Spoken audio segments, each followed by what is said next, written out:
دوستان عزیز، کسانی که ما رو میشنوید لطفاً در چت یوتیوب می نوشتید که صدای من خوب می آید.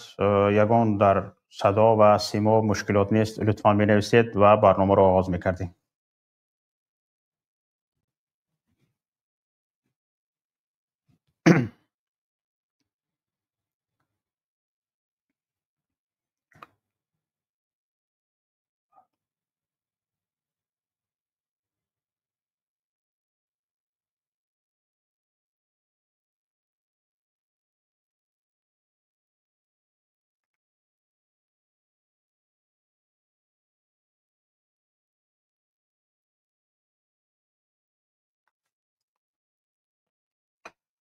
به نام خداوند بخشاینده و بی‌نهایت مهربان. درود و سلام به یکایک شما تماشابینان عزیز گرامی. پیش از آن که برنامه را آغاز کنم، حمد خدا را می گویم که به ما مهلت داد، به ما فرصت داد تا در این روز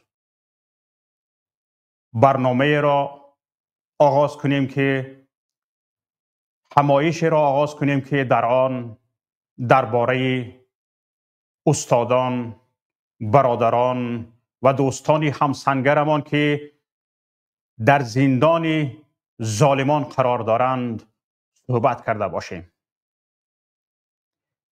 تماشابینان عزیز گرامی،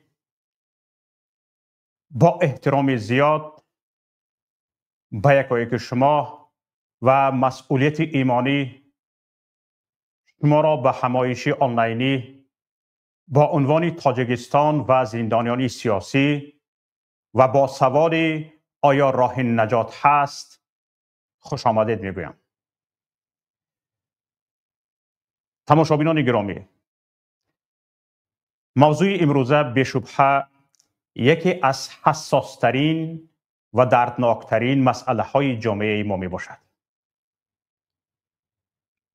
دوستان عزیز، امروز ما درباره انسان های صحبت می کنیم که سرنوشت آنها نه به عدالت سودی بلکه به اراده سیاسی وابسته است. یعنی آنها عدالت سودی ندیدند.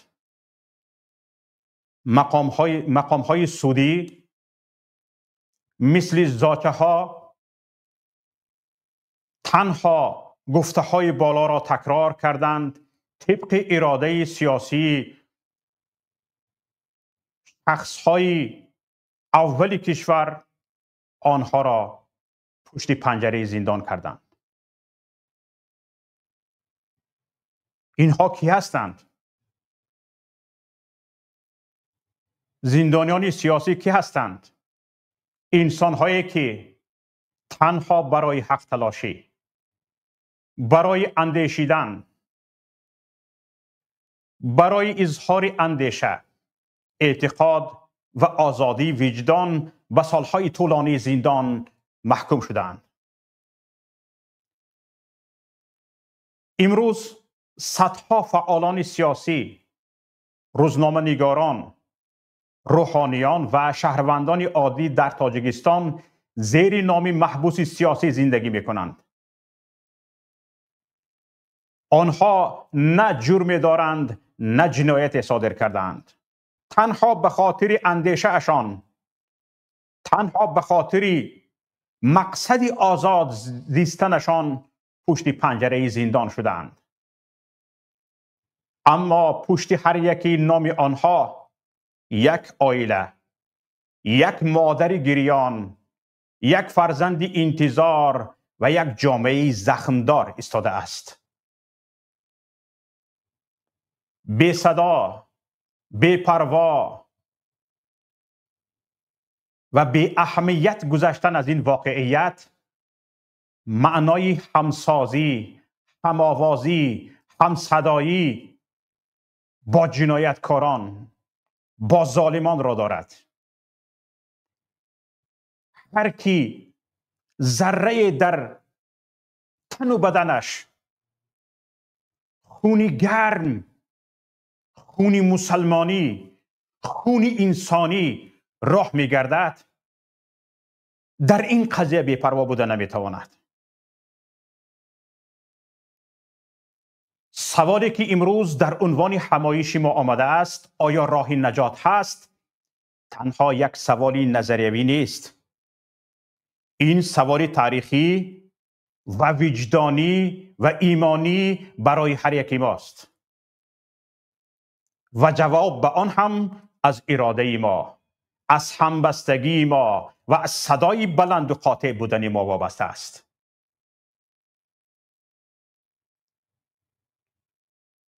امروز ما آمده ایم در این همایش نه اینکه از همدیگر شکایت ها کنیم. امروز ما آمده ایم تا به این سوال جواب جوییم: آیا راه نجات برای زندانیان سیاسی هست؟ آنهایی که برای تلاششان برای حقوقهای ما، برای آزادیهای ما، برای با سعادت زیستن ما پشت پنجره زندان شده‌اند، امروز ما چی گفتنی ها داریم؟ برای نجات آنها چه اندیشه داریم؟ چه کوشش داریم؟ چه غیرت داریم؟ امروز باید در این باره صحبت کنیم. بگذار همایش امروزه نه تنها یک گفتگوی معنوی بلکه قدمی در سمت عمل باشد. ما که خود را همسنگران استادان برادرانمان که در زندان هستند میدانیم، وظیفه داریم، وظیفه دار هستیم که امید زندانیان را زنده نگه داریم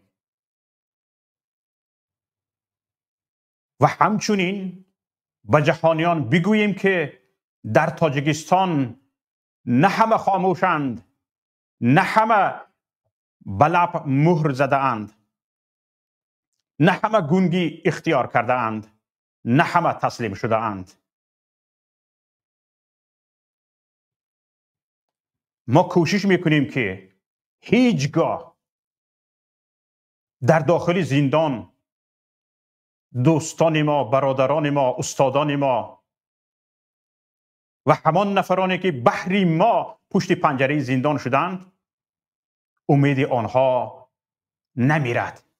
امید آنها برای آزاد شدن نمیرد و همچنین برای آزادی آنها هرچی در دستمان هست، هرچی از دستمان می آید، آن را خواهیم کرد.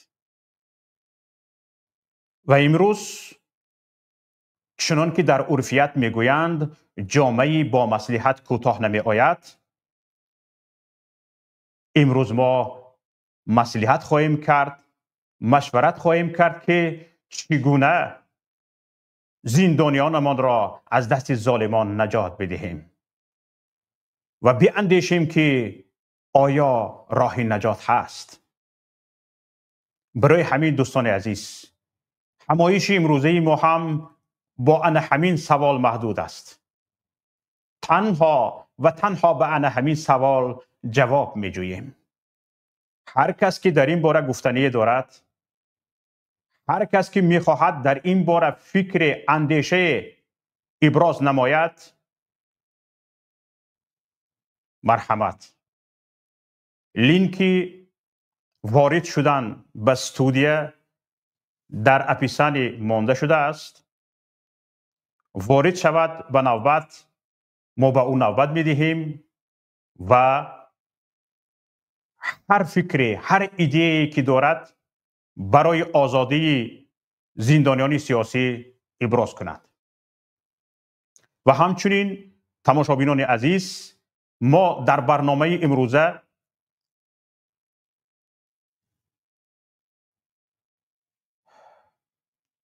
مهمانان ویژه، سخن کنندگان ویژه داریم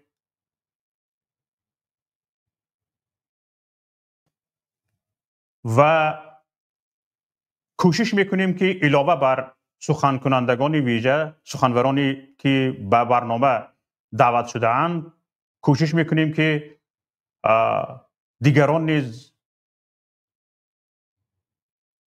به دیگران نیز نوبت داده شده باشد و دیگران نیز سخنهای خود را بگویند. برای همین این میدان شما است، همایش شما است. برادر و خواهران گرامی، تماشابینان محترم، هر کس که گفتنی دارد بفرماید. حتما بعد دقیقه های چند ما نوبت را به مهمانان دادن را آغاز میکنیم و کوشش میکنیم، حرکت میکنیم که در این همایش امروزه یک فکری بکر برای آزادی زندانیان سیاسی جمع بیاریم و برای عملیه منبعد امان از آن استفاده کنیم. برای همین هم تماشابینان عزیز، هر کس که سخن میکند، هر کس که چیزی گفتنی میخواهد، خواهش میکنم در محدوده انا همین سوال تاجیکستان و زندانیان سیاسی آیا راه نجات هست صحبت کنیم و کوشش کنیم از موضوع بیرون نبرایم تا اینکه به یک مقصد موافق رسیدگی باشیم، یک نتیجه خوب از برنامه امروزه گرفتگی باشیم. دوستان عزیز، این شوخی نیست. ما صدها زندانی سیاسی داریم. زندانیان سیاسی ما نه با جرم، نه با جنایت، بلکه برای دفاع از حقوق ما، برای تلاششان در راه آزادی استقلال وطن، برای ملت دوستیشان، برای پشتیبانیشان از وطن و از خاک کشور پشت پنجره زندان شده‌اند. آنها نه در گفتن، نه دیوار گفتن، نه خانه گفتن، نه جای گفتن. سالیان زیاد برای ملت کار کردند، کوشش کردند، غیرت کردند و تنها برای انا همین هم، برای پشتیبانی از ملت، برای پشتیبانی از مردم، برای پشتیبانی از آزادی ها پشت پنجره زندان شدند. جرمشان تنها این بود. جرمشان تنها پشتیبانی من و شما بودن بود. مگر از روی انصاف است که امروز ما خاموش باشیم و سوالی را به میان نگذاریم و نگوییم که آیا برای آنها یگان راه نجات هست؟ دوستان عزیز، امروز 16 سپتامبر سال 2025، دقیقاً 10 سال پیش در انا همین شب روز 16 سپتامبر، ده ها نفر از اعضای ریاست حزب نهضت اسلامی تاجیکستان بازداشت و با مرافعه های سودی پشت درهای بسته، یعنی غیر عادلانه، با ظلم، با استبداد پشت پنجره زندان شدند. دقیقاً به زندان شدن آنها، پشت پنجره زندان شدن آنها دقیقاً 10 سال شد. در این 10 سال آنها زندانی شدند و باقی مانده آنهایی که یک گفتنی داشتند، یک اندیشه آزاد داشتند، میخواستند آزادانه زندگی کنند، از وطن بیرون شدند. چون که اگر در وطن میماندند، آنها نیز پشت پنجره زندان میشدند. ما حالا چندین نفر داریم که به حبس ابد محکوم شدند. اگر نفرانی که حالا در غربت قرار دارند، در مهاجرت قرار دارند، در وطن می بودند، شاید تعداد حکم حبس ابد گرفتگان به صدها می رسید. شاید تعداد آنهایی که حکم دراز مدت 25 سال و 30 سال گرفتند شاید به هزارها می رسید. تاجیکستان در مقیاس دنیا یگانه کشوری است که حتی شخصانی در پیگرد جنایی قرار داده‌اش از تعداد یک کشوری سراحالی مثل چین و هندوستان هم زیاد است.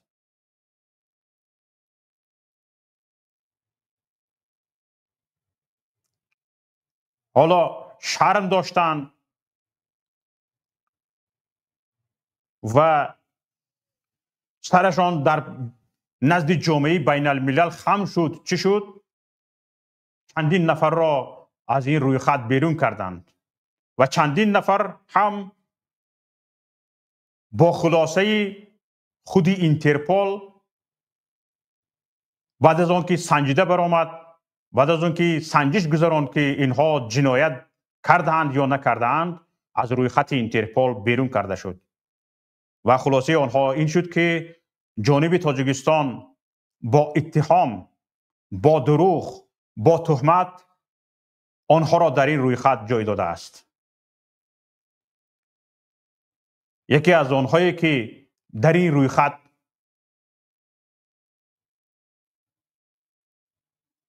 با طلب تاجیکستان در روی خط اینترپول قرار داده بود، این رهبر حزب نهضت اسلامی تاجیکستان استاد محیدین کبیری بود. بعد از سنجش حجت ها و بعد از سنجش اتهام های جانب تاجیکستان، اینترپول قرار خودش را برآورد که این همه تهمت ها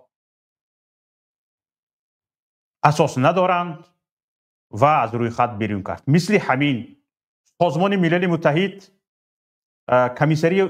کمیسریت حقوق بشری، عالی حقوق بشری سازمان ملل متحد درباره 13 نفر از اعضای ریاست حزب نهضت اسلامی تاجیکستان در این مدت قرار برآورد که اینها جرم ندارند، گناه ندارند و با تهمت بدون اساس پشت پنجره زندان شدند.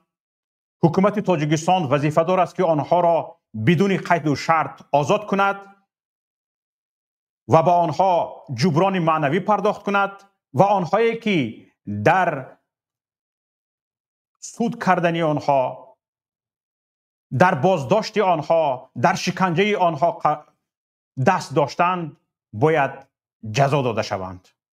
تا به حال این طلب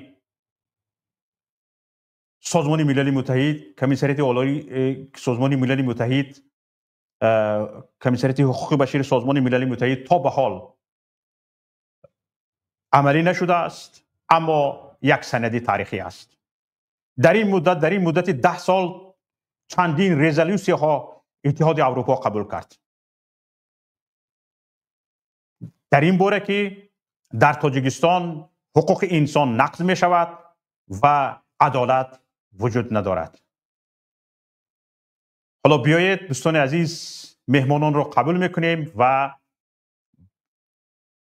برنامه را با شنیدن گفته های مهمانان عزیز ادامه میدهیم. حالا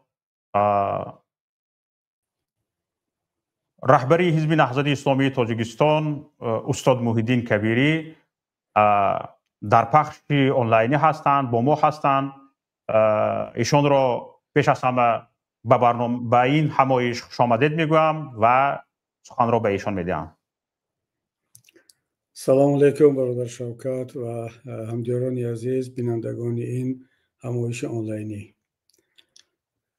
بفرمایید برادر شوکت، در خدمت هستم انشاءالله.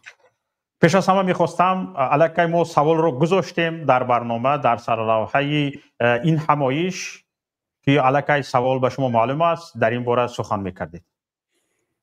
بسم الله الرحمن الرحیم.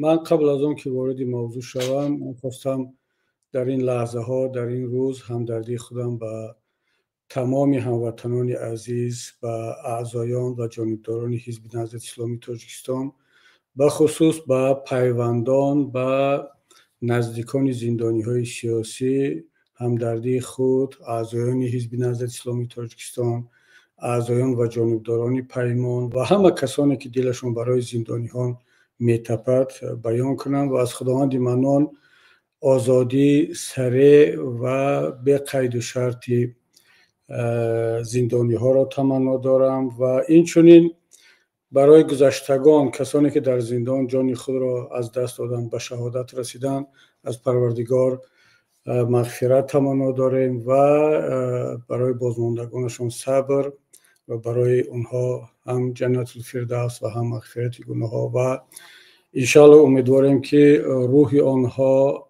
از ما و شما، از کسانی که باقی ماندند و از کسانی که مبارزه را ادامه داده ایستادند راضی باشد.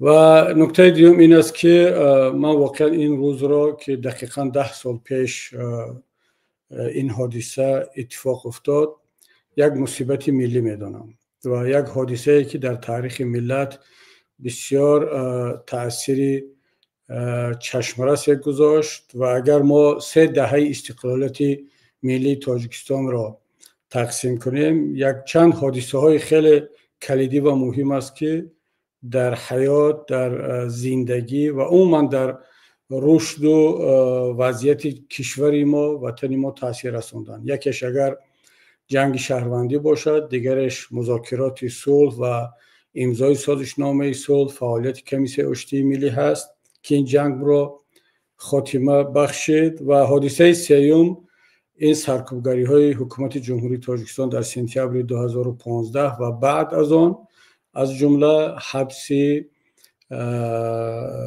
رهبریت و اعضایان فعال حزب نهضت اسلامی تاجیکستان است. البته این نکته را باید بگم که تا این روز، تا زندانی کردن رهبران حزب نهضت اسلامی تاجیکستان و اعضای ریاست، فعالان حزب در تاجیکستان زندانی های سیاسی بودند و حکومت تاجیکستان چندین نفران معروف و کلیدی دیگر را زندانی کرده بود و این معنی را ندارد که زندانی های سیاسی همچون یک پدیده منفی در تاجیکستان از 15 سپتامبر 2015 آغاز شده است، از زندانی کردن اعضایان و رهبریت حزب نهضت اسلامی تاجیکستان. نه، قبل از اون ما زندانی سیاسی داشتیم و متاسفانه بعدش هم، بعد از زندانی کردن اعضای حزب نهضت اسلامی تاجیکستان تا امروز هم این روند ادامه دارد. اما این حادثه اونقدر کلان بود، اونقدر سریع و غیر انتظار بود که هم جامعه را به شاک آورد و هم تقدیر یک حزب سیاسی و کلانترین حزب سیاسی اپوزیسیونی در تاجیکستان را به شکل دیگر رقم زد و هم تاجیکستان را همچون دولت و ملت تاجیک را همچون یک ملت وارد یک مرحله دیگر کرد. اگر تاجیکستان تا 2015 بخصوص بعد از امضای سازشنامه یک مرحله کشوری نسبتاً رو به انکشاف، رو به رعایت حقوق بشر، دموکراسی بود که البته در سالهای اولی بعد از امضای سازشنامه این خیلی چشم رس بود و آهسته آهسته امام علی رحمان و حکومتش از این دستاوردها عقب نشینی کردند و از هم دستاوردهای سازشنامه، هم قانون اساسی و دیگر قانونگذاری تاجیکستان و رفتن تاجیکستان به سمت یک کشور دیکتاتوری الکی قبل از سپتامبر 2015 معلوم بود. اما به هر صورت یگان حادثه کلانه که یک بار ملت و دولت رو به یک سمت دیگر برد در ما وجود نداشت، مگر اینکه چند مرتبه به بدخشان یورش کرد حکومت، به کلاب، به غرب و چندین حادثه دیگر. اما این حادثه سپتامبر 2015 بخصوص سرکوبگری ها تاجیکستان را وارد یک مرحله دیگر کرد که این مرحله متاسفانه مرحله سرکوبگری، بسته شدن تمام راه ها برای ابراز عقیده، برای آزادی های سیاسی، آزادی های دینی، حتی آزادی های فرهنگی هم در این زمان بعد از حادثه 2015 محدود شدند و امروز تاجیکستان متاسفانه یک کشوری هست در روی خط کشورهای جهان در بین نزدیک 200 کشور دنیا ما تقریبا در 10 گانه کشورهای از همه سرکوبگر، از همه عقب مانده، دارای یک نظام خودکامه خانوادگی دراز مدت و باز ده ها نشاندادهای منفی دیگری داریم که یکیشان داشتن صدها زندانی سیاسی است. و بنابر همین من این حادثه 15 سپتامبر 2015 را نه تنها یک مصیبت برای حزب نهضت اسلامی تاجیکستان، برای اعضای حزب، برای زندانی های سیاسی حزب، خانواده آنها، بلکه برای کل ملت میدانم. اگر شاید مثل همیشه بعضی از بخش های ملت فکر کنند که قضیه زندانی های سیاسی، قضیه اپوزیسیونرهایی که در زندان هستند، بلاگرها، ژورنالیستان، ادوکاتایی که در زندان هستند، اینا با ما ربط ندارد. اینا خودشون جوابگرند، خودشون در نتیجه فعالیت‌های سیاسی یا رسانه‌ای یا ژورنالیستی خود را زندانی کردن. متاسفانه یک بخش از ملت ما دارای چنین فکرها هست. اما در تمام دنیا ملت‌های متمدن، کشورهای متمدن می‌دانند که سیاستمداران، روزنامه‌نگاران، ادوکات‌ها و شخصیت‌های شناخته جمعیتی این دیگر مال یک خانواده، یک حزب نیستند. اینا مال یک ملت و یک دولت هستند. وقتی که آنها زندانی میشوند، یعنی بخش از ملت، جزئی از ملت زندانی شده است. اینا یگان جنایتکار عادی، یگان شخص عادی نبودند که برای صادر کردن کدام جنایت‌های اقتصادی، جنایت‌های خدای نکرده دزدی و قتل و کشتار زندانی شده باشند. اینا برای فکر، برای اندیشه، برای حقوق انسان، برای آزادی‌های خود و هموطنان خود زندانی شدند. خب دوستان گرامی، درباره زندانی‌های سیاسی، درباره چی باید کرد گفتنی‌ها خیلی زیادند، اما مختصر چند نکته را خدمت شما در اینجا با استفاده از این فرصت بیان میکنم، چون بعد از این 10 سال شاید در ذهن جامعه، بخصوص در ذهن اعضا و جانبداران حزب نهضت اسلامی تاجیکستان این سوال پیدا شود که حزب نهضت اسلامی تاجیکستان، پیمان ملی تاجیکستان، بخصوص رهبریت آن و چون که در اینجا گفته شد اون بخش از حزب که به بیرون هجرت کردن و اگرچه اونا هم حکم زندان دارن اما با لطف پروردگار امروز در زندان نیستن، اینها برای برادران و خواهران زندانی خود چیکار کردند؟ نه تنها برای اعضایان حزب نهضت، در مجموع برای همه زندانی ها. و این سوال بسیار هم منطقی، طبیعی هست و باید حتما با اون جواب گفته شود. من حالا نه همه بخش کارها و عملهایی که در این مدت 10 سال انجام شده است اینها را در اینجا بیان خواهم کرد، چون برای همه اونها وقت نمی شود، اما لازم است که با چند کار خیلی هم مهم و چشمرسه که اپوزیسیون تاجیک در مجموع انجام داد، از آن جمله حزب نهضت اسلامی تاجیکستان در آنجا گفته شود.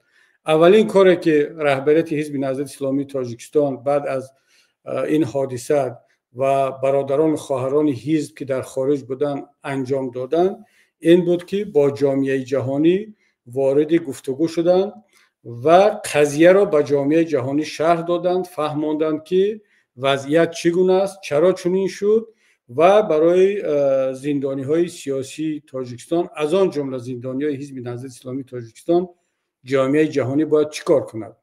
و این تلاش ها بود، این گفتگوها بود، این ملاقات ها بود که بلا فاصله بعد از تقریبا 1 ماه 2 ماه از اون حادثه تا آخر سال 2015 تقریبا یگان سازمان بین المللی معتبر نمانده بود که مثل هیومن رایتس واچ، مثل امنستی اینترنشنال، فریدم هاوس و ده ها سازمان های حقوق بشر، اتحاد اروپا، پارلمان اروپا، کمیسیون آزادی های دینی ایالات متحده آمریکا، OBSE، چندین نهادهای OBSE و خود وزارت خارجه آمریکا، چندین کشورهای دیگر بیانیه‌ها صادر کردند و از حکومت جمهوری تاجیکستان تقاضا شد که این افراد زندانی شده را آزاد کنند و با آنها جبران معنوی و مالی پرداخته شود.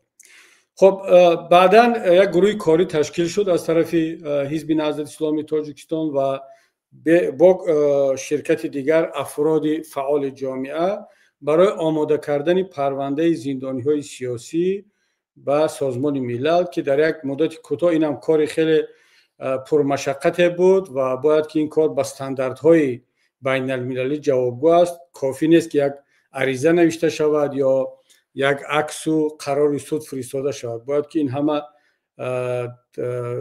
به استانداردها جوابگو باشد، تحقیقات گذرانده شود و این نامگوی سندها باید آماده شود و این کار خدا را شکر از طرف برادران و خواهران انجام شد و در کمیته حقوق بشر سازمان ملل جلسه خاص برگزار شد و تاجیکستان یگانه کشوری هست که بیشتر از 15 پرونده زندانی سیاسیش به کمیته رفته است و قرار کمیته حقوق بشر سازمان ملل درباره آزادی این افراد صادر شده است و این واقعا جای مینه‌داری هست برای زحمت و تلاش اون برادرانی که در آماده کردن پرونده های زندانی سیاسی برای سازمان ملل زحمت و تلاش کردند.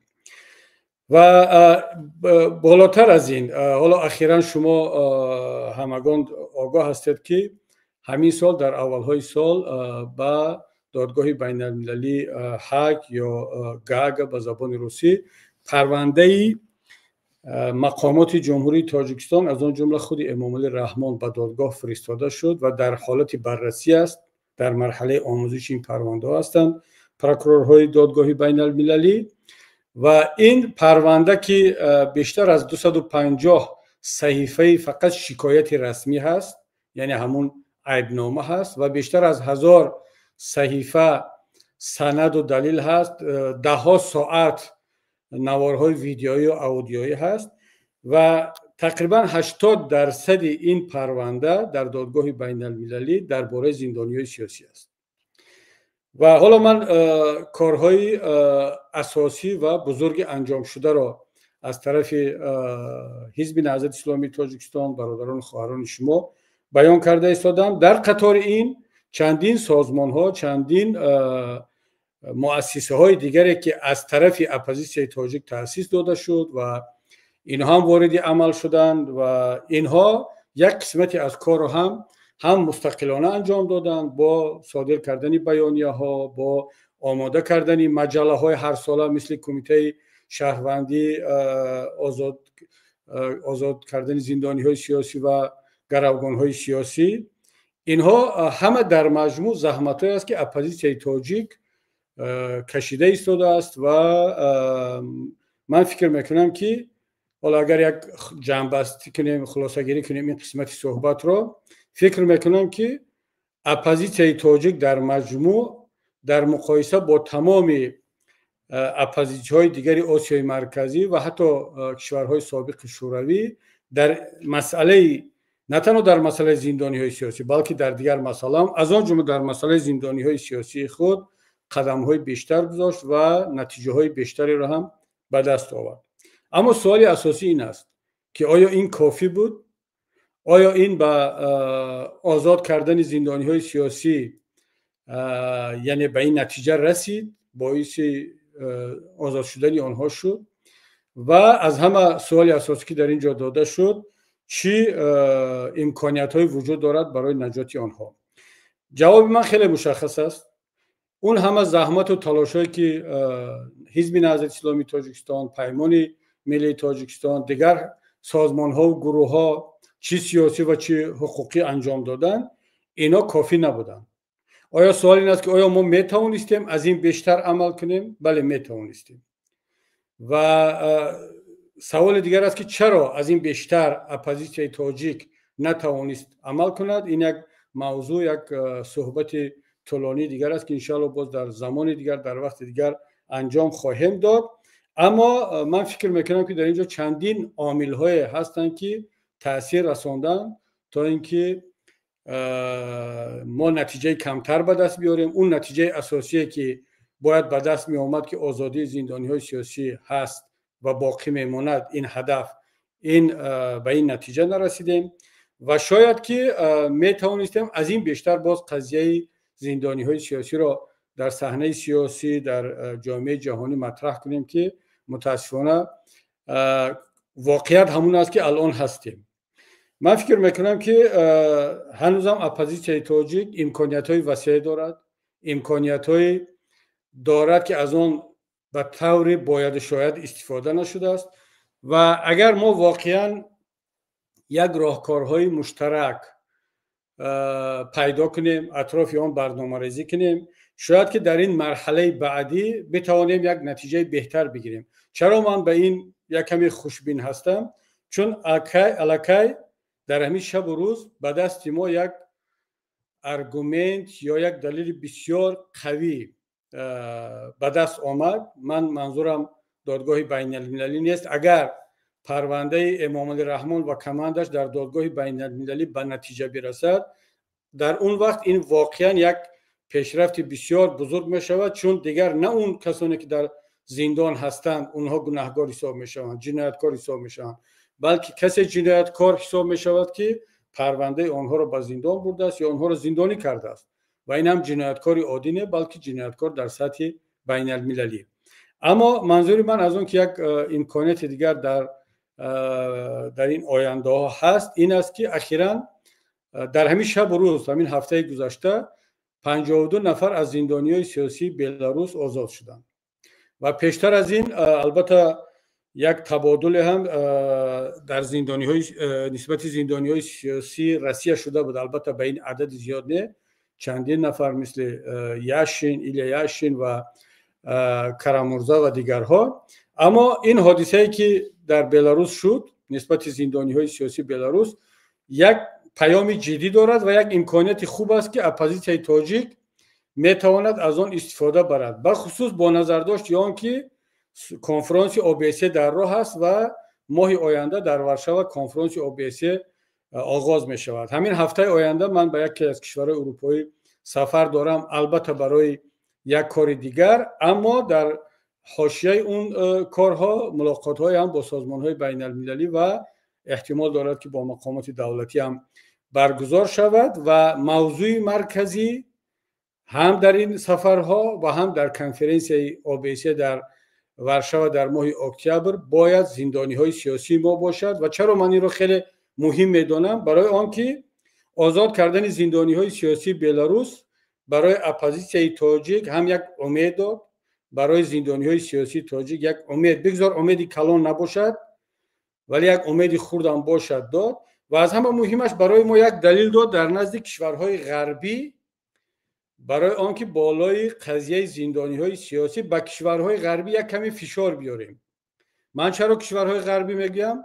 برای آنکه کشورهای شرقی به خصوص کشورهای اسلامی هیچ توجه به زندانی های نه تنها ما، اصلا به هیچ کدام از زندانی های سیاسی حتی خودشون ندارن، چه رسد به زندانی های سیاسی تاجیکستان. برای آنها متاسفانه قضیه حقوق بشر، آزادی ها چندان مسئله مهم حساب نمیشود. چرا؟ برای آنکه این کشورها اگرچه کشورهای اسلامی نام برده میشوند که دیروز در شهر دوحه قطر برای هجوم اسرائیل به قطر جمع شدند و نام این سامیت هم گذاشته شد ملاقات کشورهای اسلامی و عربی.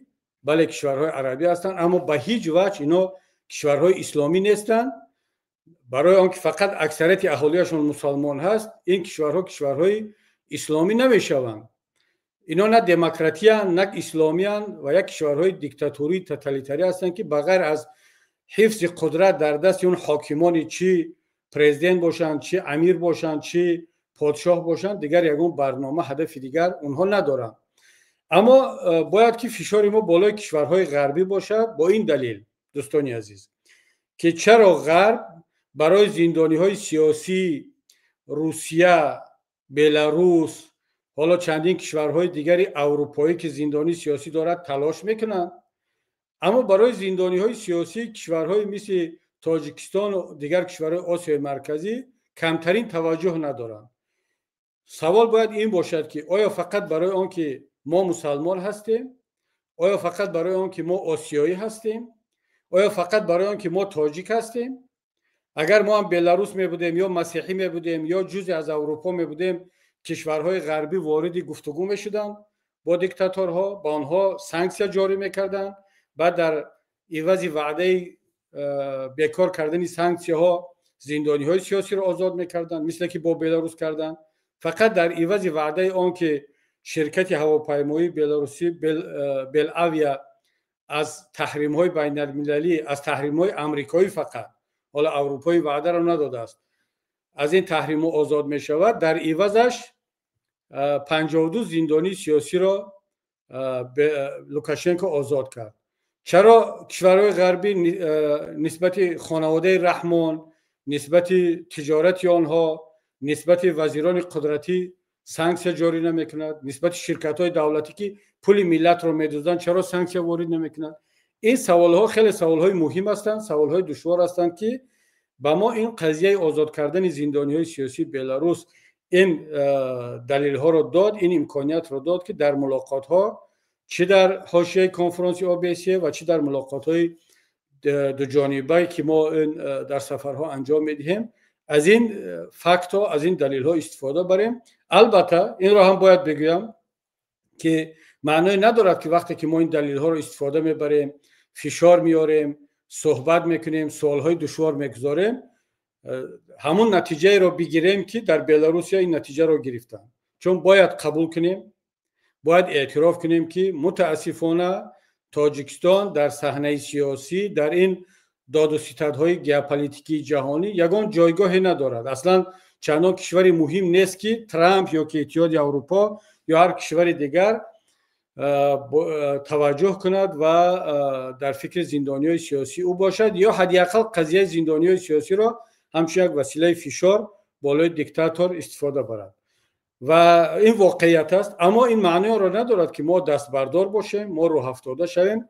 حتی اگر به من بگویند که 1% هم شانس آزاد کردن زندانی های سیاسی تاجیکستان نیست، من خودم را و تمام پیمان ملی نهضت اسلامی تاجیکستان را وظیفه‌دار می‌دانم که در پی تلاش باشند، فعالیت خود را ادامه بدهند و انشاءالله که ملت عزیز، بخصوص اعضایان حزب نهضت اسلامی تاجیکستان، بخصوص پیوندان زندانی‌های سیاسی، نابسته از آنکه اعضای حزب هستند یا نیستند، مطمئن باشند که نهضت اسلامی تاجیکستان، پیمان ملی تاجیکستان تمام تلاش خود را کماکان همون طوری که پیشتر کرده بود برای آزاد کردن آنها ادامه خواهد داد. و انشاءالله از شما هم امید کمک داریم، باوری داریم که در این مسئولیت بسیار سنگین برای ملت، بخصوص برای آزاد کردن هموطنان و پدر و برادران خودتان، ما را کمک خواهیم کرد و هر کجایی که لازم باشد که ما کمک کنیم،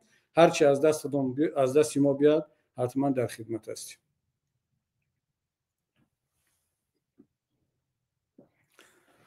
شوکت جان صدات نیست به فکرم.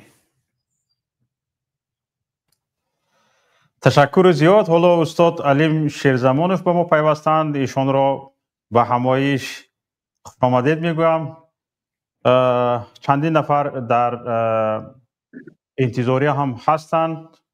حالا استاد، من پیش از آن که به اکای علیم سخن بدهم، من میخواهم شما تا فکرشان را گفتنی اکای علیم به یک سوالی ما آماده شوید، تا اینکه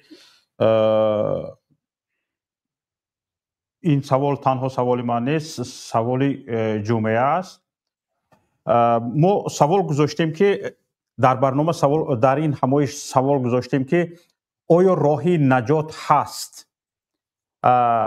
حالا بعضی چیزها را شما ذکر کردید. شاید این فقط تنها در مناسبت‌های بین المللی، در گفت و شنودهای دیپلماتی این گفته‌های شما به اجرا برسد.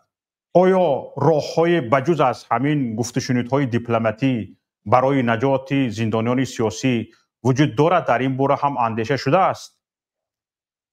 خب حالا نظرهای برادر استاد علیم بشنویم، بعد انشاءالله جواب میدیم. تشکر. اکی علیم بفرمایید.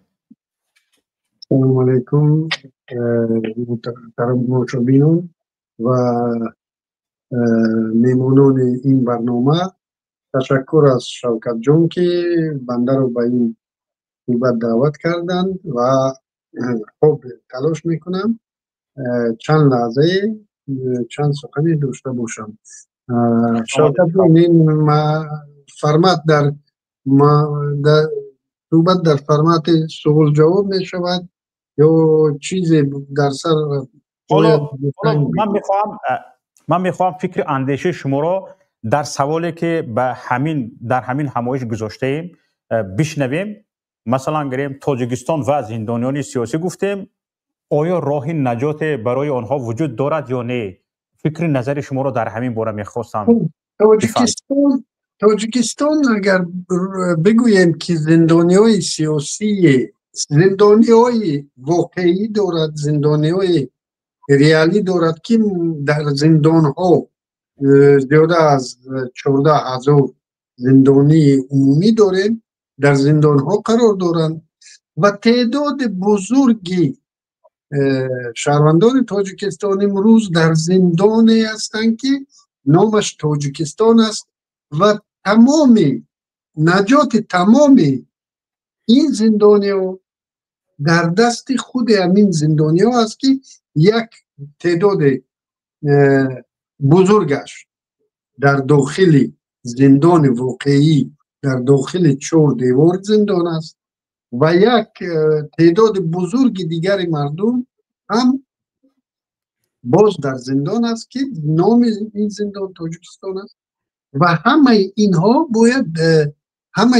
یک راه نجات از این چیز دارند، از این زندان دارند و این راه نجات را هممون میدونیم که از همین رژیم خانوادگی رحمانوف خلاص شدن است. دیگر ببینید همین حکومت ها، هر حکومت در دنیا هر سر چند وقت اوف میکند، یعنی زندانی های واقعی دارند.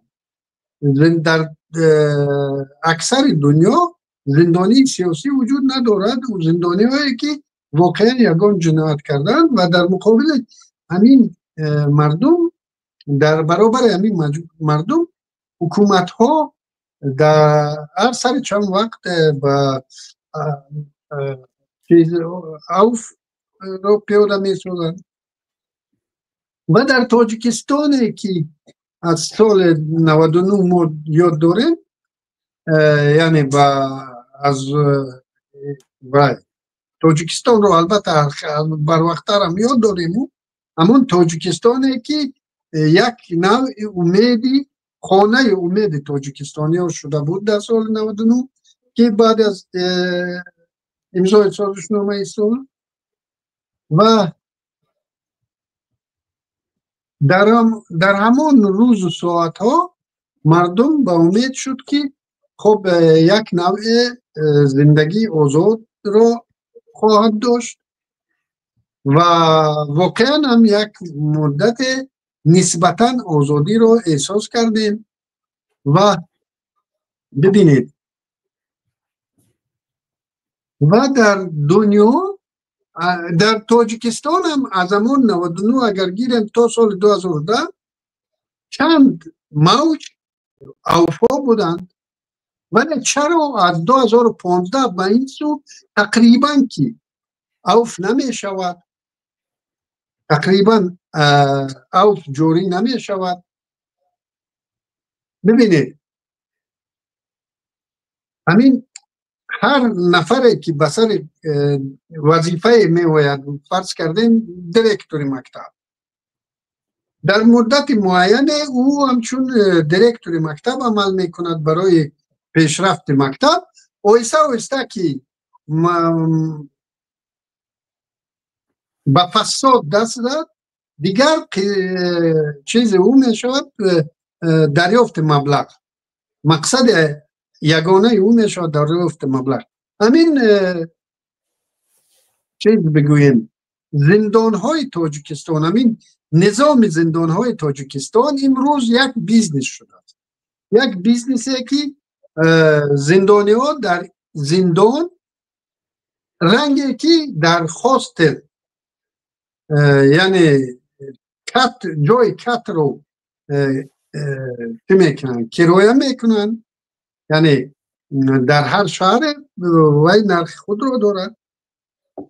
و در زندانهای تاجیکستان هر یک زندانی که صاحب دارد وی یکم کت خود رو پولش رو میتید، همه اون چیزی که باید دولت برای او تامین کند او خودش به خودش تامین میکند و خوراک و همه چی و علاوه بر اون باز از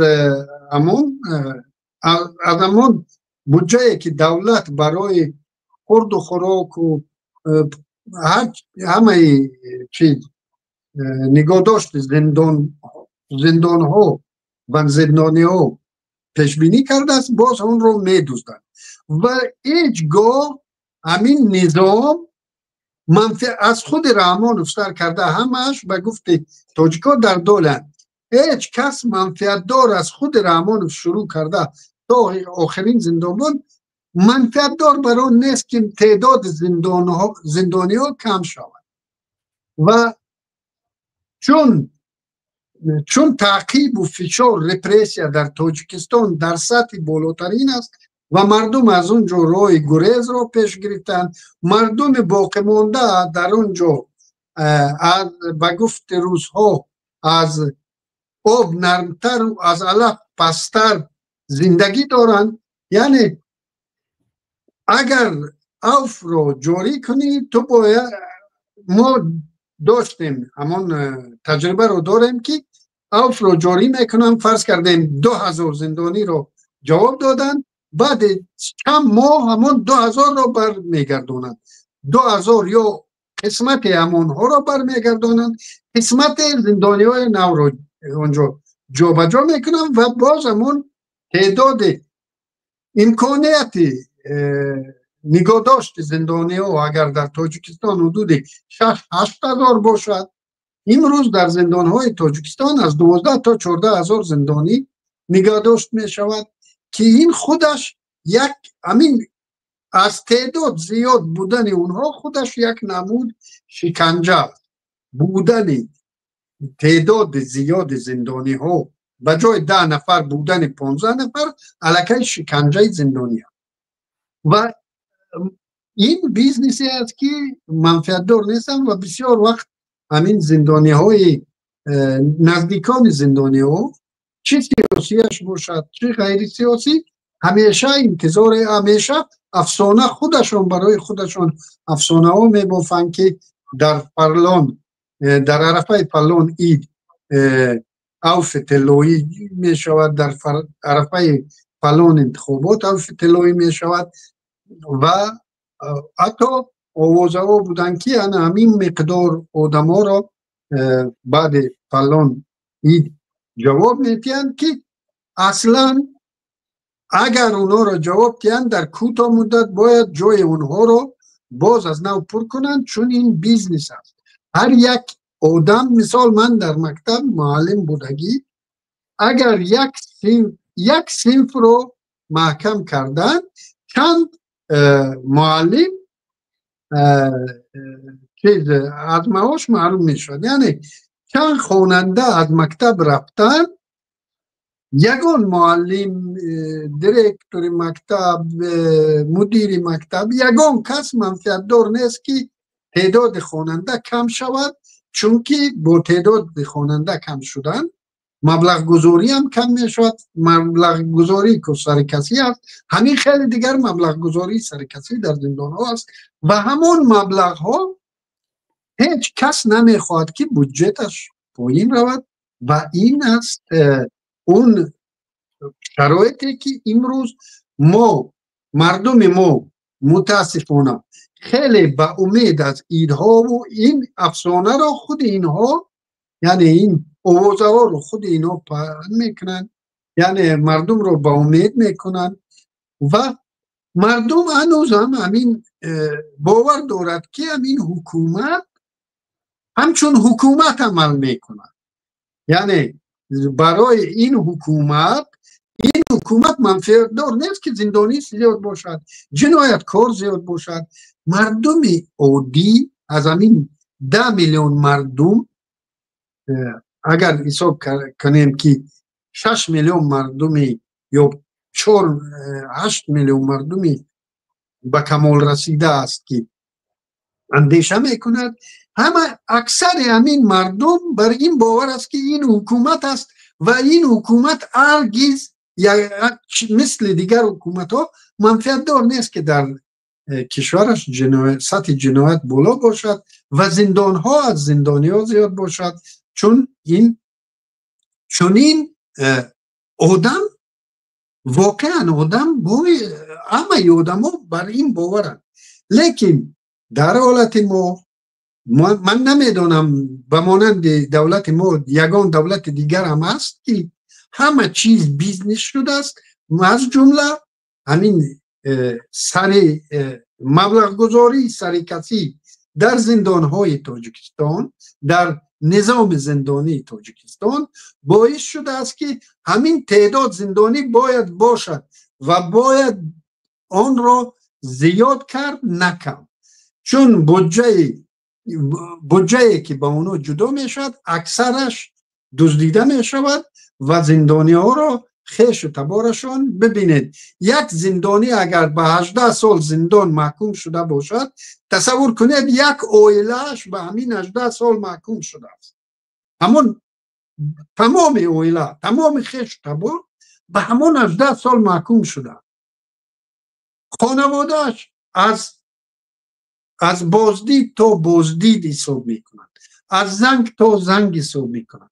از همون چیزی که مثال فرض کردیم اگر زندانی حکم ابد داشته باشد 6 ماه همون خویشاوندان اونها خیلی که آدمی که با کار می رود و از 9 تا 5 زندگیش هست، یعنی با کار و از کار برآمدن، همین خیل همون اویله در بین از بین دیدن تا دیدن زندگی میکنه، زندگی نه چیز میکنه، یعنی انتظار باز یک دیدار دیگر.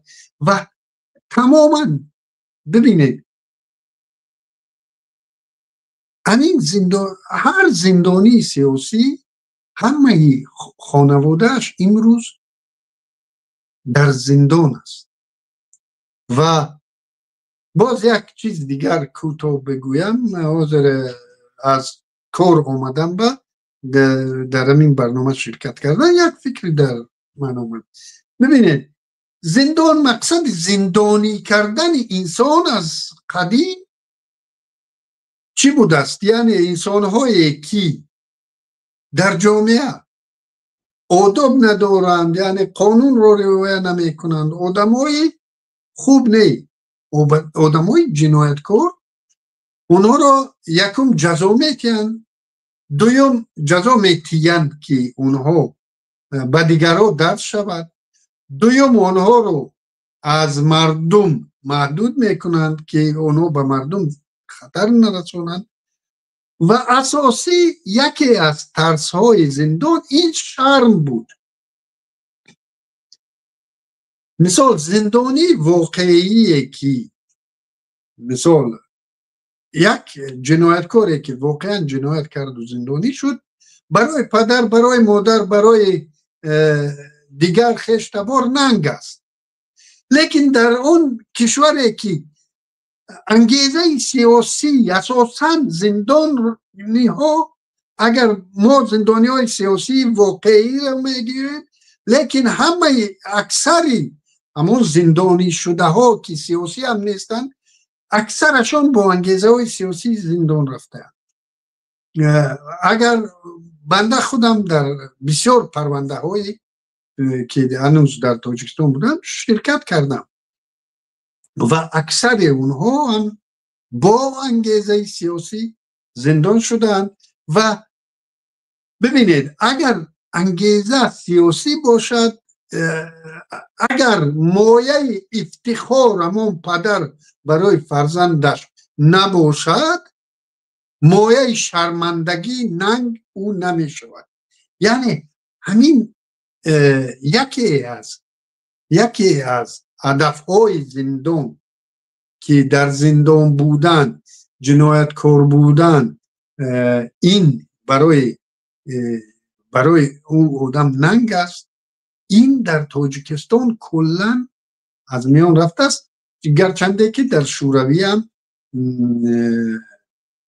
شوروی هم که بعد همون رپرسیون یا بعد همون چیز استالینی، در شوروی هم تقریبا همین خیل شد که در زندان بودن بجای ننگ اکثر وقت باعث افتخاری خود زندانی و خویشاوندان او میشد، چون که او هم رژیم بود و حتی همون جنایتکار رو یک اعتراضگر ضد رژیم میفهمیدن و همین یکی از انگیزه های به زندان نرفتن انسان ها همین ننگ است، شرمندگی است که با انگیزه های سیاسی همین یک فشنگی که مردم رو باز می دارد از جنایت، این از بین می رود و تمامی زندانی، و اگر ما 2000 زندانی سیاسی داشته باشیم، 12000 یا 10,000 جنایتکار واقعی داشته باشیم، یگان جنایتکار واقعی هم خیش و تبارش هم از جنایت یا از در زندان بودنش ننگ ندارند، چون که نظام زندانی کردن نظام واقعی، نظام همون یعنی سبب اساسی همون پیدایش زندان در تاجیکستان از بین رفته است و امروز زندان از همین خاطر زندان همون چیز خود را اما مقصدی که همون مقصد زندان تأسیس یافته است در کل دنیا، با همون مقصد همون چیز را اجرا کردن نمیتواند، وظیفه‌اش را در تاجیکستان اجرا نمیکند و این بسیار بسیار خطر، بسیار تهدیدی در درازا و بسیار تهدید به جامعه دارد، با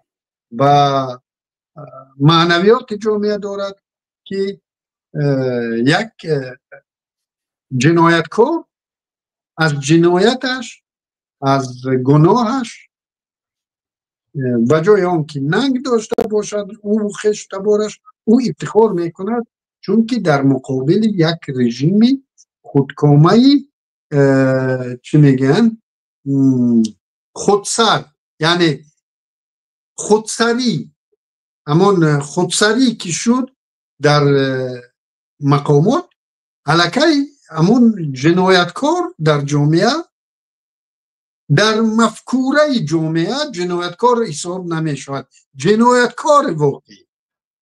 من نمیگویم درباره اونایی که با تهمت و بوتون زندان رفتن. تشکر، خیلی طولانی شدم. سلامت باشید. سلامت باشید. استاد امیدوارم به سوال ما جواب میگید. حالا وقتی سخنرانی اکی علیم هم چند سوال به میان اومد، من اینجا قید کرده گرفتم. استاد سوال من در یادتان هست؟ شما درباره اساساً بله سوال یادم هست، اگر تکرار کنیم شاید در یاد بینندگان نباشه. شما اساساً درباره مناسبت‌های بین المللی و با این راه نجات جستید و راه‌های نجات رو هم یک قسم گفتید، اما بجز همین دیگر راه‌های هم آیا وجود دارند؟ آیا بجز اینکه احزاب سیاسی یا فرض کردیم حزب نهضت اسلامی تاجیکستان و پیمان ملی تاجیکستان که توسط مناسبت‌های دیپلماتی راه نجات زندانیان سیاسی را جستجو میکند، آیا با شریکی ملت، با شریکی مردم و جامعه یگان راه وجود دارد که ملت شریک باشد، مردم شریک باشد، همه دریاجویی دست هم بگیریم و برای نجات آنها کار کرده باشیم؟ ببینید، بله من درباره امکانیت‌های بین‌المللی صحبت کردم. من شخصا امیدم به امکانیت‌های بین‌المللی زیاد نیست. چرا؟ اگر که این کمک میکرد همون قرارهای کمیته حقوق بشری سازمان ملل، رزولوسیون سرشماری سازمان‌های بین‌المللی، اتحاد اروپا، اینها کمک میکرد. حکومت تاجیکستان حتی به طلب سازمان ملل هم چندان توجه نمیکند، همون طوری که برای مثال سازمان ملل قرار قبول میکند درباره فلسطین، اسرائیل اصلا توجه نمیکند. این طبیعت کشورهای دیکتاتوری و حکومت‌های دیکتاتوری همین است که در یک مسئله خودشون از سازمان ملل طلب میکنند، در مسئله دیگر که خود سازمان ملل از اونها طلب میکند اون را نادیده میگیرند.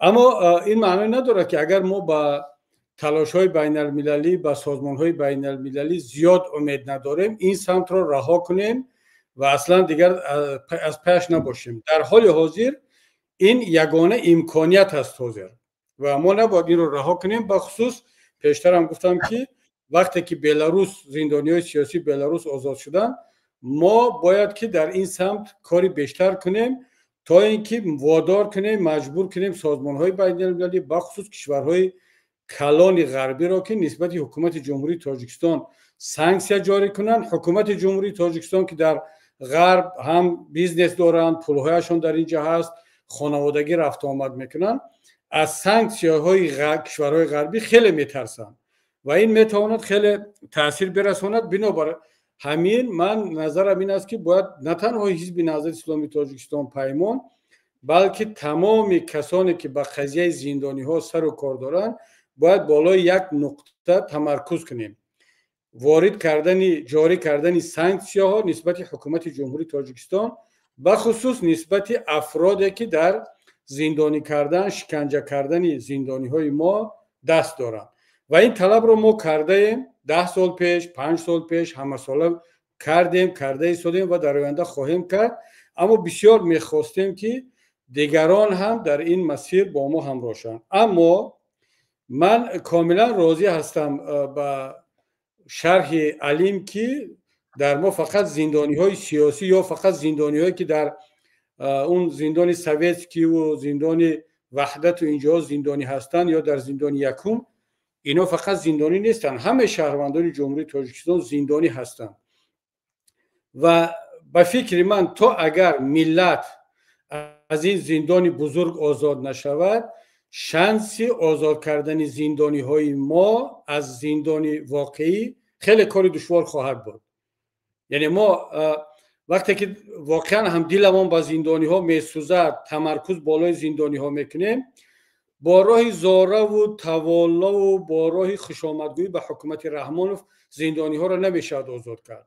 حتی با راه دوستی با آنها که انا ما مثلا حالا بالفرض اگر کسی در سرش همین فکر بیاد که اگر من زیر فلانی باشم، زیر نهضت یا زیر پیمان ملی یا شخصی از رهبریت میتواند به قضیه زندانی های سیاسی کمک کند، این یک خیال خام است. میتواند حکومت از اون همچون وسیله استفاده برد، اما این به آزاد کردن زندانی ها آورده نمیرساند. من فکر میکنم که ما باید در پهلوی کار بین المللی ملت را متقاعد کنیم و همه کسانی که پرونده زندانی های سیاسی براشون مهم است متقاعد کنیم که راهی از همه مؤثر، نتیجه دار، پرثمر آزاد کردن زندانی های سیاسی این از حکومت دور کردن این حاکمیت خانوادگی و دیکتاتوری هست و هر حکومتی بعدی که بیاید اولین کاری که خواهد کرد این آزاد کردن زندانی های سیاسی است. دیگر راهی مؤثر رو من نمیبینم. البته ما باید اکنون فشار رو بالای حکومت های غربی با استفاده از این تجربه بلاروس بیشتر کنیم که حالا همه زندانی ها هم نباشد، حداقل یک مقدار از زندانی های سیاسی رو آزاد کرده توانیم.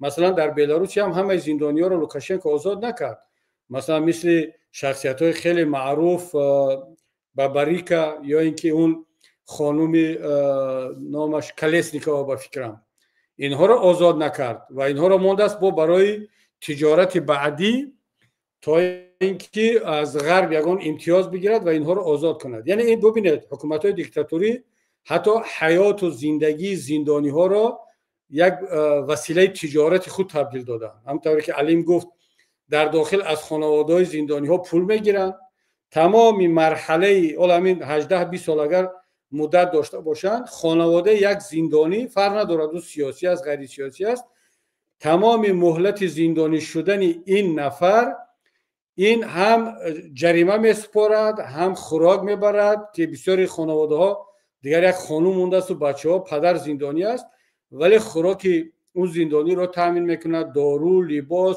حتی تعمیر جای خواب و نمیدونم من شنیدم که بعضی زندانی ها رو مجبور کرده ایستادن که حاجت خانه بسازند، میدپونک بسازند یا یگان آشخانه درست کنند. اینا همه از حساب همون زن و بچه و اعضای خانواده است. اگر 20 سال زندانی باشد 20 سال هم گفته علیم شکنجه می شود این اعضای خانواده که از دیدار پدر، شوهر یا برادر محروم است، هم باز این 20 سال هم زندانی رو میخراند، هم زندانبان رو میخراند، هم تمام کسانی که در این روند کلان در این مکانیزم بزرگ رپرسیوی شریک هستند. یک نکته دیگر رو من اینجا بگم که چرا جانب دارم که تاجیکستان یک زندان بزرگ است. یک نشانه خیلی قوی دارد. همگی در جهان 3 یا 4 کشور هستند از اون جمله تاجیکستان که هیچ کدام از اعضای خانواده زندانی ها و حتی خود زندانی ها بعد از آزاد شدن درباره شرایط خودشان، وضعیت خودشان، وضعیت زندان، درباره شکنجه شدنشان صحبت نمیکنند. برای چی؟ برای آنکه میترسند. یعنی همون خش زن، مادر، نمیدونم شوهر یا اینکه فرزند همون زندانی گویا که در آزادی است در تاجیکستان، اما او میترسد درباره عذاب و مشقت همون اعضای خانوادهش عزیزش به روزنامه‌نگاران، به سازمان‌های بین المللی، به جامعیت در این باره گپ زند، صحبت کند. ببینید در دنیا کم نیستن کشورهایی که زندانی سیاسی دارن. مثلا همین زندانیایی که از بلاروس آزاد شدن بلافاصله بعد از آزاد شدن در اروپا درباره شکنجه، درباره وضعیت زندان‌ها صحبت کرده ایستادن و اینا پروا ندارن که لوکاشنکو با مثلا اعضای خانوادهشون که نزدیکانشون که در مینسک مونده است، در بلاروس مونده است، چیکار میکنه؟ چرا؟ برای که مطمئن است با اون هیچ آسیبی نمیرسد. لوکاشنکو با وجود اون که همینقدر دیکتاتور هست مثل رحمان است، اما یک جوانمردی دارد. نسبت زن و فرزند و خش و تبار زندانی ها یا اپوزیسیا نسبت دشمنان سیاسی و رقیبان سیاسی خودش دست نمیبردارد، اونها را اذیت نمیکند، برخلاف رحمان و اطرافیانش که واقعا در این مسئله ناجوانمردند. و روسیه هم همین خیلی است درباره مثلا خش و تبار نوالنی یا دلخواه زندانی های دیگر درباره شکنجه صحبت میکنند. از داخل ایران، از داخل تهران خش و تبار زندانی های ایرانی، اپوزیسیون ایرانی با BBC، ایران اینترنشنال، با تمام رسانه های مخالف حکومت ایران صحبت میکند. حکومت ایران نمیرود اونها را زندانی کند. حتی طالبان هم تا امروز ما یگان پرونده نداریم، یگان حالت که خش و تبار زندانی های خود را یا خش و تبار نمیدونم جبهه مقاومت، تمام مبارزان ضد طالبان را شکنجه کرده باشد به خاطر آنکه پدرش، برادرش یا اپوزیسیون است یا درباره زندانیان چی گفته است. یگانه حکومتی که در این منطقه ما، من کره شمالی را قسم نمیخورم چون که اون واقعا یک کشوری از تمام معیارها دور است، اما تاجیکستان و ترکمنستان این دو کشور مردم را، ملت را در یک زندان بزرگ قرار دادند که اونا حتی مردم حقی درباره درد و عذاب خود و فرزندان و خش تبارشون صحبت کردن ندارند، میترسند و این واقعا هم رحمان و تمام اطرافیانشون بدانند که در این مسئله تمام مرزهای ناجوانمردی را عبور کردن گذاشتن و ملت باید این را بداند. تشکر زیاد استاد. حالا به ما یک چند نفر پیوستن. اکی علیم همینجا به یک نقطه اشاره کردن که اگر درست فهمیده باشم همین معنای جنایت کار بودن در تاجیکستان از بین رفتگی است، برعکس همون کسایی که در تاجیکستان مقامات آنها را جنایتکار گفته پشت پنجره زندان میکند اصلا اتوریته شده هستند. مثلا گریم جنایتکار یعنی اتوریته. چرا اینها مقامات کوشش میکنند با راههای سنی اونها را خائن نامد، با راههای سنی اونها را بدنام کند و خیلی در این باره کارهای سنی دارد. لیکن در نظر مردم هر کسی رو که حکومت جنایتکار میدوند یعنی وی اتوریته است، یعنی وی شخصی است که در دفاع مردم بود، در غم مردم بود و حقیقت رو میگفت، عدالت رو پشتیبانی میکرد و عدالت رو تلاش میکرد. یعنی یک شخصی ابرومند است.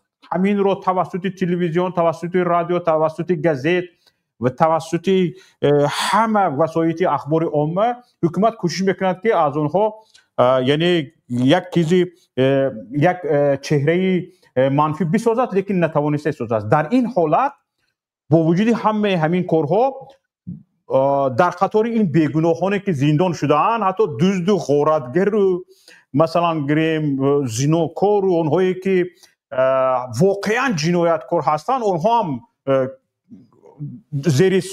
زیر سایه رفته شدند. یعنی با جنایتکاری اونها هم علیه مردم باور نکرده شده است و حکومت یک چهره شده است که این زمان یعنی هر کسی که رو جنایتکار میدوند او جنایتکار نیست، چون خیلی اکثریت اونهایی که پشت پنجره زندان میکند بدون سودی، یعنی مرافعه سودی عادلانه، بدون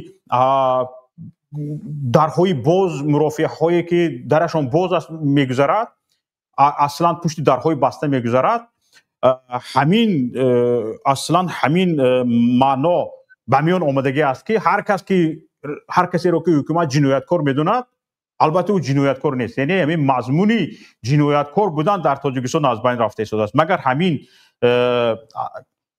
البته این هم در دایره موضوع است. اکی علیم، اگر من نظر شما رو درست فهمیده باشم، آیا همین گونه سیاست برعکس مقداری جنایتکاری رو زیاد نمیکنه؟ تاجیکستان رو به یک کشور کریمینال تبدیل نمیتید مگر؟ خب باز تکرار شوم، هم ببینید همین گپی که خب گفته استوده، یعنی در تاجیکستان و حتی در سابق شوروی هم همین بود که بعد از همون سرکوب استالینی در زندان، یعنی در زندان همه اون مخالفان رژیم در زندان بودن و زندانی بودن و گرچنده در زمان استالین نسبتاً همون فشار تا حدی بود که مردم باورم میکرد که این خائن و فلان خائن، لیکن به تدریج همین باعث شد که در سابق شوروی جنایتکار یک اعتراضگر به همون رژیم در اسم کلان مردم همچون اعتراضگر بر ضد رژیم قلمداد میشد و یک مفهوم پیدا شد، مفهوم عالم جنایی، که این عالم جنایی خیلی نفوذ در بین مردم داشت. یعنی اگر بگیریم که یک اپوزیسیون سیاسی جای یک مخالف سیاسی را گرفته بود و امروز در تاجیکستان هم آمدیم با عوض کردن همین معنا و مفهومی جنایت و جنایتکاری و زندان و زندانی، ما آمدیم همین را، یعنی مفهوم ها رو عوض کردیم و چون تعداد بزرگی از زندانی ها با انگیزه سیاسی زندانی شدن و اونها رو حتی خود همون پروکوروری که حکم، یعنی همون حکم رو طلب کرد، خود همون باور ندارد به همون جنایتی که همین بنده خدا صادر کرده است و همین باعث می شود که همون جنایتکار واقعی هم در همین سایه قرار میگیرد و جنایتکار واقعی هم یک جزء از همین مظلوما می شود که بر ضد حکومت ظالم یک یعنی همین چیز همین یکی از چیزهای زندان چی بگوییم برای جامعه که حکومت که دولت که در غم آبادی معنویات جامعه خود است در اونجا یعنی اون نمیخواهد که جنایتکار بیاید و گفت برادر ما اتوریته شود در جامعه جنایتکار بیاید یعنی جنایت یک محکوم شونده در بین جامعه نباشد و به چنین چیز رسیده و این بسیار خطر برای لیکن اون چیزی که شوکت جان میپرسند که آیا زیاد نمیشد جنایت کی پروای امین زیاد شدن جنایت رو دارد در امین نظام دولتداری تاجیکستان اونایی که باید امین یعنی پروفیلاکتیکای جنایتکاری رو چیز باشن منفعت دار باشن همین نهادها همشون منفعت دار به افزایش جنایت است اگر جنایت نباشد اونها خودشون به گفت مردم ما پتتا کرده جنایت رو تولید میکنند تا همون تعداد معین زندانی در زندان و زیر تفتیشات هم همون تعدادی که زیر تفتیشات است او هم باید کم نشود چون که در اینجا هم بیزنس کلان است اگر به تفتیشات فرض کردیم در نوعه فلانی هر ماه نسبت 50 نفر پرونده باز می شود و تفتیشات گذرانده می شود از این 50 نفر از این 50 پرونده فرض کردیم 30 تاش به سود می رود 20 تاش به سود نمی رود چون که اونها در عرفه در دوامی همین تفتیشات با رشوه دادن جانشون رو خلاص میکنن لیکن جانشون خلاص نمیشن اونایی که رشوه دادن دیگر در چی میغلطن در مثل گوی توشو میشوند بله در کرچوک میغلطن اونها یا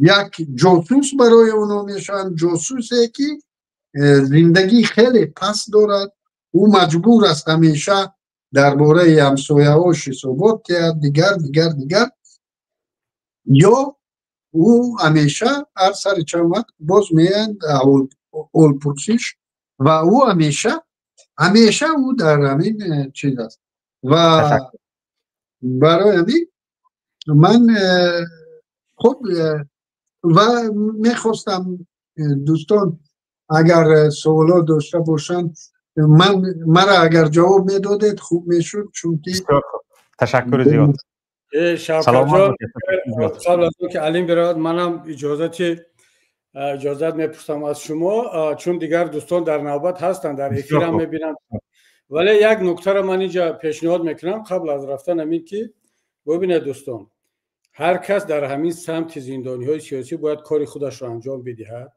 ما سیاستمداران کسانی که با کاری رسانه و با کاری سازمان‌های بین‌المللی رفت و آمد داریم باید کاری خوب ما انجام دهیم و بعضی حالت‌ها هست که شرط نیست اون اعلان شود شرط نیست که اون رو ما بیایم رکلام کنیم هر کس باید در همون چارچوب توان خودش در چارچوب مسئولیتاش کارش رو انجام بدهد اما بسیار خوب میبود که شما کارمندان رسانه ها کسانی که با رسانه ها سر و کار داره در همکاری با کسانی که از زندان ها بیرون برآمدن کسانی که خانواده زندانی ها کسانی که تجربه بود و باش زندان رو دارن یا میدانن، از عذاب و مشقت و از دشواری های زندانی های ما آگاه هستند، با اینها برنامه کنید.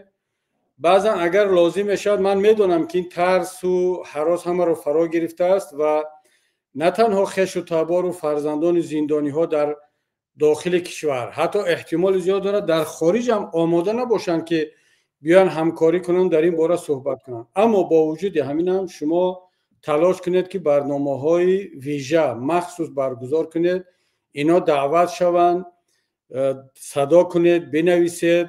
با هر راه باید که جامعه جهانی و بعدا ملت تاجیک از وضعیت و عذاب و مشقت زندانی های تاجیکستان آگاه باشند.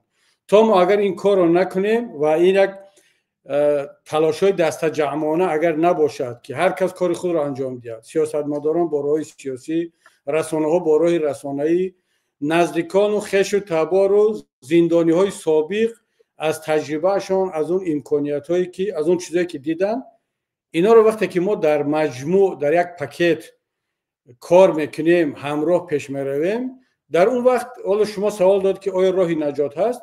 تنها در اون راه بعد امکانیت نجات زندانی های ما یک مقدار بالاتر می رود فایزش.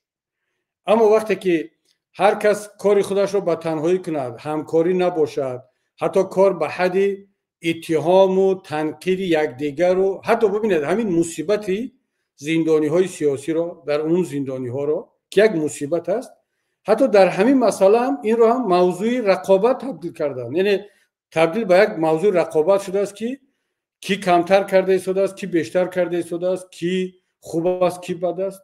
خب اگر در یک کاری سیاسی، در یک تجارت رقابت باشه، در اونجا که فایده هست، مگر موضوع مصیبت رو هم باید موضوع رقابت اون رو تبدیل کنیم؟ برای این دقیقاً موضوع جامعه تاجیک ما و شما باید همکاری کنیم. من پیشنهادم همین است که شما خودتون شخصا یک ویژه برنامه‌های را مخصوص زندانیان سیاسی کنید تا اینکه کسانی که در این باره حرفی گفتن دارن بیان. چقدر مثلا شرح خوبه که علیم داد، واقعا این نیاز به آن دارد که بیشتر گفته شود، تحلیل کرده شود که چرا حکومت جمهوری تاجیکستان منفیت دار هست که در تاجیکستان همیشه زندانی باشد، بخصوص زندانی های سیاسی. وقتی که وزیر داخله میگه که از اولی سال تا امروز ما 600 کوششی عمل تروریستی رو پیشگیری کردیم. شما تصور کنید وقتی اینا میگن که 600 هر روز در تاجیکستان 2 عملیات تروریستی از طرف کسی طراحی میشده است که اگر اینا 600 تا را آشکار کرده باشن، با ممکن 600 تا دیگه از منطق حکومتداران هنوز آشکار نشده است و شما در 600 پرونده ای که اینا باز کردن 1 نفر نمیره زندان. خب حداقل 1 نفر نباشد، شاید تا 10 نفر اینا برای یک پرونده زندانی میکنن. یعنی در دوام 1 سال با همین پرونده های ساخته تروریسم، اکستریمیسم که اینا پرونده های سیاسی هستن، یعنی در 1 سال اینا هزارها نفر رو زندانی میکنن و این تبدیل به یک سیخ، به یک کنویر، به یک مکانیزم بزرگ پولکارکنی و ملت رو ترساندن شده است که در این باره باید که همگان شبانه روزی بگیم تا اینکه چشم ملت یک کمی هم باشد باز باشد. من با اجازه شما مرخص میشم و انشاءالله اگر باز هر وقتی که لازم بود در خدمت شما و مردم هستیم انشاءالله. تشکر به هر دویتان، سلامت باشید. تشکر که دعوت ما رو پذیرفتید و وقتی پرقیمتی خود را دریغ نداشته در این همایش شرکت کردید. هر دویتان سلامت باشید، در پناه خدا باشید.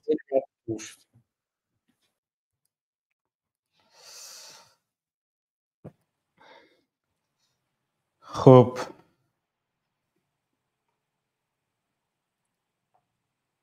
اوکی علیم اینا خیلی میبره. انا ما شما برآوردم. خیلی خوش باشید. در پناه خدا باشید. در پناه خدا باشید. خوب برادر عزیز گرامی، عمران ظاهرов، رئیس انجمن تاجیکان در شام، خوش آمدید. و علیکم السلام و رحمت الله و برکاته. تشکر که آواز ما هست؟ صدایتان هست؟ کمتر صدا رو بلندتر کنید. تمام. باشه. صدایتان کمتر پست است. بسم الله الرحمن من الرحیم. جا به جا در همون سرشوی صحبتمون با شما همون با سوال کلیدی به شما مراجعت میکنم. برای آزادی زندانیان سیاسی یگان راه نجات هست؟ شما که در کشور شام در آزادی زندانیان سیاسی، همونهایی که در چقوری زمین زندانی بودن، در آزادی های آنها، در مبارزه برای آزادی های آنها شرکت داشتید. اکنون خود شما میگفتید که این آزادی های زندانیان خودمان یگان راه نجات دارد، برای آزادی آنها یگان راه هست؟ بسم الله الرحمن الرحیم. تشکر به دعوتتان و سلام به بینندگان شما. اولش نام من ذکر کردید، من اول خودم شناس کنم، زیرا که در برنامه سلیم جان بعضی مردم نادرست فهمیدن، برای که گپا پهلو دارد مردم هر خیلی میفهمند. من نماینده تجمع تاجیکان در زمین شام هستم. ما یک تاجیکان یک تجمع شدیم که خاصتا مسئولین روشنفکرا ما تجمع شدیم، یک مشروع داریم و من یکی از نماینده آنها. اینجا خیلی عادت دارم، خیلی عادتشون بسیار خاصتا مسئولین کادر هستند و من یکی از نماینده همونها. و وقتی که در میدیا صحبت میکنیم بعضی وقت از نام خودم گام میزنم، بعضی وقت از نام همین تجمع هم که صحبت کردیم. او تجمع مشروع دارد و میدان عزت اعلان کرده بودن این مشروع همینطوری. برای اینکه بعضیا کج و کوج نفهمن، بعضیا فکر میکنن که من از نام تمام تاجیکو اینجا، نه، ما یک تجمع هستیم و این آدمای کادر هستن و خیلی این مشروع دارن و این مشروع رو پیش میبرن. بعد شما درباره ذکر حل نجات این ذکر کردید. راست دیگه اگر اجازه بدید من کمتر از بالا سر کنم که بینندگان مفهوم باشد، فکری من مفهوم باشد. اولش اینکه به فکر من، به نظر من که 95% زندانیای سیاسی در تاجیکستان امید ندارن یا امکانیت ندارن که آزاد شوند. 95% من بها میدم. 99 گفتنی بودم، خیلی 95 گفتم. بس شاید شما یا دیگر بینندگان سوال دارن که من در فلان جا زندان سیاسی آزاد شد، این شد و این شد. بله، ما نگاه میکنیم که در زندان گوانتانامو، این زندان چه یک وزبین زندان سیاسی آزاد شدن، سیاستشون دوام دادن و سالم برآمدن. و اینچنین ما میبینیم که در پاکستان طالبان زندانی بودن، از زندان آزاد شدن و از مبارزهشون دوام دادن سالم و حاضر در حکومت، در افغانستان در حکومت نشستگی هستند. و مثال دیگر این که حتی ما میدونیم اسرائیل که هست چه بیرحم کودکان را ما شاهد هستیم میبینیم. و از زندان اسرائیل هم ما نگاه میکنیم سینوار زندان سیاسی برآمد و سالم مبارزش دوام داد و شهید شد. یحیی سینوار بله شهید شد. این خیلی مثال هست، ولی که اگر شما اعتبار دید این خیلی مثال فقط در دولت‌های غرب یا کسانی که با دولت غرب رابطه دارند، سیاسیون هستند، از این خیلی زندانی ها شما امید دارید که زندانی سیاسی بیرون میشوند و سالم آزاد میشوند. این چیز رو ما وای میکنیم، یا اگر ما صدا بلندی کنیم یا مظاهرات کنیم امید هست که از این خیلی زندانی ها میبرند. لکن از زندان روسیه، یک کثیف پلید دولت روسیه و اینم یک کثافتش در سیاسیگی خودش یک آسیا میانه تاثیر میکند و کسانی که هستند از این زندان هایی که در زیر دست اینها هست 95-99% ما میدونیم که زندان های سیاسی نمیبرایند یا برایند هم که خیلی حالت کسلی مریض که زود وفات میکنند.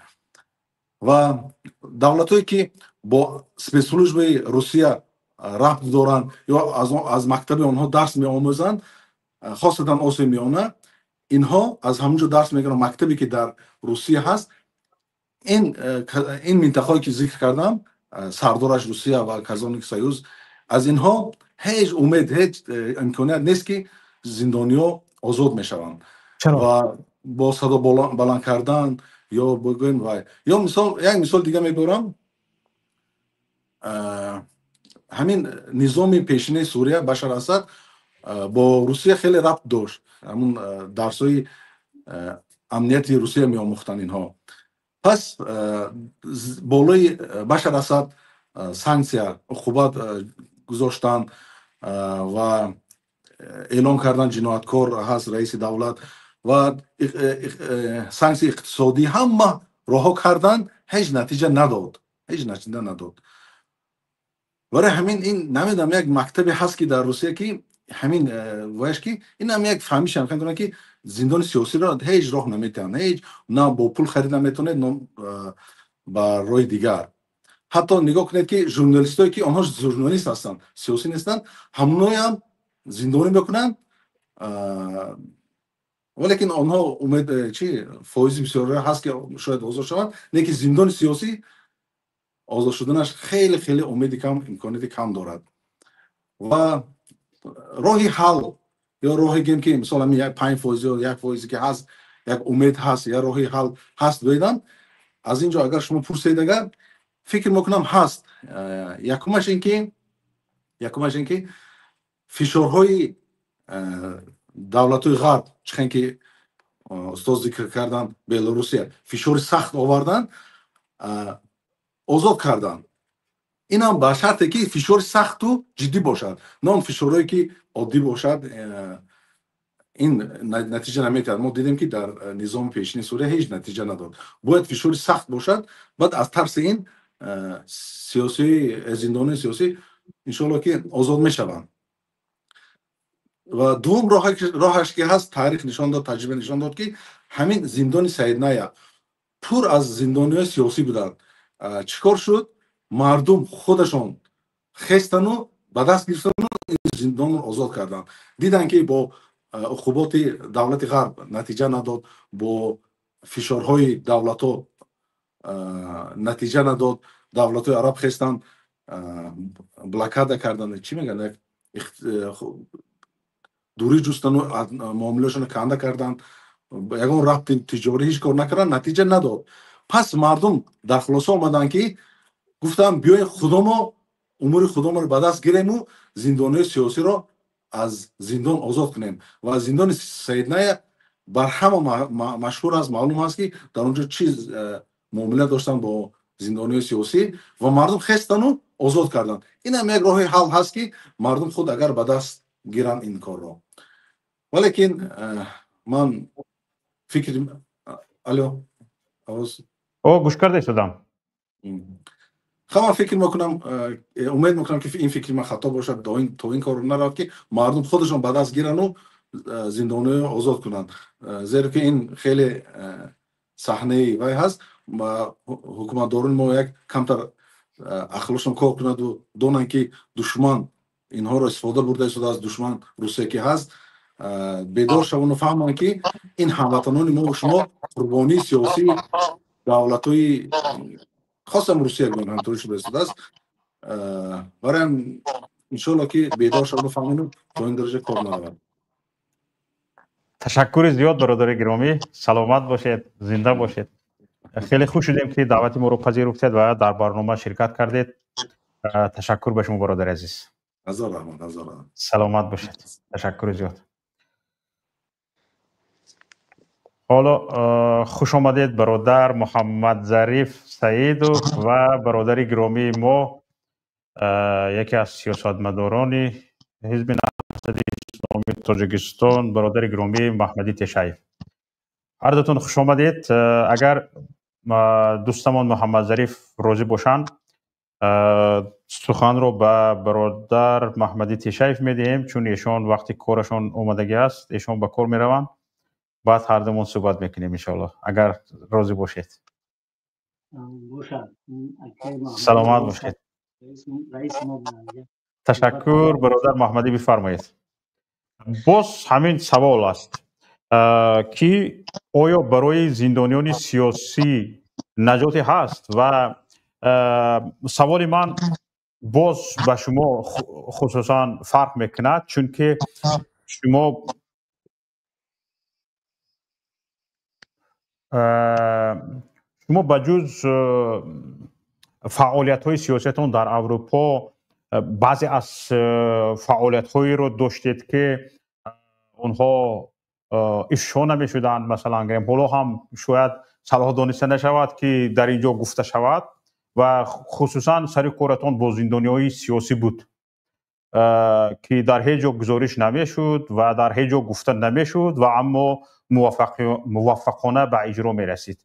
و یادم هست یکی از چیهای تاریخی شما مثلا گریم که بابای دانه بودن، ایشان وفات کردند و خیلی از کارنامه‌های های شما در آزادی بابای دانه یادم هست، چون من خودم که در پیام کار میکردم چندین گزارش ها به دست من آمده رسیده بود که در سرخط اون گزارش ها نام شما نوشته میشد، هرچند اونها را ما گزارش نکردیم، در هیچ جا نگفتیم، افشا نکردیم، لیکن در من این خیلی حجت ها وجود دارد که بالای خط این گونه گزارش ها نام شما وجود داشت و جایی که صلاح میدونید که بگویید در این باره گپ میزدید بهره میگرفتیم و هم نظرهایتان رو درباره آیا راه نجات برای زندانیان هست میشنیدیم. بفرمایید. تشکر برادر شوکت جان، برادر محمد ظریف که برای ما فرصت دادن. به نام خداوند بخشنده مهربان، السلام علیکم و رحمت الله برادران و مردم عزیز. واقعا ما بعد از اونه که حکومت تاجیکستان حزب نهضت اسلامی تاجیکستان را ممنوع اعلام کرد و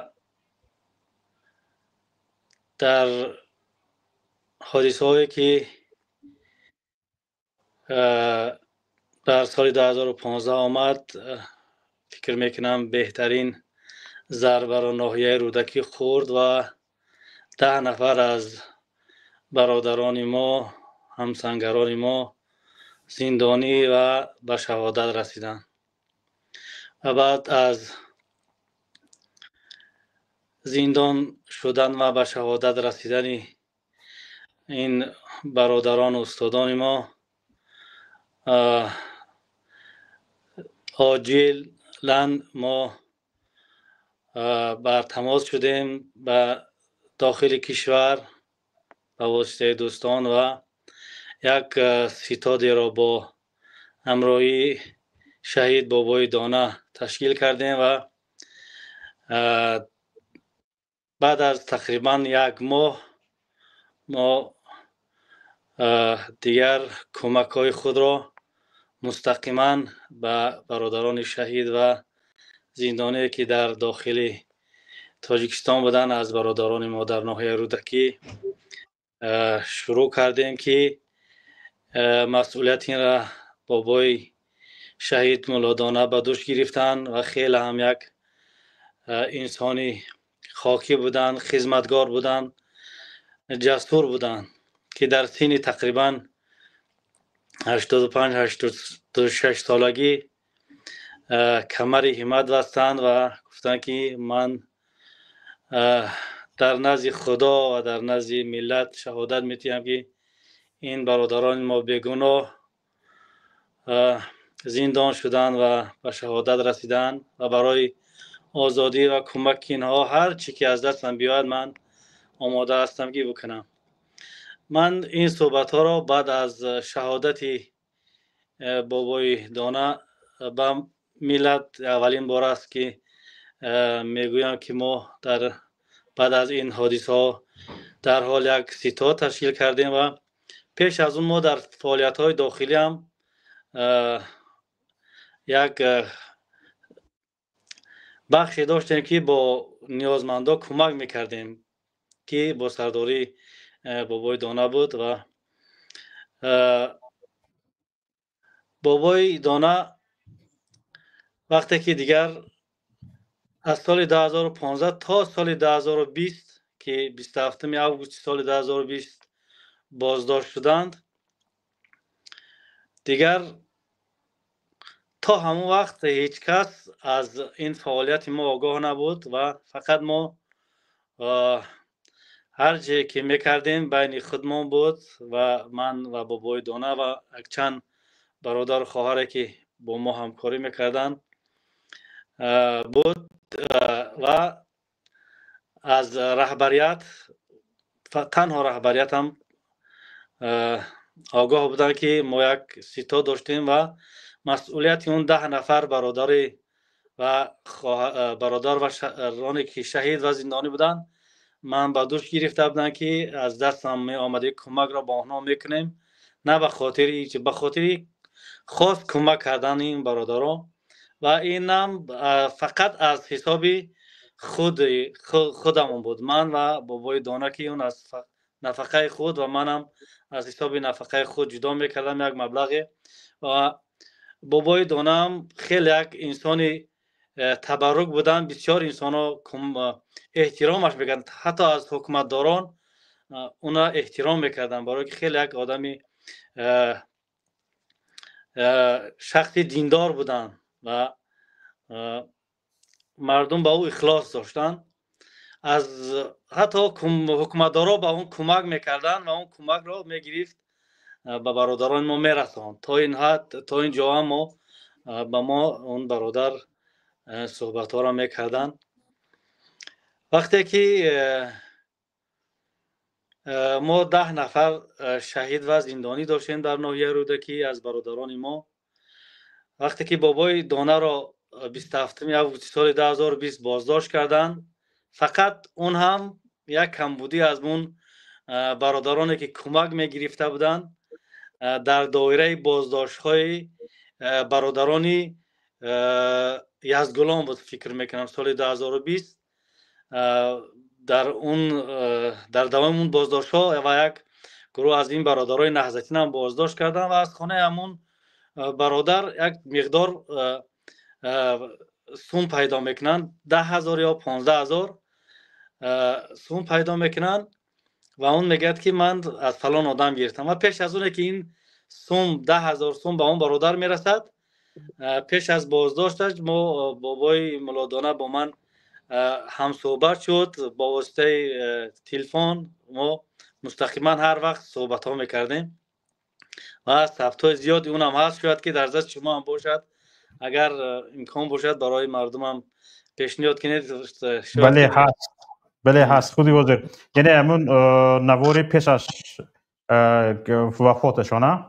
بله پیش از شهادت و چند نوارهای دیگه ثبت بیایید همراه گوش میکنیم. اون را گوش کنیم. بعد اکنون نصیب همین بده، همچنانه که به دعای شما و محنت‌های شما و صداش نیست، من از زندان حکومتی آزاد شدم دعا میکنم و یک نصیحتی همچنین شوکت جان صداش نیست، صدا تماما نیست یا پست؟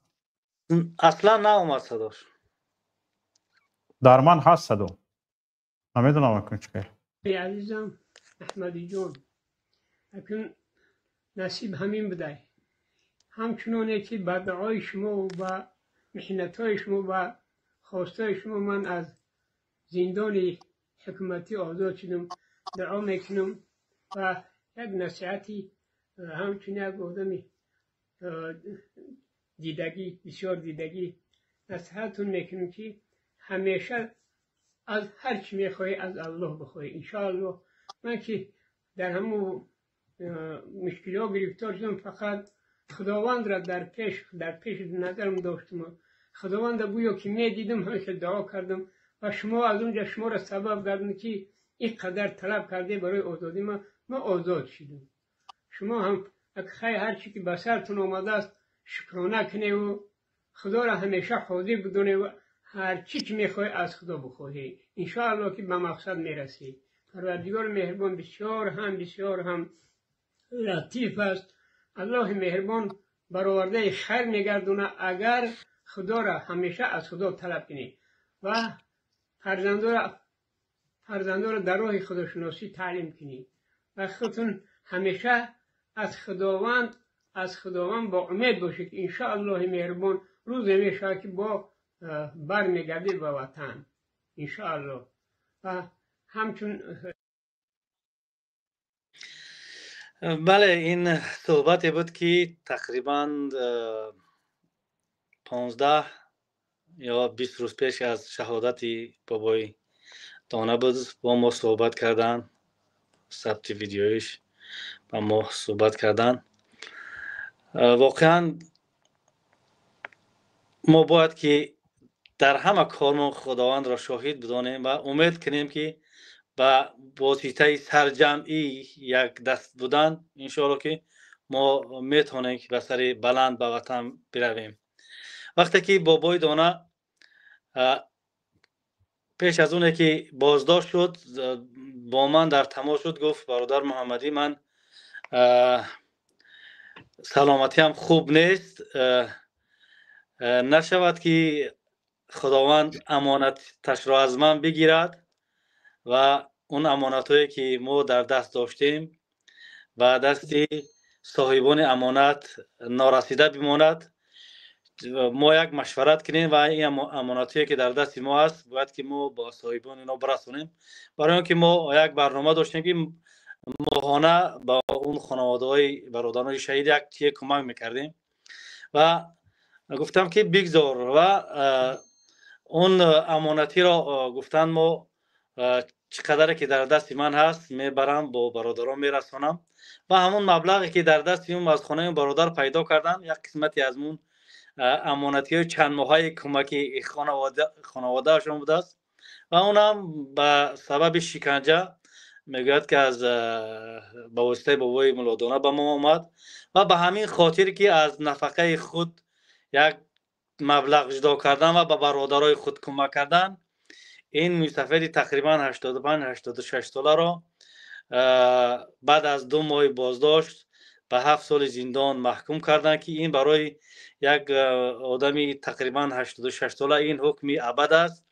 یا حکم قتل است که با واسطه که در قضیه بابای دانا تمام ملت صدا بلند کرد، چی از روسیه، چی از داخل تاجیکستان، چی از اروپا، تمام سازمان های بین المللی برای آزادی بابای مولا دانا صدا بلند کردن و حکومت هم از این بازداشتی که کرد نمیدونم شرم کرد یا که فشار سازمان های بین المللی بود یا فشار شاید که ملت بود که یگان مشکلی بالاش میاد. در بعد از 9 ماه بازداشت که سلامتی بابای داملو خیلی هم وضعی بود در زندان از سبب سلامتیش خوب نبودن، بعد از 9 ماه تقریبا 23 اپریل سال 2021 از زندان آزاد شد و بعد از آزاد شدن زندان ما با اون صحبت کردیم. با من یک ثبتش هم هست، شاید پیدا کنم ثبت اودیویی.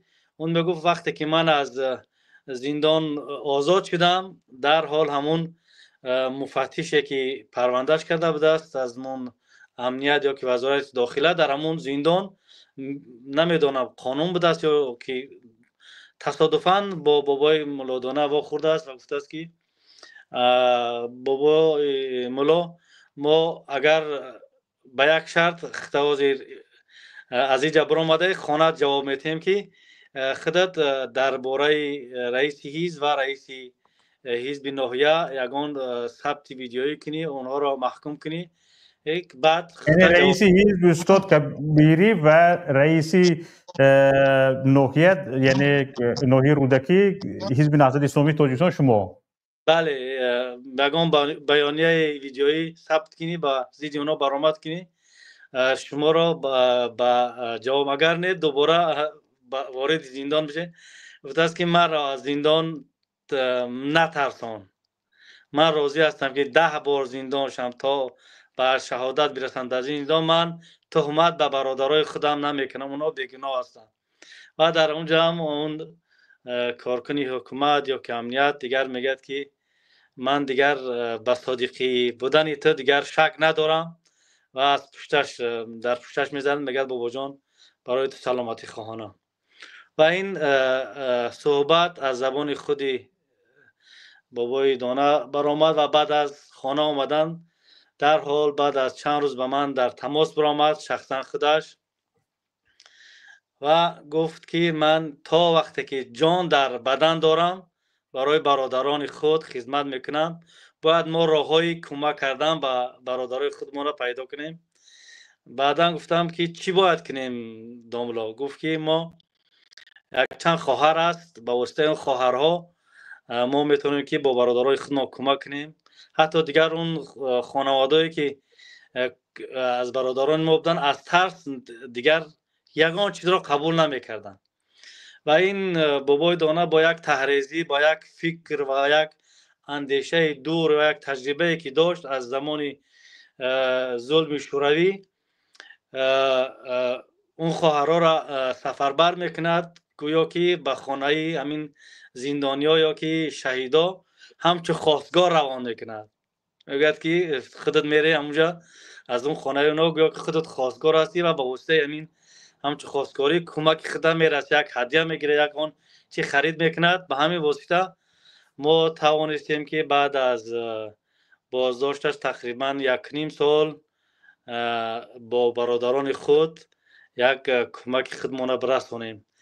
واقعا تا پیش از این که 20 روزه که سلامتی از بالای جاگه بود و صحبت با ما میکرد، همین 20 روز صحبت کرد، 20 روز پیش از شهادتش بود، کمک خود را دریغ نمی داشت.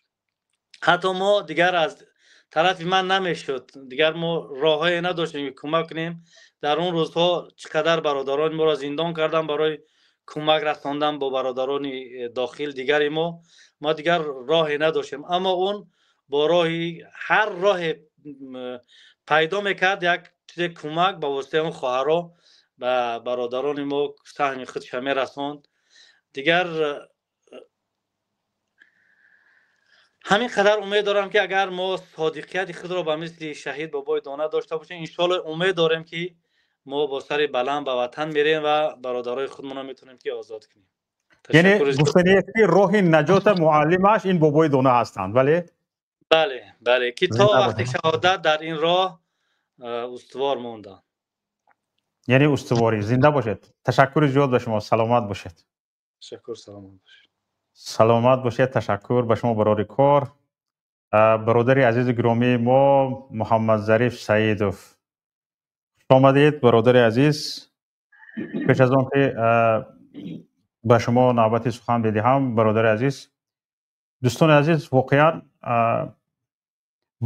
بعضی از دوستان، بعضی از برادران هستند که فکر میکنی نه برای خودش بلکه برای جامعه آفریده شده است و واقعا بعضی از همون کارنمایی ها محمدی تیشایف و بعضی از دیگر دوستان را در کمک و دستگیری برادران زندانی سیاسی وقتی که من میشنیدم و وقتی که میدیدم که همون نبودن کمک، از نبودن مثلا گریم غمخوری یا اینکه اهمیت شکایت ها میشد، اینها دمشون نمی برآمده، نمی گفتن که نه هست، وجود داره، شده ایستاده است، این خیل نگوین، اقلا نمی گفتنده. یعنی یک دیلی که یک صبری که هست مثلا گریم که با وجود تمام فشارها دهانش دوختگی است، صدایش نمی براید و همون کارش رفته ایستاده است. بی نهایت همین چیز مرا حیران میکرد. واقعا امروزها یک خلاصه ها میبرارم، میبینم که واقعا اگر شما در کار خود، در رفتار خود و به فعالیت در رفتار خود یعنی اراده مستحکم داشته باشید و بر این فعالیت خود اگر مثلا راضی باشید و دیده ایستادید که کارتون رفته ایستاده است، واقعا کارتون پیش رفته ایستاده است و این کار به خاطر رضایت حق سبحانه و تعالی است، حاجت ندارد که به چند نفر گزارش بدی، چند نفر بداند، چند نفر بفهمد و گله و جنگله خود رو دست کشد. بسیار یک چیزهای عجایب است. تشکر به همین خیلی دوستان. حالا این محمدی تیشایف خودش تنها نیست و چندین این گونه برادرها هستند که با دهان بسته بدون یگون صدا، بدون یگون آواز از پی کار خود هستند. برادر محمد ظریف سعید، خوش آمدید برادر گرامی. بفرمایید. خدا اینجا استاد ما دامولا جنت الله کامل هم وارد شدن انشالله و ایشون هم چی میتیم. بفرمایید برادر عزیز. صدای ما؟ صداتون هست فقط پست. حالا استاد کمتر گرم شد شاید که بلند شد. بله. بسم الله الرحمن الرحیم. سلام و درود به همه بینندگان، هموطنان گرامی و اون مهمانانی که پیشتر صحبت کردن. تشکر برای فرصتی که برای ما داده و تشکر برای اون که این برنامه را برگزار کرده. هر کسی که کمترین سهم را در برگزاری این برنامه داشت، واقعا کار خوب بود که متاسفانه مردم ما و شما دیگه جزئی از فرهنگ مردم ما و شده است. میگم هم شاید اشتباه نکنیم که شخصیت های خودشون، شخصیت های ملی یا که به قول قهرمان های خودشون بعد از اینی که از دست میدهند بعد بالای قبرهاشون گلچنبر رو یا اینکه هیکل ها میتراشند یا هر سالانه یادبودها براشون میگیرند و خیلی کم اتفاق میافتد که در زندگی اونها اونگونه‌ای که باید قدردانی شود قدردانی میکنند. و این روزها حتی کسانی که در این بیرون از کشور یا کسانی که پیروی از اون بزرگان داره میگن واقعا به درک اونه که بتانیم کمکی برای یا اینکه راه اونها را ادامه دهیم یا خدمت برای آزادی اونها کرده باشیم، به درک این نرسیدیم که در زندگی اونها قدر کنند. اگر به این درک میرسیدن شاید که در این برنامه ها برای مثل ما نوبت اصلا نمیرسید و از فرزنده و از شاگردان و از خویش تبار و یار و دوستان اون بزرگواران می آمدن این میدان ها رو پر میکردن. اما و حالا درباره اونه که یکی از این بزرگان میخواستم دربارهش یکیش انتخاب کنم و دربارهش صحبت کنم. وقتی چند نفر مطالعه کردم و درباره یکیش صرف نظر کردم و دیگر نخواستم و عمومی در هر کدومش از این بزرگا نه تنها یک دلیل بلکه ده ها دلیل میتونی پیدا کنی که اگر ملت یا کشوری که بخواهد اینها را همچون قهرمان معرفی کند در یا که در لیست قهرمان ها جا کند، ده ها دلیل وجود دارد در کارنمایی های اینها. اما متاسفانه در ملت ما، در اون شاعران و اون نویسندگان ما از قهرمان هایی که گذشته این دوربین و این برنامه هایی که این شبکه های مجازی که خبر رو نشر میکنن اگر در زمان های گذشته میشه شاید که از این قهرمان هایی که این با مبالغه و هنگامه و آبرزها اونها را قهرمان میسازه شاید بجز همین قهرمانیشون هیچ صحیفه سفیدی در حیات تو فعالیتاشون پیدا نکنید. حتی همین قهرمانیشون هم با مبالغه ها قهرمان شده. با گفتی همون فردوسی منم کردمش رستم داستان وگرنه کسی بود در سیبیستان یا زاغلستان. ولی این روز قهرمان های زنده ما و شما در داخل زندان هستند و آنگونه ای که باید قدر شوند قدر نمیکنیم چون و ده ها دلیل رو گفتم که برای قهرمان بودن اونها میتونیم پیدا کرده از فعالیت های اونها. ولی فقط اگر یک دلیل عمومی برای هر کدوم این زندانی های همحزبای خودمون میگیم، اگر فقط یک دلیلی که اونها را میتوان همچون قهرمان گفت چه بگیم، همینه که آماده نشدن در علیه این مبارزان، علیه این راه خودشان، علیه حزب و رهبریت حزب حرفی بگن، چند جمله از مدح و ثنا یا از تمجید و از تقاضای عفو از رئیس جمهور امام الرحمن نکنن. یعنی آماده نشدن که اینها را علیه این راهشون یک جمله بگن و زندان و شکنجه و فشار و تحقیر حتی جانشون فدا کردن و راضی شدن و قول ما جان ما تن و فنا داده تا زنده شما باشه. اونها جانشون فدا کردن اما راضی نشدن که یک جمله در علیه این راه و علیه این مبارزه بگن. فقط همین کفایه است که اینها را در لیست یا در رخصت قهرمان ها ملت جا کنند.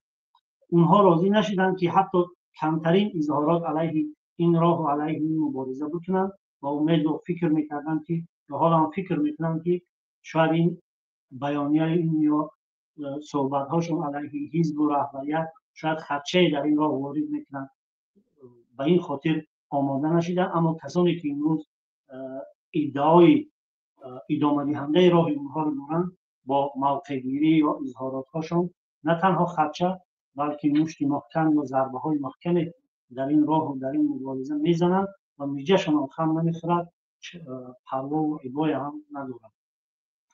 حالا حرف زیاد یا جمله زیادی گفتنی نیستم، فقط یک چند وقت بود درباره این فکر میکردم که ما این در بیرون با قول مبارزه بود ایستادیم یا کم هم باشد تظاهرات میکنیم یا شاید برادران در مسائل حقوقی کار میکنن، چی نتیجه میتید، چی فایده دارد برای آزاد کردن این زندانی ها یا با اون زندانی ها چی کمک میرساند. بالاترین نهادش وقتی سازمان ملل است چگونه افتاد ما رو قلب کردن که حکم آزادی اون زندانی ها رو میبرارد ولی برای به درد کسی نمیخورد، گوش کسی نمیشنود. پس چی فایده دارد از اینه که ما میریم در اینجا سر و صدا میکنیم و تظاهرات میکنیم یا فعالیت میکنیم؟ بهتر نیست که خاموش باشیم و با اون زندانی ها من در داخل شاید ضربه نزنیم یا بیشتر شکنجهشون نکنیم؟ یعنی این فکرها در ذهن میچرخید و از بعضی تجربه دیده ها و بزرگان سوال میکردم، اونایی که باید خودم متقاعد کنیم جواب پیدا نمیکردم. و چند وقت پیشتر بود یکی از دوستا یک نوار صحبتی مصاحبه یکی سابق از زندانی های مصر یا همین سوریه بود، یکی از اینا بود یادم نیست، که حکم ابد گرفته بود و بعد از سپری کردن 30 سال عمر خود در زندان آزاد می شود و با این تحولات های اخیر و از اون سوال میکنن که چی چیز برای شما امید میبخشید، چی چیز شما را نیرو میداد در این داخل که امروز سالم باز بعد از 30 سال عمر خود در بیرون از زندان بیرون شده. یک جواب عجیب میتید، میگه که وقتی ما در اون داخل اون مسئول شکنجه در زندان ها هستن، اونا وقتی می آمدن میگه با تحقیرهای نو، با اون دشنام و حقارت های نو و از این حقارت هاشو پیام میگیرن یا به شکل اشاره میکردن که باز دوستای شما دارن در بیرون سر و صدا میکنن، آرام نمیستن، مثل که در تاجیکستان هم میگن خواهی ملت با سر کردن صحبت دارن و تظاهرات دارن. وقتی این پیام ها رو از طریق شکنجه میگیرن، برخلاف اون گمان هایی که ما شما داریم اونو میگیم ما اگر در این جریان کار کنیم زندانی‌ها شکنجه میشن، درست است که شکنجه و رنج و درد دارد، هیچ کسی نمیتوند که بگه که درد ندارن و رنج نمیکشد، ولی این درد و رنج ها کدی پیام میگیرفتیم میگه که پس این راهی که ما انتخاب کردیم ها هم کسانی هستند که راه ما را ادامه داده ایستادن و در فکر آزادی ما هستند و اون باور و امیدی که ما برای آینده این راه، آینده این حرکت ما داشتیم، این چیز برای ما امید میداد که ما حتما دیر یا زود به یک پیروزی میرسیم و این امید ما را تا امروز زنده داشت. و این مصاحبه را وقتی گوش کردم به خود خلاصه کردم که وقتی ما در بیرون هر فعالیتی میکنیم اگر میتونیم با این گونه پیام یا این گونه امید اگر به داخل یک زندان و یکی از این برادران اگر انتقال داده میتونیم، پس میارزد فقط برای انتقال دادن همین امید چطور کنیم ما و شما کاری که از دست نمیاد اینجا تلاشمون کنیم. حرفای دیگر زیادتی هم نمیگم، از این بیشتر وقت شما را نمیگیرم. با امیدی هر چی زودتر در آزادی دیدن این دوستا و برادران و این زندانی ها و زیارت کردن از نزدیک هر یک اینها را. سلام علیکم و رحمت الله و برکاته. و علیکم السلام و رحمت الله و برکاته.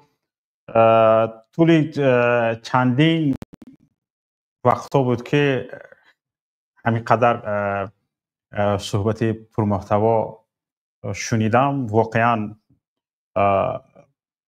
یک چی میگن یک تمثیل خوب بود، خیلی عجایب بود. نگاه کنید اساسا دوستان ما احتیاط میکنن که من اینجا اگر گپ زنم یگان خودم نشون دهم در اونجا پدرم رو یا دودرم یا برادرم رو شکنجه میکنن، عذاب میدهند، برای همین من باید گپ نزنم. برادر، خواهر، دودر، دوست، استاد، همسنگری عزیز، انا همین فعالیت های تو، صدای بلند بوده تو با آنها توسط انمی شکنجه ها و توسط روبرو شدن به مسئولین زندان پیام میدهد که در اینجا فعالیت رفته ایستاده است. کسانی هستند که کار آنها را دوام داده ایستادند. کسانی هستند که فعالیت آنها نمرده است، ادامه دارد و این آرزو و این امید در دل آنها شعله می افکند و حتی همون شکنجه ها برایشان بشارت از فعالیت، بشارت از آزادی است. این گونه باید فهمید، این گونه باید درک کرد. سلامت باشید برادر عزیز، زنده باشید. تشکر، خیلی با حق گرفتید. سلامت باشید. در پناه خدا. استاد عزیز دوملا جنت الله کامل، آمدید برادر عزیز گرامی. تشکر که همین دعوت خاکسارانه ما را پذیرفتید و میدونم که شما خیلی سرکار و سرفعالیت هستید و چندین فعالیت بجز این والا مسئولیت نوی که گرفتید باز چندین مسئولیت های دیگر دارید. با وجودی هم این دعوت ما را قبول کردید، به شما تشکر عرض میکنم و یک بار با سوال به شما مراجعه میکنم که راه نجات چیست؟ بسم الله الرحمن الرحیم. الحمد لله رب العالمین والصلاة والسلام على اشرف الانبیاء والمرسلین محمد وعلى آله واصحابه ومن تبعهم بإحسان الى یوم الدین. اما بعد، برادر بی نهایت عزیز و گرامی و برادر مبارزمان برادر شوکت جان، خیلی هم سپاسی فراوان که چنین برنامه رو تشکیل کردید و البته با این برنامه ها سبب می شود که ما و دیگر برادران زندانی سیاسی خودمان را فراموش نکنیم. اما وابسته به سوالی که شما دادید، من در اینجا می خواهم پیش از اونه که به سوال جواب بدهم، وابسته به همین زندانی ها از نگاه اسلام هم یک کوتاه هم که باشد صحبت بکنم. زیرا خود بنده از جمله کسانی بودم که دو برادر و چندین نزدیکانم در زندان بودم و حتی یک سال پیش یک برادرم هم در داخل زندان به شهادت رسیدن. و البته شما وقتی که درباره زندانی ها و مشکلات آنها چگونگی یا با چی راه بتوانیم آنها را آزاد کنیم یا راه آزادی آنها چیست، من این را خوب درک میکنم. اما قبل از همه میخوام این را بیان کنم که از نگاه اسلام، من به این خاطر از نگاه اسلام میگویم که ما همه مردم یا ملت تاجیک، چی مبارزامون، چی در داخل تاجیکستان و چی حکومتی ها بجز یک اندک یکم انگشت شمار دیگه همه مسلمان هستیم.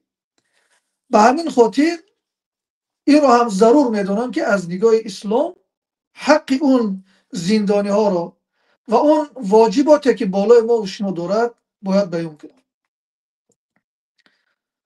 الله متعال در آیات قرآن میفرماید که وما لكم لا تقاتلون في سبيل الله والمستضعفين من الرجال والنساء والولدان الذين يقولون ربنا أخرجنا من هذه القرية الظالم أهلها واجعل لنا من لدنك وليا واجعل لنا من لدنك نصيرا. صدق الله العظیم. امام قرطبی رحمت الله علیه در زیر تفسیر و شرح این آیات میفرماید که و تخلیص الاسرى المسلمین یا الاسارى واجب علی جمیع المسلمین، آزاد کردن زندانی های مسلمان برای هر یک مسلمان واجب است و حتی بعضی از علما این را واجب کفایه هم گفتند. پس نابسته از اینه که ما کی هستیم، در چی سازمان قرار داریم، در کدام گروه قرار داریم، همینه که یک فرد مسلمان در کشور ما و شما و حتی اگر مسلمان هم نباشد، مظلوم باشد، زندانی می شود، آزاد کردن او بر هر یکی ما و شما واجب می گردد. با چی را؟ انشالله می خواهم اونش رو هم بیان کنیم.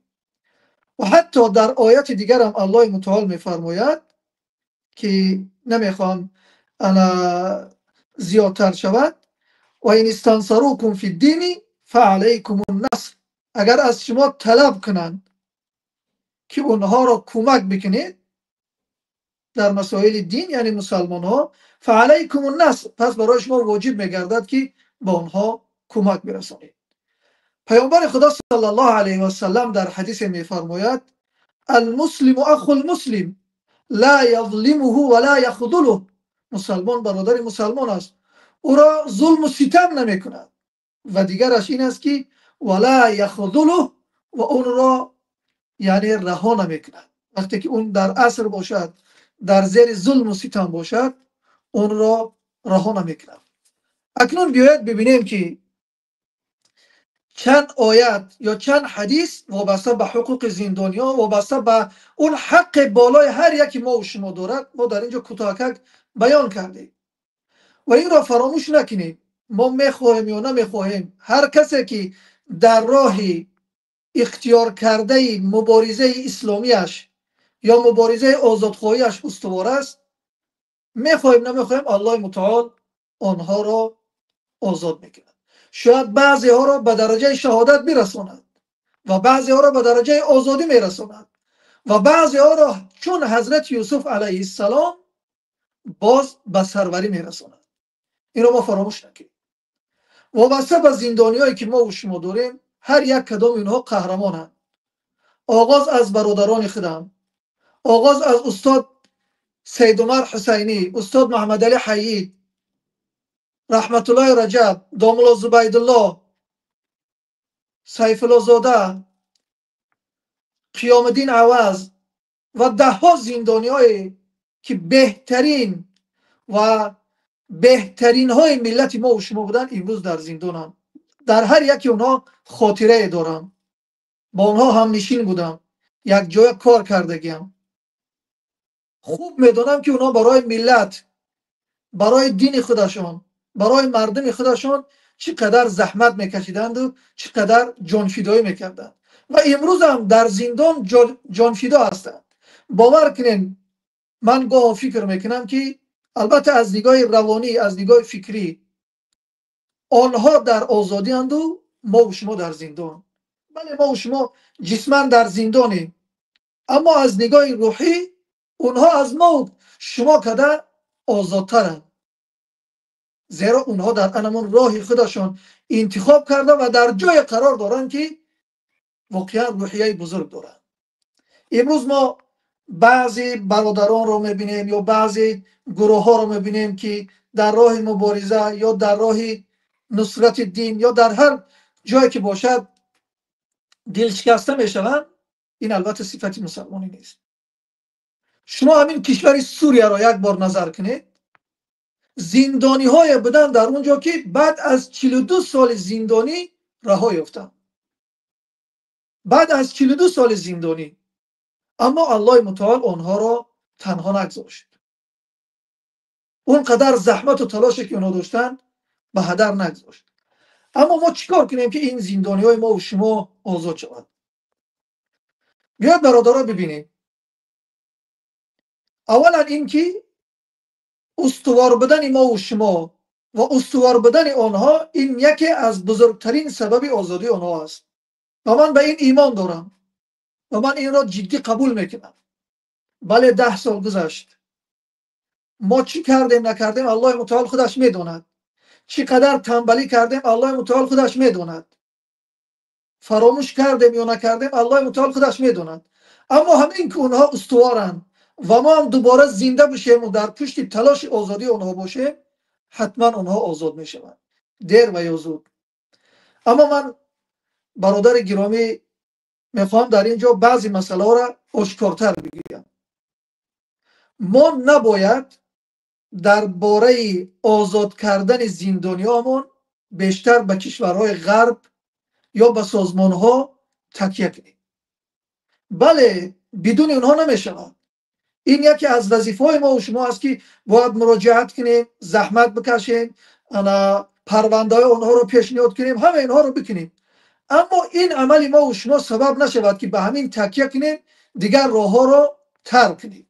من فکر میکنم که تکیه کردن صرف به همین کشورها و به همین سازمان ها این کار اشتباه است. اینا یک جزئی کار ما و شما باشد، یک از 100 شاید 5-10% کارمان باشد، اما 90% ما باید در دیگر جاها باید کارها رو ببینیم و از پشت آزاد کردن زندانی هامون شویم. زیرا من به چه خاطر این رو میگم؟ اگر ما فقط تکیه به همین ها بکنیم، این معنای آن را دارد که ما رحمانوف را خوب نشناخته ایم. رحمانوف را یعنی خوب نمیدونیم.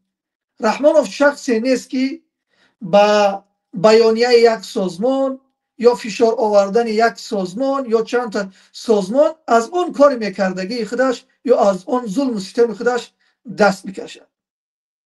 پس ما نباید با امید کشورهای غربی و با امید سازمانهای حقوق بشر باشیم.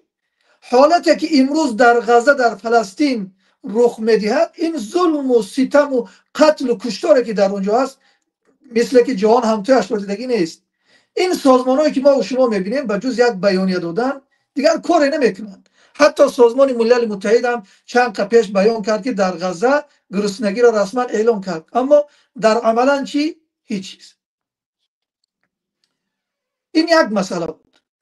دوم مسئله این است که حال ما وقت استادم مثال آوردن این که امریکا یا بعضی کشورهای غرب فشار آوردند و در بلاروس اینجا باشد بعضی زندانی‌ها را آزاد کردن، بله این منطقی است، اما ما این را فراموش نکنیم که کشورهای غربی من فکر نمیکنم که برای آزاد شدن زندانی سیاسی اسلامی الان تلاش فشار را بکنند.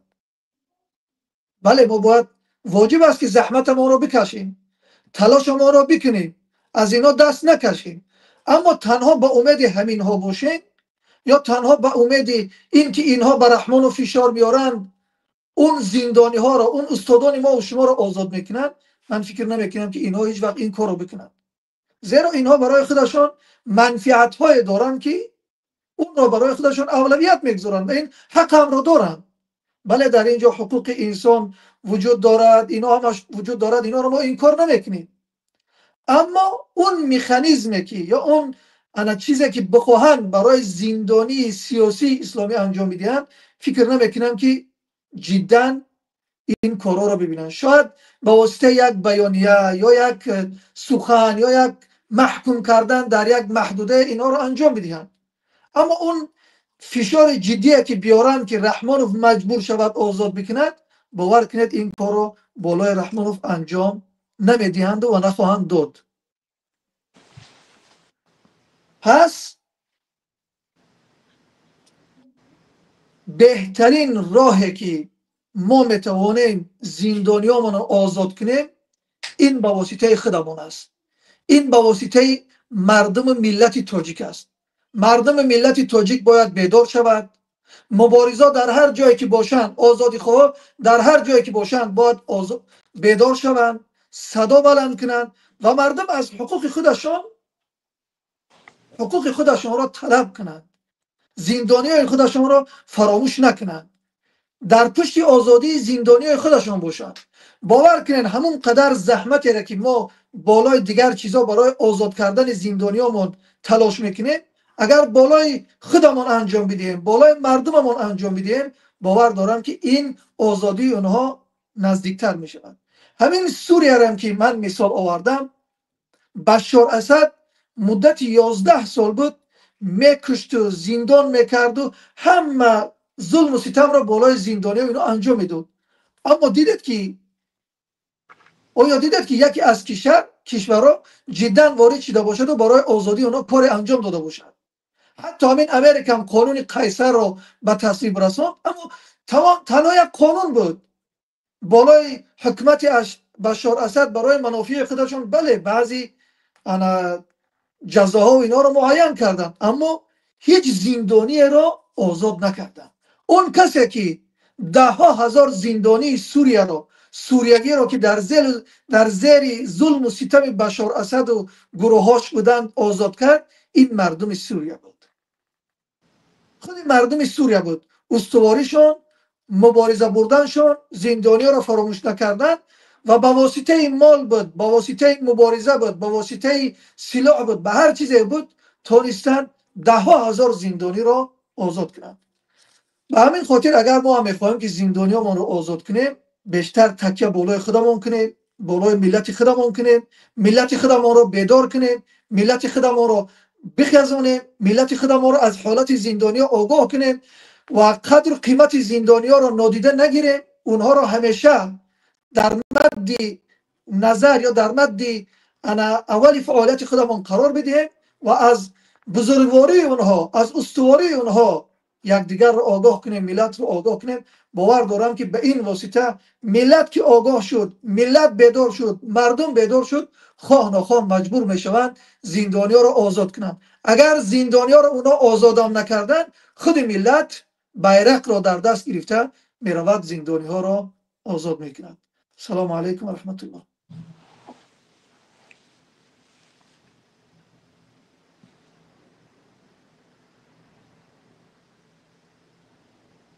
صدا تو نیست. و علیکم السلام و رحمت الله و برکاته. استاد جنت الله، خیلی صحبتون جالب بود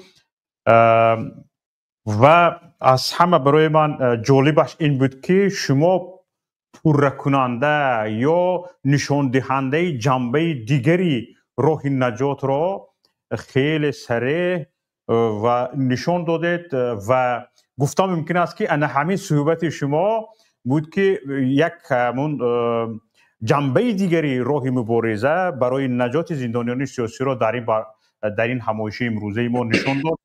به شما تشکر عرض میکنم. سلامت باشید. خیلی صحبتتون جالب بود. زنده باشید.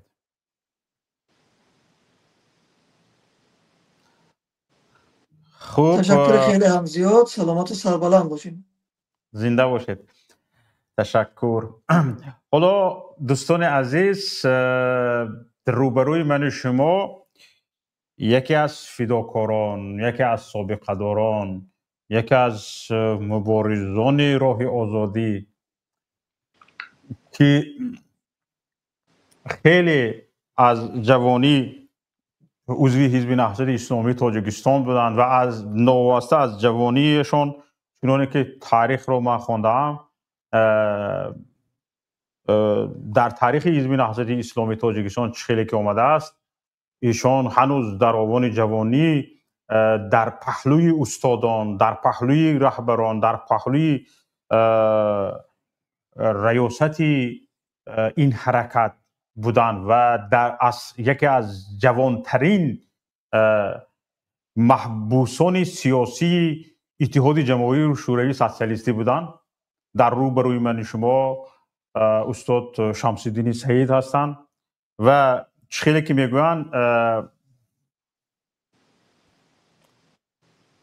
شنیدن کی بود مانند دیدن. در روبروی ما ایستادن. هر چیزی که من گفتم بیایید از زبان خودشان بشنویم.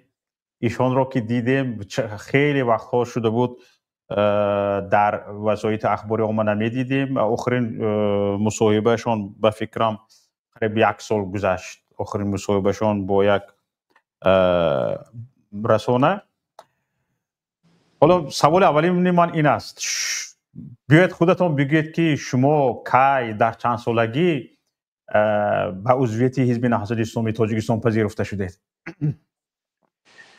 سلام علیکم و رحمت الله و برکاته. شوکت جان و تمامی دوستا و برادر و خواهرانی که ما رو میشنوند و تشکر از همه برادرای اشتراک کننده و از سخنگو در اینجا که واقعا یک استفاده خوبی را از شنیدن صحبت های برادران انجام گرفتم و خداوند توفیق بدهد که بتوانیم در راه اون راهنمایی و نتیجه گیری هایی که برادران کردن قدم های بگذاریم تا اینکه بتوانیم شادی و خرسندی خانواده کامل یک عائله در سر دسترخوان و حضور محبوسای عزیزمان تامین بشود.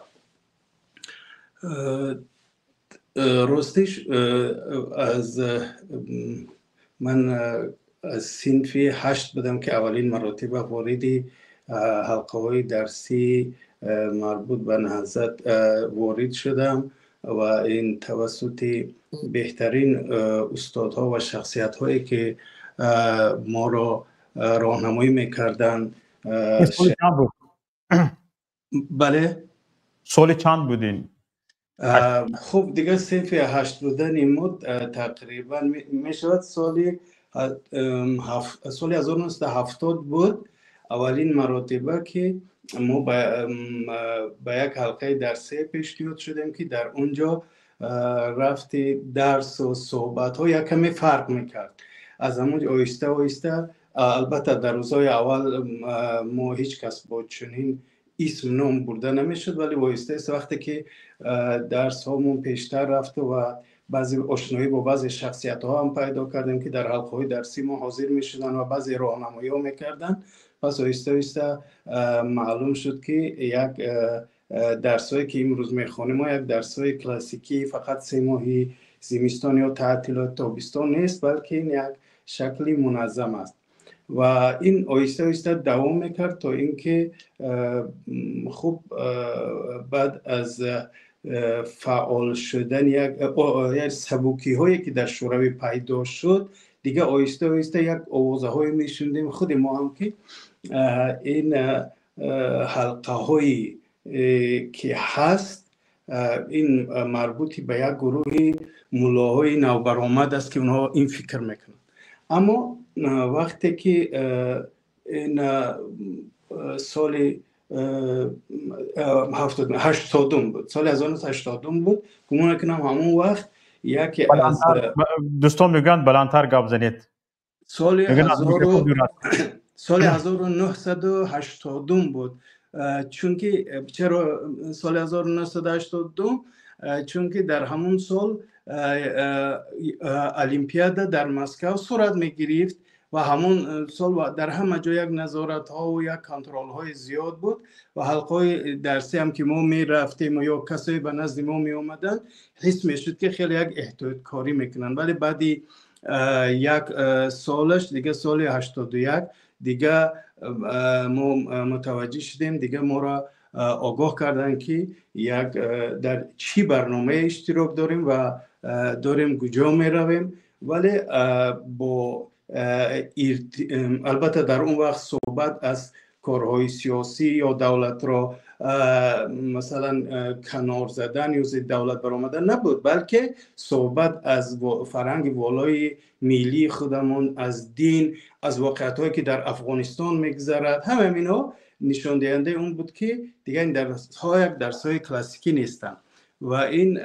شروع ورود ما با این درس‌های مخصوص نهضت از سال 80 شروع شد و بعد یک مدت کوتاه ما بیشتر آگاهی پیدا کردیم و نزدیک شدن ما و آشنایی ما با رهبریت این علاقه در بعد تقریبا 6 ساله که گذشتن، بعد از 6 سال در این مدت ما خدمت سربازی انجام دادیم و بازگشتیم و وقتی که فعالیت ها درس آموزش تعلیمات درسی را از فرانتیفه فرستادن راهنمایی کردن به دوشنبه و ما آمدیم در دوشنبه در حضور استاد اکاشه و با راهنمایی استاد همتزاده ما را فرستادن، خودشون آوردن در حلقه درسی که استاد اکاشه بودن و بعد با آقای اکاشه گفتن که شمس‌الدین را هم با خود بگیرید و ببینید که کجا مناسب است. اکاشه یعنی اکاشه کبیری، یعنی اکاشه که برادری استاد مویدی کبیری و ایشون من رو در دوکی دوشنبه بعد با برادر وقتی دیدن که من کجا خواب میروم، شرایطم چی هست، ما رو وصل کردن با اکای سید عمر و ما در همون شروع کردیم در حلقه درسی که مستقیم از جانب استاد سید عمر حسینی راهبری میشد و البته با آقای اکاشه هم رفت آمد داشتیم ولی بعضی مکالمه ها داشتیم، ولی دیگه کاملا در حلقه درسی استاد سید عمر حسینی بودیم. استاد سید عمر حسینی تازه به مولانای ناحیه رودکی کوچ بسته بودند و در اونجا یک منزل انتخاب کردند و خریداری کردند که قبلا هم در اونجا جای خوبش بود و تعطیلات تابستانی بود ولی برای ساختن اما خانهش با هم کمک میکردیم و چند روز تعطیل ما رو جواب دادن به خونه ها ما. وقتی که ما آمدیم حادثه دستگیری دزدیده شدن استاد سید عبدالله نوری از راه قرغان تپه یاوان صورت گرفت. اون بگاهش ما با همراهی تعدادی از برادران از قشلاقمان با سرداری ایشون شهید ابوالحسین زرگری و با راهنمایی اکی خال محمد که خداوند عمرشون دراز کنه هستند در همین آلمان،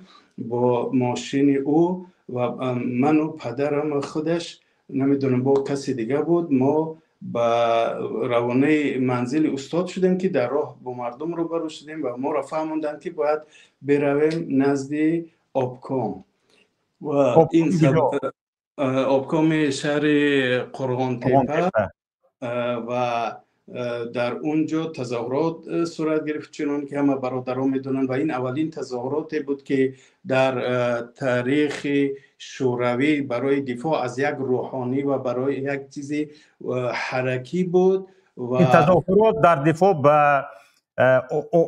با طلب آزادی استاد سید عبدالله نوری بود. این سال چند بود؟ سال 1986.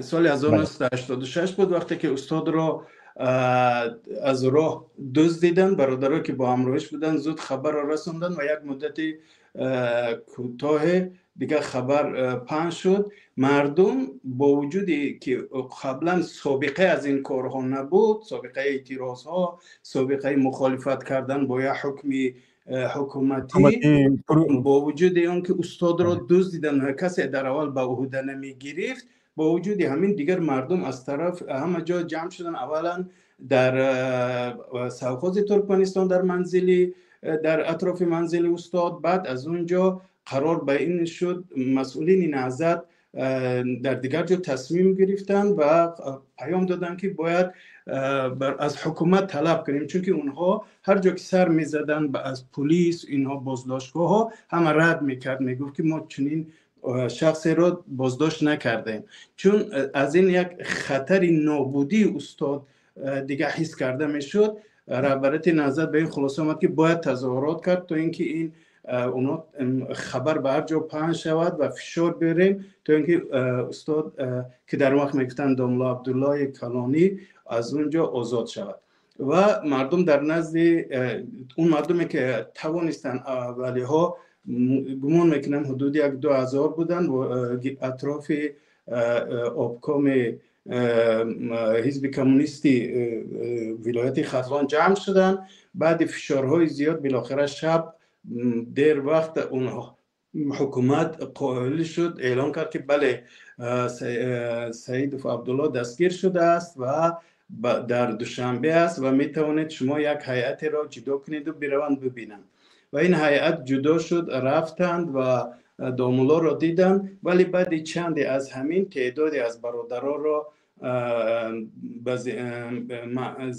زندانی کردند و از جمله کسانی که زندان بودن بلکه جوانترینشان من بودم، وقت 21 ساله به 22 سالگی قدم زدم و در اون سال ما را هم دستگیر کردن. بعدا همه ما را به جز بابای افغان شهید و ایشان ابوالحسین اونها را در تاجیکستان نگاه داشتند و ما را به طرف سیبریا بدرقه کردند، چون در حکم سعودی هم اخراج از آسیا میانه و بدرقه در یکی از شهرهای سیبریایی بود و این سبب شد که بعد از بازگشت ما به محنت و به زحمت در پهلوی استادان قرار بگیریم و این شرف را برای ما نصیب شد که بتوانیم. خب دیگه تقدیر این بود که از اون سال به بعد اون استاد نوری نه تنها یک رهبری حزبی یا سیاسی بودن، بلکه یک پدر و دوستی واقعا خیلی هم مهربان و دوست داشتنی بودن که هر کس با او یک نشست دو نشستی میکرد که میخواست با هر راه که باشد از او جدا نشود. و استاد و تا دمی از دنیا گذشتن استاد دیگه قسمت این خوشبختی نصیب من هم شد که در قطار بسیاری از برادرها ما در پهلوی این بزرگوارا باشیم و از اونها مهر و محبت و تعلیمات و درس و راهنمایی در زندگیمون را حاصل کنیم و گمان میکنم که اگر چیز خوبی هم که در ما بود این هم تعلیمات خود همه استادان و برادران همسنگر بود که ما یک جوانی 22 ساله را توانستن در پهلوی خود بگیرن و راهنمایی کنن تا اینکه ما در پهلوشان فعالیت داشته باشیم. حالا استاد نگاه کنید، من چرا از شما قصه پرسیدم؟ برای اون که ببینید حالا یک تاجیکستان در آن زمان اتحاد جماهیر شوروی سوسیالیستی، یعنی در آن زمان SSR بود. بله. تاجیکستان تابع SSR بود. بله. تابع اتحاد جماهیر شوروی سوسیالیستی. وقتی که در اون زمان اگر SSR کسی رو گناهگار یا گناهگار سیاسی میدونست، علاکه برایش آزاد شدن و از زندان آزاد برآمدن و اینها برایش علاکه علامت سوال بود. یعنی تمام امیدها از بین برده میشد. تمام امیدها را از بین میبردن. حتی مثلا گره من در کتاب نور در زندانی که درباره استاد سید عبدالله نوری است خوندم، در مدت 1 سال 11 زندان رو گرداندگی هستند. بله بله. در مدت 1 سال در همون سیبیر، در زندان‌های سیبیر 11 زندان رو گرداندگی هستند که تا اینکه با زندانبان‌ها شناس نشود، با زندانی‌ها شناسایی پیدا نکند و یکی از شکنجه‌ها و یک زندانی سیاسی همون بود که در یک جا یعنی عادت نکند. بله. حالا نگاه کنید استاد، وقتی که شما را زندان کردن در همون خاطره ها یکی چندین نفر نوشتن درباره حزب نهضت اسلامی تاجیکستان، از جمله درباره شما هم هست، گفته شده است که جوانترین زندانی سیاسی اتحاد جماهیر شوروی سوسیالیستی. واقعا همین خیلی بود؟ نه، یک جوان دیگر هم از من جوانتر 18 ساله بود.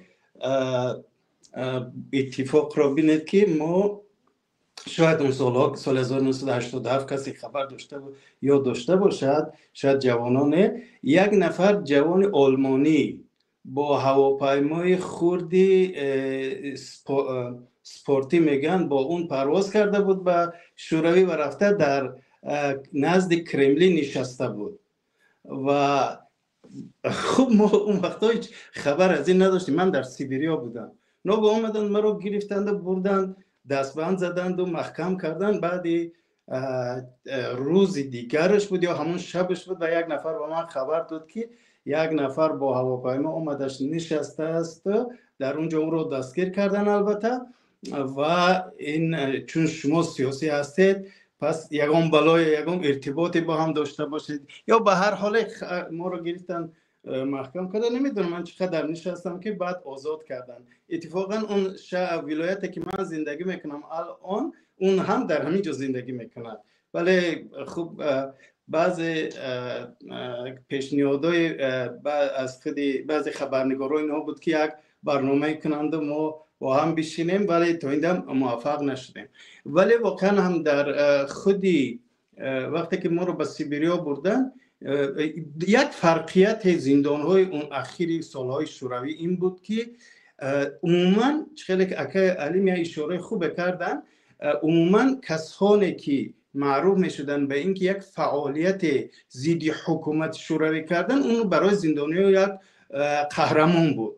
یعنی من هر جا که می رفتم و خب یک عادت بود بدون این موبیل تلفن و همینها این خبرها زود میره. واقعا همه جا از جانب زندانبان ها دستگیری پیدا میکردن و وقتی که اونها که دستگیری میکردن، یعنی رده های بالای همون بگیم زندانی ها، وقتی که اونها دستگیری میکردن دیگه معلوم بود که زندانبان ها هم برای ما زیاد مشکل ایجاد نمیکردن. یعنی بودن زندانی سیاسی، یعنی کسی که جرأت کرده است ضد حکومت شوروی حرف گفته است یا بلند شده است یا ما را که بنتفشکی میگفتن و بوند برداشته است، چون بعد از ما بعد چند ماه برای برکنار کردن کنایف ماه دکبر همون سال 87 همین حادثه های بوند در قزاقستان صورت گرفت و وقتی که ما از اونجا میگذشتیم ما را از طریق قزاقستان بردن و من در زندان برناول هم بودم. اونجا دیگه ما یک قهرمان بودیم و خب خلاصه ما رفتیم، ما هم 9 زندان را از سر گذراندیم و بالاخره در سیبیرا در اونجا رسیدیم. عجیبش این بود که خود حتی مسئولی امنیتی زندان شهر اسینای تومسک سیبیریا یک آدمی بود که همگی 4 ماه مانده بود به پنسیه رفتنش، به نفقه رفتنش. 6 ساعت روز اول با من صحبت کرد و یک همون حقارت کنی روسیش کرد و همون پرونده رو در زمین زد و گفت که آخی برای چی شما رو زندان کردن؟ گفتم که خب وقتی که شما 6 ساعت صحبت کردیم پرونده را خونده دیگه خودتون خلاصه براره. بعد استاد گفت که این اون نظام پیشینه از بین رفت دیگه، این شوروی هم از بین می رود، ولی این شاید اینجا زودتر فهمیدن، ولی با یک فوش دیگه داد، حقارت دیگر داد، گفت این شهنشهره شما بسیار خطای بزرگ میکنن، ولی من کوشش میکنم که شما رو کمک کنم برای آزادیتان. البته اونجا با یک حادثه دیگری که وقت زیاد را میگیرد، از رفت شکایت اومدن نماینده تاجیکستان و شکایتی به پروکراتور اونجا و بازبینی و با 15 سال حکم کردن پیش میرفت که یک حادثه شد که خب وقت زیاد را میگیرن اون را نمیگیم، ولی این سرهنگ این پالکونیک بالاخره وقتی که این با سبب حادثه دیگه دوام پرونده من دوام پیدا نکرد و این حادثه خیلی جالب بود. این که من رو در ظرف 1.5 ماه با تماما آزاد نکردن، ولی با پسیلین میگفتن، یعنی فقط در یک منطقه با بدرغه روان کردن که اونجا آزاد بودیم ولی همیشه تحت کنترل. و خود اون آدم خیلی صحبت‌های زیاد میکرد و او با من گفت که من در اخیر کارم جوانترین محبوس سیاسی شوروی را میخوام آزاد کنم و یعنی با شوخی‌آمیز میگفت و واقعا فکر میکنم که او خیلی کوشش کرد تا اینکه من زیاد در زندان نمانم و اونجا در اولین شرایط من را به شکلی نیمه آزاد بیرون کردن از زندان. بسیار خوب. وقتی که شما زندان شدید، امید آزاد شدن، برگشتن، باز فعالیت سیاسی رو ادامه دادن در شما بود، چون اتحاد جماهیر شوروی حالا سال 87 عین اوج قدرت اتحاد جماهیر شوروی بود. بله یک چیز است که وقتی من وارد زندان شدم، بعد از هر زندانی که رد می شدم بیشتر این احساس به من تن میداد که ما واقعا کاری درست میکنیم و یک در هر جا که می رفتی وقتی که مخصوصا اونهایی که زندان ها رو کنترل میکردن از داخل زندان، اونا وقتی که صحبت جدی میکردن با من و حتما بودن شخصایی که مثلا در زندان اخیری ما یک اتیت نیکولای بود که اون همچون پراسلاو برای فعالیت تبلیغات دینی و ضد حزب کمونیستی بودنش هم زندان شده بود. او به من خیلی راهنمایی زیاد میکرد، خیلی حرفای رو میزد و تشویق میکرد که هر راهی که در اونجا، خلاصه کلام این بود که هر راهی که در اونجا ایده خدا هست، بزرگی خدا هست و عدالت خدا هست، اون راه پیروزی است و این حتما این در نزد قدرت خدا هیچ نیست که ما و شما آزاد میشویم و میرویم و حتما باید که این مسئولیت من رو میسیه خودمون انجام بدیم. و اون رو بعد همگی 1 ماه اومدن من 1 روز دعوت کرد، گفت که من رو از اینجا میبرن. عجیبش این بود که یک نامه از وزارت کشوری هم وقته بود یا امنیت کشور اومده بود که گفته شده بود در حالی که اونجا 3975 زندانی بود و ما یک دیندار مسیحیت که دیندار مسلمانی که با هم دوستی پیدا کردیم، اون هم توسط یک نفر با اون نوشته بودن که 2 نفر دیندار نمیتواند در یک زندان باشن چون اینها خطر هستند. همچنانی که در همون از آسیای میانه به دغدغه کردن ما هم اخراج کردن ما هم نوشته بودن که اینها وجود اینها در آسیای میانه خطر دارد برای تاثیرهای منفی به دیگر زندانیانی که زندانیان و اون بیچاره اتیس نیکلای از اونجا گرفتن کدام زندان دیگه فرستادن و ما رو از هم جدا کردن و اون مسئول امنیتی وقتی که صحبت میکرد او به من گفت که شما جوانترین محبوس هستید که از روی عقیده و واسه گفت کلامی که امروز خیلی مطرح است پالیتیسکی زاکلیچونی شما مناسب و من شما رو آزاد میکنم کوشش میکنم که با آزادی برای این گفته‌های خودی همونها بود. اون وقت حالا من درباره مهاجرت اول و این سالهای 92 97 شما رو نمیپرسم تا اینکه برنامه دور دراز نشود، این صحبت ما دور دراز نشود، شاید یگان وقت خداوند دست دهد که با هم در این باره صحبت کنیم. من تا اینجا که باخبر هستم شما تا این هجرت دوم تا سالهای 2010 باشه اخرین مسئولیتتون در حزب نهضت اسلامی تاجیکستان روابط بین الملل بود، بله؟ مسئول روابط خارجی. بله، تو گمان میکنم همگی یک هفته پیش از برآمدنم از تاجیکستان این مسئولیت رو به دوش داشتم. بعدا یکی از بزرگواران برادران خیلی عزیز و موفق تر از ما برادر عبدالقهار دولت این مسئولیت را به عهده گرفتن و من با کمک بعضی برادرانی که در دولت بودن آگاهی پیدا کردم که باید ببرم چون که پرونده آماده شده است و من را زندان میکنم و باید که شما در اولین امکانیت ببرید. وقتی من پرسیدم که اگر این تصمیم گرفته شده باشه پس من یکم فرودگاه جای استفاده کرده نمیتونم. گفت نه، اینها پرونده پوره نشده است، شما میتونید هر چیز زودتر، حتی اون شب اومده بود منزل ما، همین شب بتوانید ببرید. شب چون هیچ پرواز نبود، صبح روز دیگرش گمان میکنم تقریبا اخیر سالی 2010 بود و من فقط یک نفر استاد کبیری رو آگاه کردم که من یه سفری دارم نمیتونم شما رو بینم، همین قدر گفتم و خانواده‌ام هیچ خبری نداشتن و من به اولین پرواز از تاجیکستان بیرون شدم و این و روزهای و اولی ینور در ترکیه مستقر شدم. ببینید بعد از شما حالا زندانی سیاسی برادری گرامی ما عبدالقهار دولت این سمت رو به عهده میگیرن. در همین به همین سمت رسیدن عبدالقهار دولت یگان سهم شما وجود داره؟ نه، واقعا اگر ما از روی من در بسیاری از همین چیزها که هست لطف و مرحمت دوستا و برادرها بود، ولی عبدالقهار واقعا لایق خیلی از سمت ها بود. عبدالقهار تحصیل کرده در خارج بود که من این تحصیلات رو نداشتم. یعنی 3 دیپلم عالی. بله، هم تکنیکوم خونده بود، هم دانشگاه خونده بود، هم در خارجه تحصیل کرده بود، هم خیلی زبان خوبی، زبان عربی داشت، زبان انگلیسی داشت و او زبان روسی. بله، زبان روسی هم. بله تو جایی که من دارم برای عنوانجوی یکی از دانشگاه‌های مسکو بود در آخرین پیش از محبس.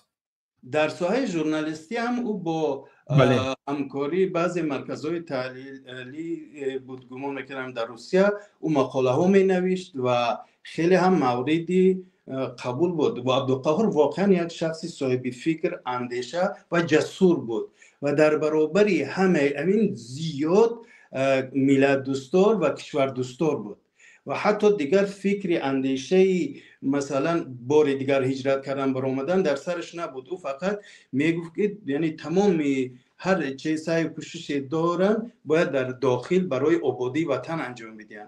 حتی وقتی که شروع شد بعضی فشارها ارتباطی که با من داشت و او خودش رفته بود با اونو صحبت کرد و گمان میکنم با مسئله امنیتی که مثلا من در همین جا هستم، این گذرنامه میتونم گذرنامه به شما بگذارم، یگم برنامه یگم ما میخوایم در این کشور، من شهروند این کشور هستم، من یگم کمبودی و گناه ندارم که در فکر کنم که بلای بسر من میاد. ما هستیم. حتی و خودش همین چیزا رو میکرد، یعنی در برابر دانشمند، در برابر انسانی با فکر و با اندیشه بودن واقعا ملت دوستار و وطن دوستار بود.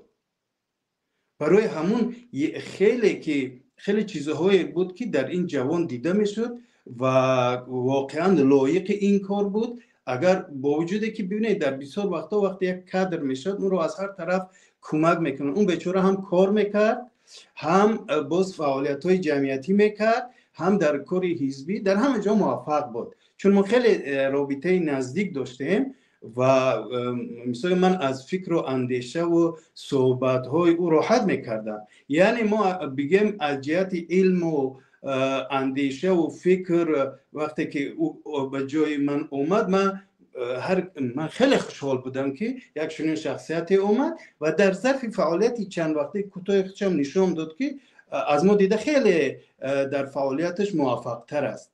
همین کافی است که امروز وقتی همه داد از لحاظ تمام دنیا برای غزه میگیرید، اگر ما در همین مطبوعات نگاه کنیم، اگر اینترنت نگاه کنیم، عبدالقهار و اکای محمد علی شخصی هستند که در سالها پیش در صف پیش در مرزهای اونجا بودن و رفتند و یک کمک خدا هم دلی و هم چیزی خودشون رسوندن. واقعا عبدالقهار بجز همین زندان دیگه ارزنده همه مقام ها است. او باید و من مطمئنم که در زندان هم انشاءالله موفق خودش رو نگاه میدارد، موفق هست. ولی این واقعا یک کادر ملی است که باید او در بدنوی حکومت استفاده برد یا حداقل در یک اون ساحه دیگه. خیلی شخصی ارزنده است. اگر ما همین برادران یک محمد ظریف بسیار خوب گفتن که هر کسی رو که از اینها میبینی، همین که در اون جا ایستادن با اون همه مشقت ها و با همه زندگی مشکلی که در داخل زندان هستن، با همه فشارهای داخلی و بیرونی، ایستادن سربلندانه آنها نشان دهنده همون اراده قوی همون خود همین برادران ما هست. تشکر. آخرین سوال، راه نجات رو میگفتید، به اندیشه شما راه نجات زندانیان سیاسی کدام است؟ چی است؟ چی باید کرد؟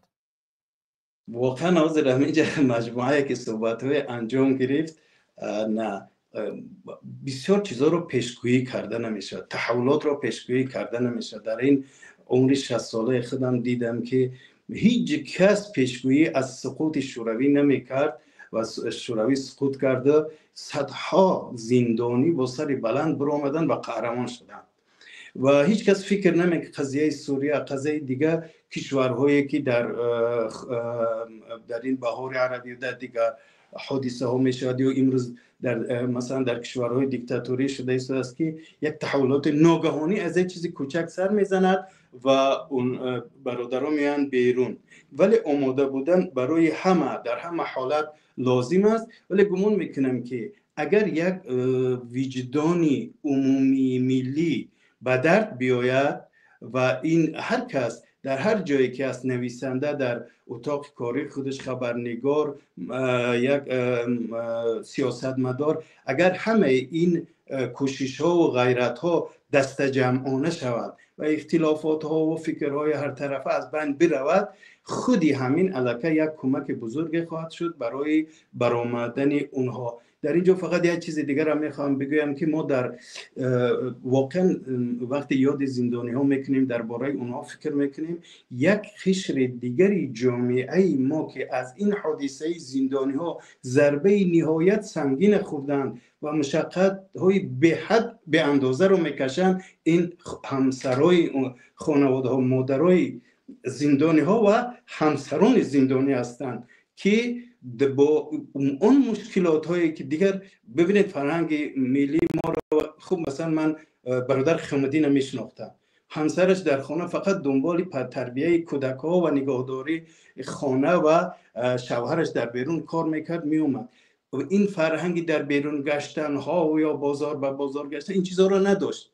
اکنون یک باره با چند تا دختر و او در منزل میموند و سرپرست خانه میرود به زندان میشود و این خواهری که زیاد مثلا از در بیرون کار کردن و یا را نداشت و همچنین یک زنی محترمه در منزل بود، خانه را آباد میکرد، فرزندها را تربیه میکرد، یک باره تمام همسرهای این برادرها در چه حالت گرفتارند؟ این خاری ها، این تحقیرها، فرزندش در مکتب به صدی که راش نمیدین، در بعضی مشکلات هست. یعنی مشکلات رو، بعضا مشکلات رو که مادرها و خواهرها میکشند وزنینتر از اون مشکلاتی است که یک برادر در داخل زندان میکشد. از همین جهت از خداوند امید میکنیم که هر چیز زودتر رنج عذاب این خواهران و تنهایی این فرزندها از بین برود و برادران ما آزاد شوند و بیایند در عائله های خودشان. و ارزنده اون است که خدمت و قدر تمام این مادران و خواهران خود را هم بدانیم که بدون شک سخت‌ترین مشکلات ها بالای سر آنها آمد و یکی از قهرمان های این تراژدی که در تاجیکستان شده است، این دهشتی که در تاجیکستان شده است و قهرمان های سربلند به ناموس و موفق و صادق همین مادرها و خواهرها هستند. خداوند همه اونها را در حفظ خودش نگاه بدارد و تشکر برای برنامه خوبتان و معذرت این سخنهای پراکنده که نباشد. شما را گرفتیم. سلامت باشید. تشکر زیاد که شما را زحمت دادیم. سلامت باشید. تشکر که دعوت ما را پذیرفتید و نوبس از اون که خیلی ریجه کاری شما رو میدونیم که به وقت ما موافق نیست و وقتی شنیدم که فهمیدم که شما برای ما وقت جدا کردید و حتما در برنامه شرکت میکنید، باور کنید سرم به آسمان رسید و این افتخار برای ما داده شد که با شما هم صحبت شویم. سلامت و سربلند پیروز باشید. در پناه خدا باشید. خداوند نگهبانتون باشد. به برکت شما اینا راحت کرده ایستاده. خداوند سلام علیکم و رحمت الله. زنده باشید. تشکر زیاد.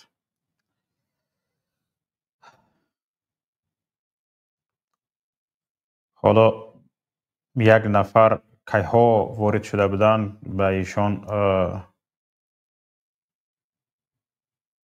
سخن ندادیم. ایشان به فکرم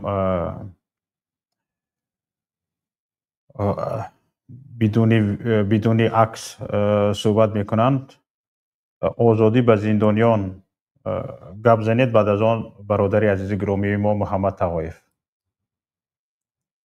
السلام علیکم و رحمت الله و برکاته. و علیکم السلام و رحمت الله و برکاته. داستان باشین. زنده باشید. استاد واس آواز است در این برنامه. صدایتان خوب است. آوازتون هم خوب است. بفرمایید. خیلی خوب. چی گفتم؟ خیلی برنامه خوب این روز تحلیل کردین در اینجا. خیلی آدمای برادرایی که اکوایی که برآمدن، چی بگم، آدمایی که با سواد و میفهمیدگی برآمدن اشتراک کردن. خیلی ما خوب گوش کردیم. هر کس فکر خودشون مثال میدونه، گوش میکنه، میفهمه. چی گفتن در این برنامه که استاد محیدین کبیری خیلی از نقطه قید کرد که ما باید یک کاری کردن، مثال همون دولت‌هایی که مثال پیشرفتگی هستند باید سانکسیا بیارند. سانکسیا که مثال با یک مجبور پس سر امیر رحمانو شود که چی بگم، یک سانکسیا که شود که باید وای همون چی شده، مثال دعوت دیگه دولت‌ها رو باید همون قبول کنه. مثال از طرف مخالفان میشه که شما یک کاری کردین که یا دولت بیارین بسر رحمانو که با زندانیانی که سیاستایی که زندانیایی که در چی زندانهای تاجیکستان داریم خیلی مثال مشکلشون وزبین است. مشکلشون وزبین است در این شب و روز با گفتن توغری نمیغلطه. با گفتن توغری نمیغلطه. بله خیلی خوب. خیلی که شما قاید کردین اول برنامه که لوکاشенко یک تامی 50 چند سیاسی بیلاروس آزاد کرد با گفتن ترامپ آزاد کرد کرد چی برواد همین کار میشه که مثلا از طرف مخالفانه که همین کارا رو شما مثلا ای دستان میکرده. خیلی انتظار ما است که یگان کاری کردن میشه که سیاست‌های برادرایی که مثلا سیاست‌هایی که ما داریم در همون ژورنالیست‌ها و آموزگارا و شناسنامه‌هایی که داریم در تاجیکستان در زندان‌ها عذاب سخت کشیدن محکماً با حالی یگان چطوری گفتم معقول نیست برای که خیلی خوب کار کردن. چی گفتم در اینجا یک اکو یک برادر هم بگیمش میشه و در سیاست برآمد یک نکته قاید کرد که ما دعا میکنیم ما ایتا میکنیم ما اوتا میکنیم خداوند تو چی کنه نه که ما اگر یگان سیاستی که ای بین همون مخالفا پیدا کرده اشتراک کرده مثل تیار کرده نکنیم برای چی بگم برای فهموندن جوانان امروزه و فردا ما باید بفهمونیم که هر یک ما مثال باید ما زندان نشیم. یک سیاست پیدا شده که باید ما زندان نشیم. ما باید یک کاری کرده که جوانان را همه را به همین پیش سیاست دعوت کرده فهموندن در کار که هزارها تا سیاستمدار تاجیک که در دوری زندان تاجیکستان عذاب کشیده شده امروز فرد و فرد نداره چند که باشه نباشه ما باید سیاست خودمون پیش برده شود. با گفتن خیلی شما خوب قاید کردیم. بله ما مثال گوش میکنیم میفهمیم میدونیم میفهم مرکز درد مثال که فکری خود چه گپ میزنم برای چی 5 سال و 10 سال وقت گذشته است یگان کار ما مثال در راه نکرده استیم. ما باید فکری همه مرا کنیم هم سیاست هم آدمایی که به یگان گناه پشت سیاست شده مثال یگان گناهی ندارن نکی رنگ سیاست دور کرده مثال استاتیا زده برده محکم کرده است. ای با هزار تا هستن جوانانی که پشت پنجره شدگان.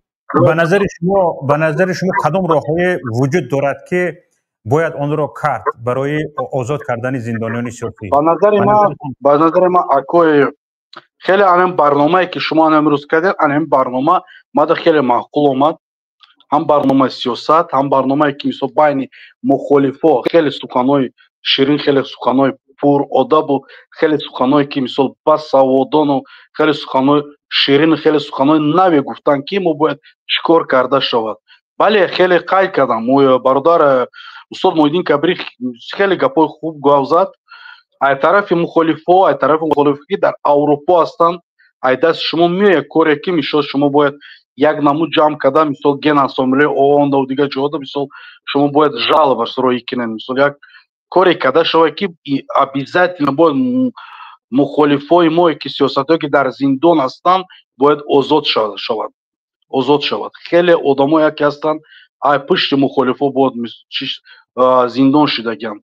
ما باید یک سیاست تیار کنیم که باید سیاست ما امروز فرد و پگاه که ما باید ملت بیدار کرده فهموندن در کار که انمی رژیم رحمانов انمی کورا اینم آدمای با سواد آدمای سیاستمدار برده محکم کرده است.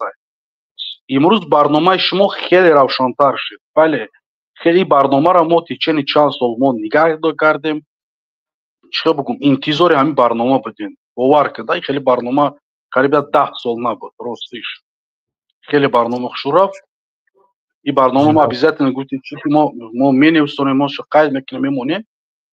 البته ما باید سیاست پیدا کنیم بین مخالفا که دعوت برای سیاست ملت بیدار کردن جوانان رو بیدار کردن که انمی حال دیکتاتوری که رفته است در همین وقت شب روز در تاجیکستان ایمن رحمانов همه با سواد 80% профессор علیم معلم دиректор با سوادای مخالفا رو برد در زندانهای تاجیکستان محکم کرد. 30% دیگهش در اروپا و در دیگه جا مثال پناهنده گشته چیکار هستند مثال در اروپا هم. ما این پیش رفتن نمیتونیم. ما باید سیاست پیدا کنیم در این راه که امروز فرد ما باید یک کاری کرده обязательно барномаи када барнома сар додан дар кор, мухолифоро пеш даъват кардан дар кор, чиқа бигум даъват кардан дар кор. мо ҳар як ҷавону мард тоҷика бояд бедор кардан дар кор ки фарди ояндаи мо бояд пушти зиндон нашавад. فرد آینده ما باید پشت زندانش توکای ما سیاستمداری که توکای ما علمان توکای ما مثل پروفسورمون محکم میکنن توکای که ما همه ایدست دادیم پروفسور علم و دانشمندان به سواد میشه خلق میروه 4 تا چاپلوس دیگر روی مثل معلم و رکتور میمونه ما ایخ پیش رفته نمیتونیم. ما باید باروتسا کنیم، ما باید شب روز کار کنیم، شب روز فکرم داریم باشه که سیاست پیدا کرده شود. برنامه که شود که ما باید پیش این باید برنامه کنیم که باید ما بیدار کنیم پیش نورس جوانورا بیدار کرده فهموندن در کار که آینده ما پشت پنجره است.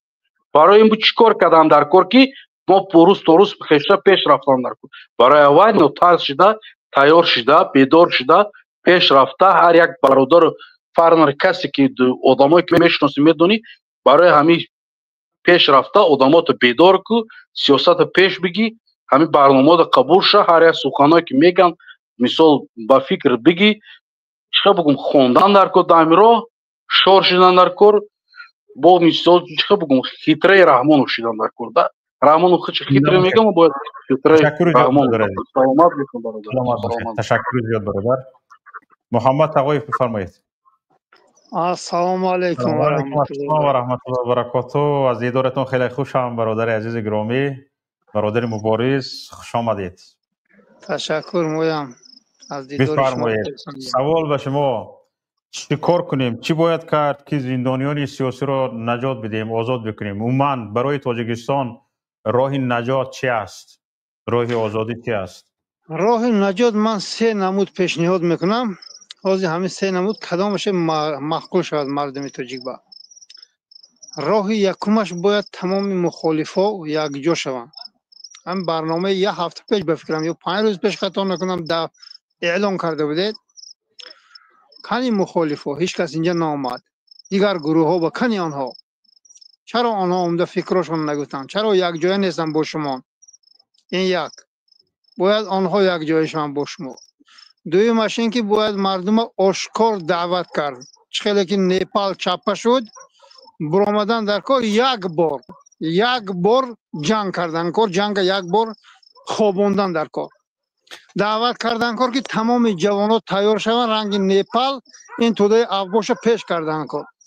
3م راهش همین که باید با همسایه کشورها برآمده در تماس صحبت کردن در کار، راه شده اونجا جمع شدن در کار، اونجا مسلح شدن در کار، مردم آگاه کردن در کار که ما میخوایم که شما را با همه راه نجات میدیم. میدان از دلیر است میگن درست. وقت از آنه که میدان که در آمدید شما یا سپرنیکتون زند سر و رویتون با شما خم ایستید؟ هرگز نه. باید رحمانوف با این ملت جنگ اعلام کرده. 35 سال شد، قریب 35 سال می شود. همین 6 ماه دیگه 35 سال می شود. باید با این توده افباش یک بار جنگید، یک بار مردم خلاص کرد. فهمیدید؟ به خداها سبحان الله کی اونا بودن 1 هفته پیش تمام همون ماشینوش خانه حرام خورای همش آتش زدن. همون بودیستا نخواه ما همون بودیستا با پس باشن، نخواه ما تجاوز مادر و خواهر ما دیده خاموش استیم، نخواه ما ریش برادر ما میتراشد سبحان الله ریش گروزینو تانافاشان میرسه، ریش آذربایجانو تانافاشان میرسه در گرجستان. هیچ کس کاردار نمیشود. یکم کس نمیگه تو چی بر ریش ماندی، تو چی با این خیل گشتگی. همه زنای مسلمان محکم میگردن تنها چشماشون نمایان است. تمام یک گروزی نمیگه تو چی به این خیل گشتگی. وقتی که ما مسلمان میگویم اینه که تلخ کفیم. بیدینا برآمدن جرسی گفتی شما هست همون حکومتشان برآوردن. دید با ورتل تو چخل گریختن. باید مردم اکو دعوت کرد که ترس رو شکنن. فهمیدید؟ اگر این ملایم گپ زدنی برادر محیدین کبیری باشد و من و شما دیگرها باشد ما رو در اروپا به خاک میسپارن، زندانی های در تاجیکستان کیف و صفا کار میکردن.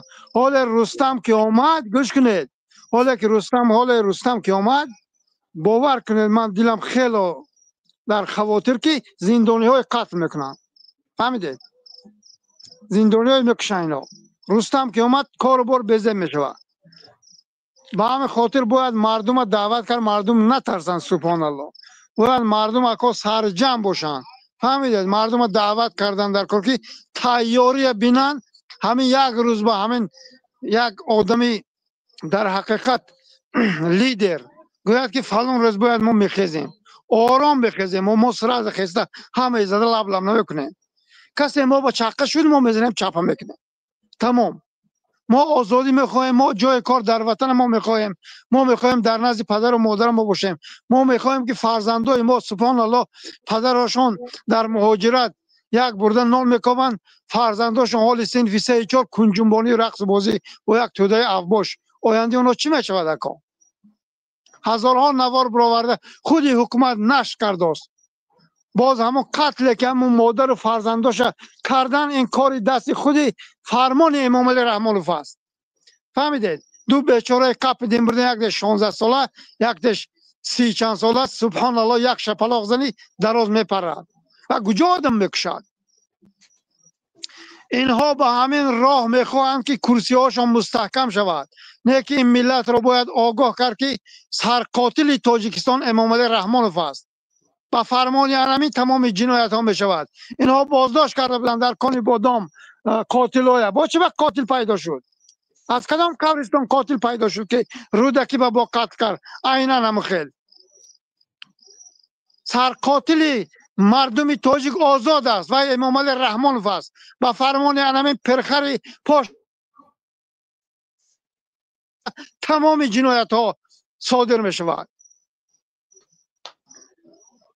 جوانمردای تاجیک سرستان و سرگردان در فرانسه دیگر جاها پیاز چینده گشتند. سبحان الله.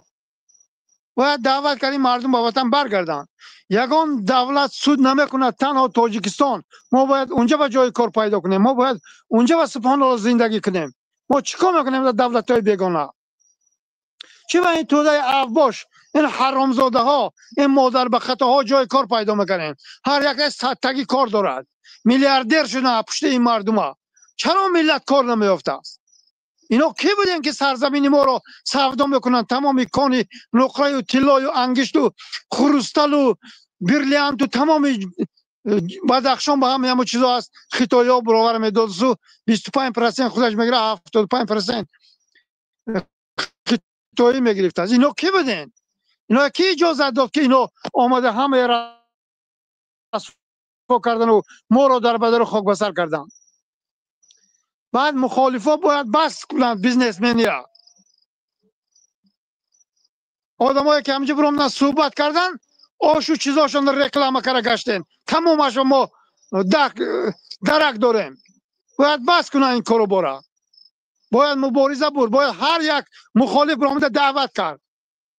همون زنک مگر بزیدی امام علی شیطان بود با 3 فرزندش شهید شد که ما میترسیم که زندانیای عذاب و شکنجه میکنن. اگر هر یک مخالف باید بر ضد توده افباش گپ زند اینها بعد میترسن. سبحان الله. اینها نه که همین خاموش است و یک کس برای طرف اینو داد وای کنه دیگه همه کس به طرف اپوش بیزنس شه، اپوش زندگی سرگردان. با کجا این میترسد ما و شما؟ باید تمام جوانمردا برآمده صحبت کنن بر ضد این توده افباش. باید جوانای بیدار کرد. جوانای فهمیده جوانا که بیدار شدن اما اکثریت 90% همون نپال جوان بود. حتی به نام الله قسم بدین هستن یک ژیوچکا رو ندوزیدنه. باور میکنید؟ حکومت نو آمد گفت یک ژیوچکا به جا نشده است، تنها آزاد کردن وطنشون. سلامت باشید. خدا ندارن. یک اون چیز حتی ندوزیدن، جنایت نکردن. فقط انمون قاتلای، انمون دزدای و انمون خیانتکارای خودکامه یک بره کردن. تمام. ما باید همه کسا یک برابر خیزیم. تمام منطقه ها، همه منطقه های تاجیکستان باید آگاه کردن نکن که تیار باشن. تمام مخالف امروز گوید که باید ما رنگ نپال اینو چپه کنیم. تمام دیگر یگان راه نیست. زنده باشید. باید پای قدم اینا اکاکو تال نکو سویدانده شود. نحسی و کثافت اینا باید ما دفع کنیم. بعد سرزمین تاجیکستان تازه میشد. تشکر. زنده باشید. تشکر زیاد. السلام علیکم. و علیکم السلام و رحمت الله. تشکر زیاد برادر عزیز. در پناه خدا باشید. سلامت باشید. زنده باشید. تشکر. برادر عزیز گرامی، ما یکی از انسان‌های مشهور که همه شما میشناسید و نیاز به شناسایی ندارن، نیاز به معرفی ندارن، برادر عبدالخلیل واصف هستند که از برنامه‌های ایشان، از تلاش ایشان، از صحبت‌های ایشان شما باخبر هستید. حالا با این دوستی عزیز گرامیمان با همین سوال صحبت خواهیم کرد که راه نجات برای زندانیان سیاسی کدام است و چی باید کرد؟ سلام علیکم و رحمت الله و برکاته. اولین به شما و بینندگان شما برادر عزیز، در راهی حل هست که ما میتوانیم که زندانیان آزاد بکنیم. یکمش همین که باید ما کسانی که زندانی داریم باید سر صدا بکنیم، باید فعال باشیم، باید در برنامه ها برویم صحبت بکنیم، بگیم که در OBC نمیدونم در گاگا در گیجایی که نباشه باید ما برویم تلاش ما بکنیم که این بگیم که کاری کوچکترین است که ما میکنیم در اروپا. نه که باید ما به امید نباشیم که مثال همین کار کردیم خلاص. باید ما مردمی تاجیکستان باید بیدار باشیم. نه تنها ما چند نفرهایی که داریم بگیم زندانیان سیاسی،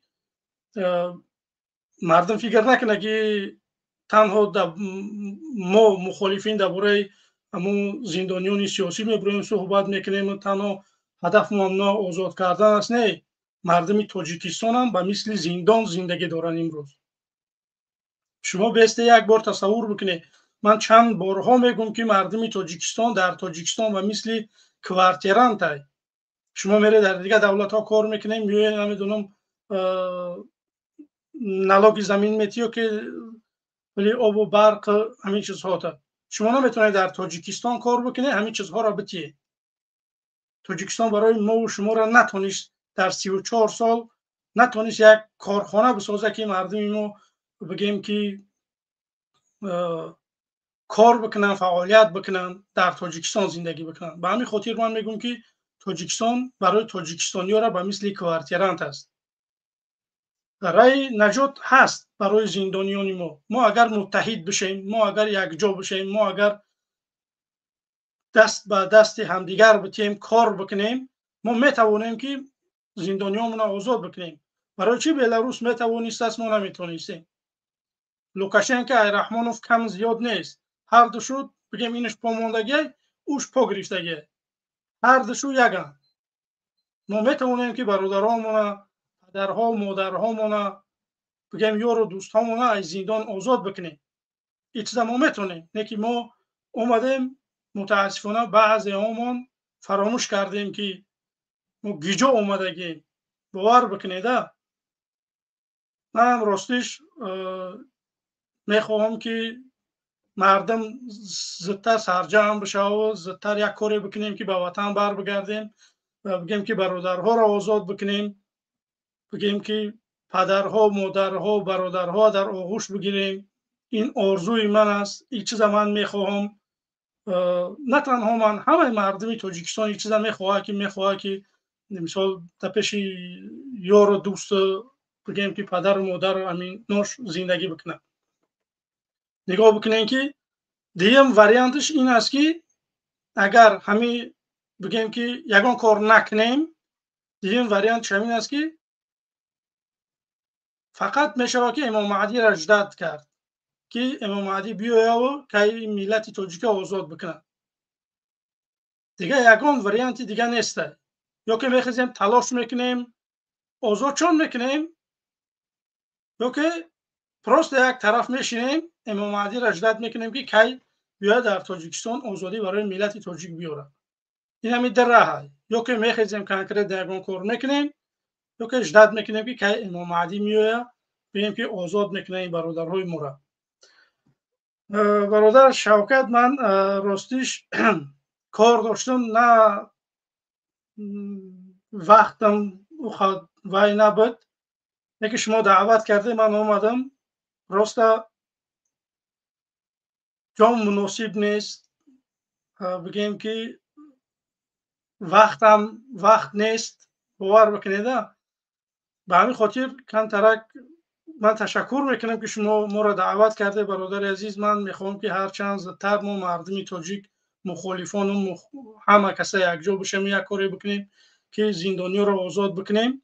من گفتم که دو واریانت است، تنها یا که یک جا میشیم همه کسا یک کار میکنیم یا که امام مهدی را اجداد میکنیم. این دو تایتش. تشکر زیاد به شما برادر عزیز، سلامت باشید.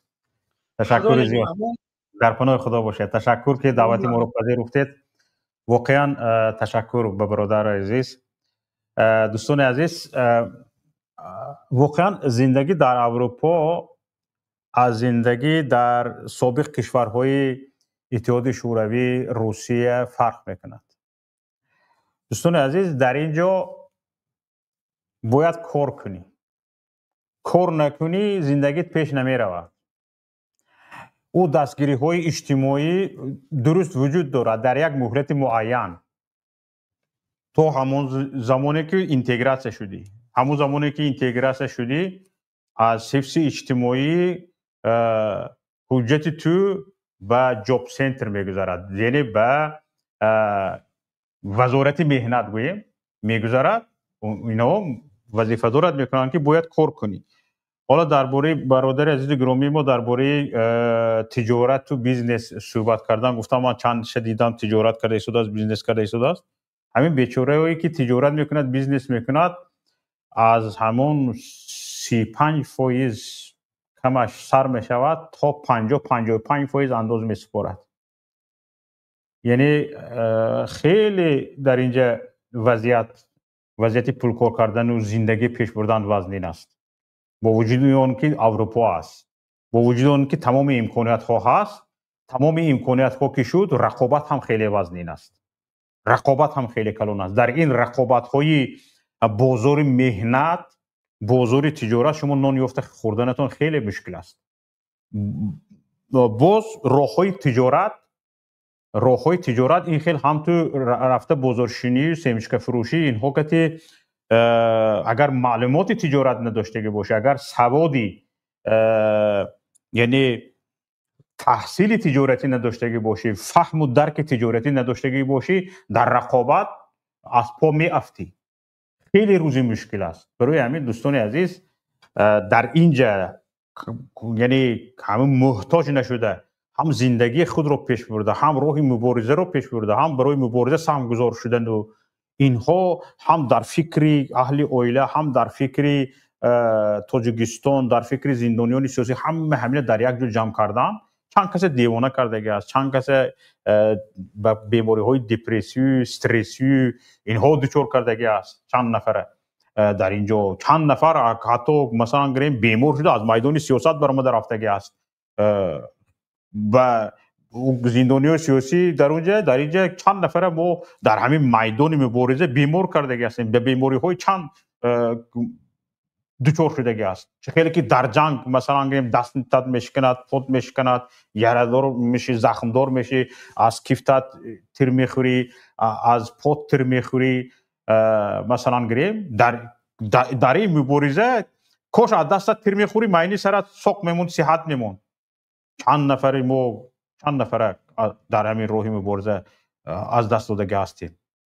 این شوخی نیست برادران عزیز.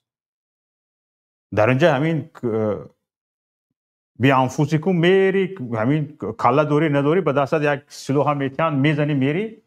لیکن این راهی مبارزه سیاسی هم جسمان سلامتی رو طلب میکند، هم مغزی سر سلامتی طلب میکند، هم فکری مثلا غنی بودن طلب میکند. چند طرفه باید هر یک گپ تو در تروزی مونده شدگی باشد، باید به هر یک کلمه دسترسی کنی، نه فقط مثال گریم اینجا میبروی تهدید میکنی دو دوی میکنی از پای این باید جواب بدهی.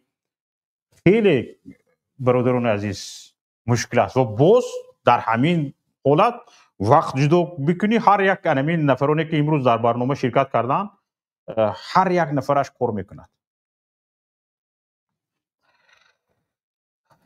برادر عزیز عبدالله خوش آمدید. برادر گرامی سوال برایتان معلوم است، حالا وقت شما رو با سوال نمیگیرم، بفرمایید دوستان عزیز. بله معلوم است چگونه نفرهایی که امروز در زندان است اونها را آزاد کنیم. بلند من میگم که امروز نفرهایی که در زندان نیستن اونها به همون آزادی به کمک بسیارتر محتاج هستند، نه اونهایی که در زندان هستند. اول که هر نفرهایی که امروز همین جبار اومدن گپ زدن و دیگرهایی که گپ میزنن، من به همشون گفتنی هستم که اول مرد شوین. گرد اطرافتون نفرهایی که در زندان نیستن، نفرهایی که مبارزه به همین راهی مبارزه بر اومدن، امروز چی احتیاجی محتاجی مشکلات اقتصادی دارند، در سرحدهای اوکراین و چی گرجستان و غیر مولدو هستند، اونها در همون یاردم ها نیاز دارند، به همونها یاردم دید. اول حالا که این مشکل ها را این معماها را حل نمیکنیم، ما میگوییم که چگونه اونها را آزاد کنیم. حالا که اگر بی توجهی کنیم، باز این جوانانی که امروز در این سرحدها هستند فردا در بری همون زندانیایی که امروز در داخل تاجیکستان هستند در بری اونها میشوند. باز ما میشینیم در جای امن، یگان مشکلات نداریم، شکم ما سر، شکم فرزندان ما سر، زنها ما در برمان است. چیکار میکنیم؟ این مسئله را مطرح میکنیم که چگونه فلانی را از زندان آزاد کنیم، چگونه دیگریش آزاد کنیم. بعد این برادرها وقتی که مرد نیستی نبیا بالای اکران حرف نزن، از شجاعت و از متحد شدن گپ نزن. برادرها اول وقتی که به برادری صادقانه میتوانی برادر شده، بعد بیا از برادری گپ زن. وقتی که همین یک مشکلات یک نفر مشکلات خودت گفته میدانی، بعد بیا گپ زن.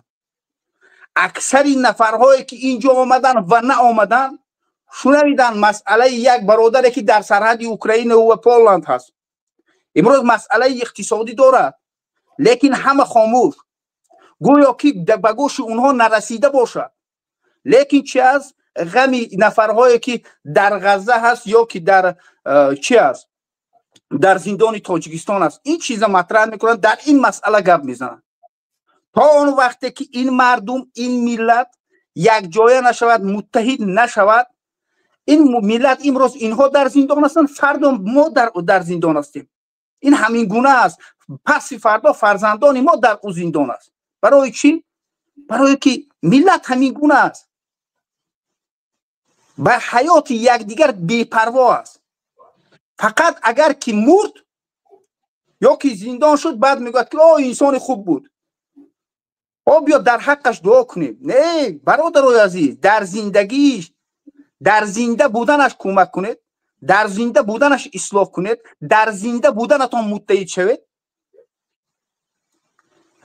فرقی نمی کند. امروز چخیلی که جنت الله برادر گفت امریکا فلانی را کمک کرد و این کرد فلان کرد مثال، لیکن برادرهایی که در تاجیکستان هستند اونها را کمک نمی کند گفت و اونها را آزاد نمی کند گفت. گپی سخنی درست گفت. 100 اگر 1000 همین گویم که ارگانیزاسی ها ما مراجعت کنیم نویسیم کمک کنید کمک نمی کنند.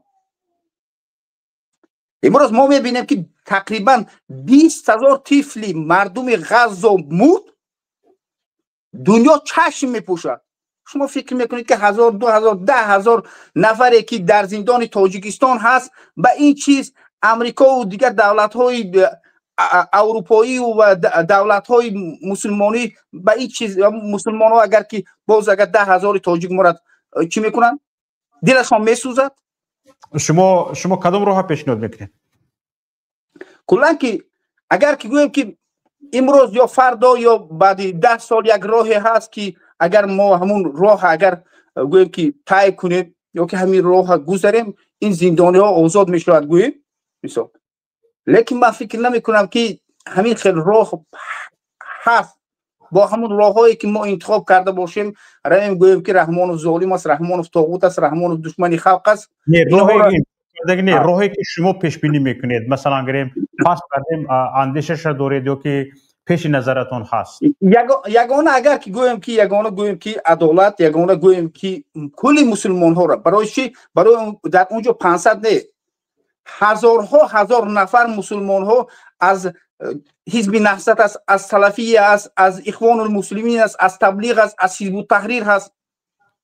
میفهمید تقریبا 400 نفر اعضای حزب التحریر امروز کمش که پیشش مثالی گپ 20 سال در زندان است، کمش مثالی گپ 6 ماه در زندان است ولی داخل شدگی است.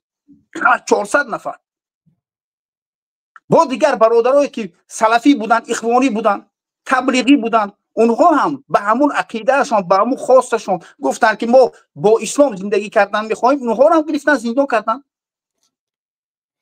من میگم درست حاضر از برای همین حزب نهضت هم به همین عقیده اسلامی داشتنش گرفت زندانی کرد همون نفرها را. حتی که امروز که رژیم رحمانوف نفرهایی که دموکرات بودن، سیاستمدارایی که درگیر در اطرافش بود، حتی گرفته اونها را زندان کرد. اگر که جامعه جهانی دولت‌های اروپا و آمریکا یک دقیقه شرکت کو یک دقیقه اگر که دولت‌های اروپایی و آمریکایی و دیگر شرکت‌های غیر دولتی اگر که دلسوز می بودن می‌خواستن آزاد کنن، مثلا شاکر جان و دیگر نفرهایی که امروز رخشانه و دیگر نفرهایی که در زندان هستند اونها را طلب می‌کردن، اونها را در یکم درجه آزاد می‌کردن. لیکن ما می‌بینیم که قدرت ندارن، فقط گپ میروند در پولشه مثالی گپ در ساحه گپ میزنن، میبیان در افستریا گپ میزنن، میروند در اونجا گپ میزنن، میروند نامه. این نامه ها فقط چی است؟ کاغذ، دیگه یگان چیزی نیست. شکمی مرا سیر میکنن، نه شکمی. نگاه کنید، من از شما فکری آلترناتیوی میخوام. فکر آلترناتیو نگاه کنید. یک لحظه کسایی که با تمام وجودشون از همون کاغذ بازیش که هیچی نیست، این خیلی گفته که شب و روز کار میکنن، مثلا گریم شب و روز کار میکنن اونها. بله. همینها گفتن که تو خودشون گفتن که اینقدر به امید این چیزها نیستن اصلا و راههای دیگر جستجو دارن که حالا اینجا جای گپش نیست. اما حالا سوال من به هر یک برآمد کننده ذکر کردن این گپا نیست. این گپ من از شما این گپ ذکر این چیزها رو نپرسیدم، من از شما پرسیدم آلترناتیو این چیزها چی است؟ ذکر این چیزها نه، آلترناتیو همین چیزهایی که به نظر شما اینها این کارها نمیشود، آلترناتیویش چی است؟ اساساً برنامه هم با همین مقصد است که مثلا گریم یک نفر فکرش بگیریم که او چی اندیشه دارد در همین جا که یعنی راه نجات کدام است. خواهش میکنم فقط باز به گپ قدیمه نگردید. بله من برای بچی قدیمه نمیگردم، اویسته رفته استودم به اون مقصد. از همین جا بروید، از همین جا. نه من خب از همین جا یک چیزی که هست که اگر که گوییم که راهی آزاد این مردم یگانه اگر که یک نفری در حقیقت نفری دموکرات بیاید، آزادی را همون ایدئولوژی مبدأ دموکراسی را به درست آگاه باشد، همین دموکراتی که در اروپا است یا که در امریکا هست، همین دموکراته همون چی خیلی که هست در تاجیکستان تطبیق کند، بعد این مردمی که امروز در زندان هست همون مسلمان ها آزاد میشوند. بغیر از این اگر دیگر نفری اومد فرقی نمیکند. من میبیایم، شوکت محمد میبیاد، موحدی کبیری میبیاد، نهضتی ها بیرون میبیاند، دیگرشون در زندان میشوند. یا یک قسمشان دیگر نفر رو آزاد میشوند با یک قسم دیگرشان میموند. برای چی؟ برای اون که وقتی که در منطقه تاجیکستان یک حاکم آمد باید که با سیاست روسیه با سیاست چین چیکار کند؟ همکاری کند. نمیتواند که در اونجا آزادانه سیاست راند. میفهمید؟ لیکن یگانه راهی که میشود که این مردم تاجیکستان و کلی همون انسانهایی که در زندان هست آزاد کرده میشود اگر که ما به اصل برگردیم. میفهمید؟ اگر به اصل برگردیم و مردم تاجیکستان به اصل برگردد به اصلش میتواند اصل همین دموکراتی که شما ذکر کردید یا چیزی دیگه؟ چیز دیگه دموکراتی که البته که دموکرات نمیتواند که دموکرات را در طول 200 سال حاکمیتش بریتانیا در هندوستان تطبیق کرده نتونست مکمل. الژیر در 130 سال حکمرانی الژیر فرانسه در 130 سال حکمرانیش در الژیر دموکراتی را تطبیق کرده نتونست. در اونجا دموکراتی نشد. در اونجا همین حاکمیت است، همین قشاقی است، همین ظلم است چیزی که در تاجیکستان است. لیکن وقتی که من به اصل میگویم کل انسان های اکثریت مردم تاجیکستان اکثریت مخالفین وقتی که میپرسی که خالق کی است؟ الله رزق کی میدهد؟ الله جان کی میگیرد؟ الله جان کی میدهد؟ الله خالق زمین و آسمان کیست؟ میگوید که الله. حاکم کیست؟ میگوید الله. بعد یگانه راهی که هست که اگر به اصل برگردیم به قانون به قرآن و سنت اگر برگردیم ما میتوانیم که مردم آگاه کنیم فهمانیم که عدالت در اسلام است. شجاعت قرآن و سنت انسان با شجاع تربیه میکند و بعدین این مردم میخیزن قیام میکنن مقابل این ظالم قیام میکنن. بعدین این حاکمیت که میرود وقتی که حاکمیت که رفت بین مردم قرآن و سنت باشد، نخواستی عبدالله نخواستی شوکتی محمد نخواستی کبیری و نخواستی دیگر نفر. فرض کرده ما از روی قرآن و سنت عقیده حزب تحریر رو قبول نکردم، حزب تحریر از روی قرآن و سنت عقیده نهضت رو قبول نکرد، خیل می شود. باز با همون دموکراتی اروپا تا که میکنیم در این بین ما باز دموکراتی اروپا قضاوت اروپا قضاوت میکنند. الله سبحانه و تعالی در سوره مائده میگوید که اون نفری که طبق قانون الله حکمرانی نمیکنه و کافر است میگوید، ظالم است میگوید، فاسق است میگوید. وقتی که ما مسلمان هستیم طبق باید که قرآن و سنت عمل کنیم. وقتی که اختلاف داریم میتوانیم که قرآن و سنت با دلیل بشینیم صحبت کنیم. اگر که دلیل که ضعیف است دلیل یک دیگر انسان قوی است میتواند که پیروی کند. تمام. نه اینکه گویم که ما مشکلات عقیدوی نداریم، نه در مسئله گویم که یگانه بودن الله و به فرشته ها و به پیامبران و به کتابان و به روز قیامت و خوبی بدی از طرف الله به عقیده اسلامی شما یگان جا مشکلات ندارید. و دیگر برادران سلفی که در زندان هستند، برادرایی که در تبلیغ در این مسئله یگان کس اختلاف ندارد. اختلاف مسئله دوم در مسئله های دوم درجه در امت اسلامی اختلاف است. حتی که در بین مذهب ها در مسئله های دوم درجه اختلاف است. لیکن کل امت مسلمه یکی است، برادر است. و راه حل امروز اگر که ما خواهیم که در حقیقت آزاد کنیم زندانی های تاجیکستان، زندانی هایی که در دیگر منطقه ها هست، مردم غزه و دیگر مردم های کلی جهان، باید به قرآن و سنت برگردیم. یگان راه آزادی همین است. هم آزادی من و شما، هم آزادی دیگر انسان هایی که در زندان است. به الله قسم اگر که فردا حاکمیت تاجیکستان رستم نبیاید دیگر نفر بیاید هم باز چی می شود؟ ممکن که گوید که ها مدخلی ها به امیرالمومنین اطاعت واجب میگویند، گوید مدخلی ها را سر کرد دیگر ها را زندان کند. این هم ممکن است. میفهمید؟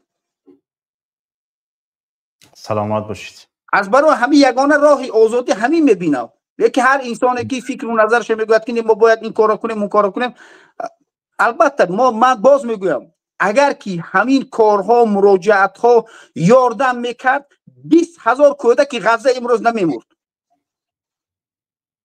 باور کنید به الله قسم اگر که همین کاغذ ها یاردم میکرد، اگر همین گویم که دولت های غربی همون نفرهایی که در حاکمیت هستند انسان میبودن 20,000 کودک غزه نمیبود. شما تصور کرده میتوانید؟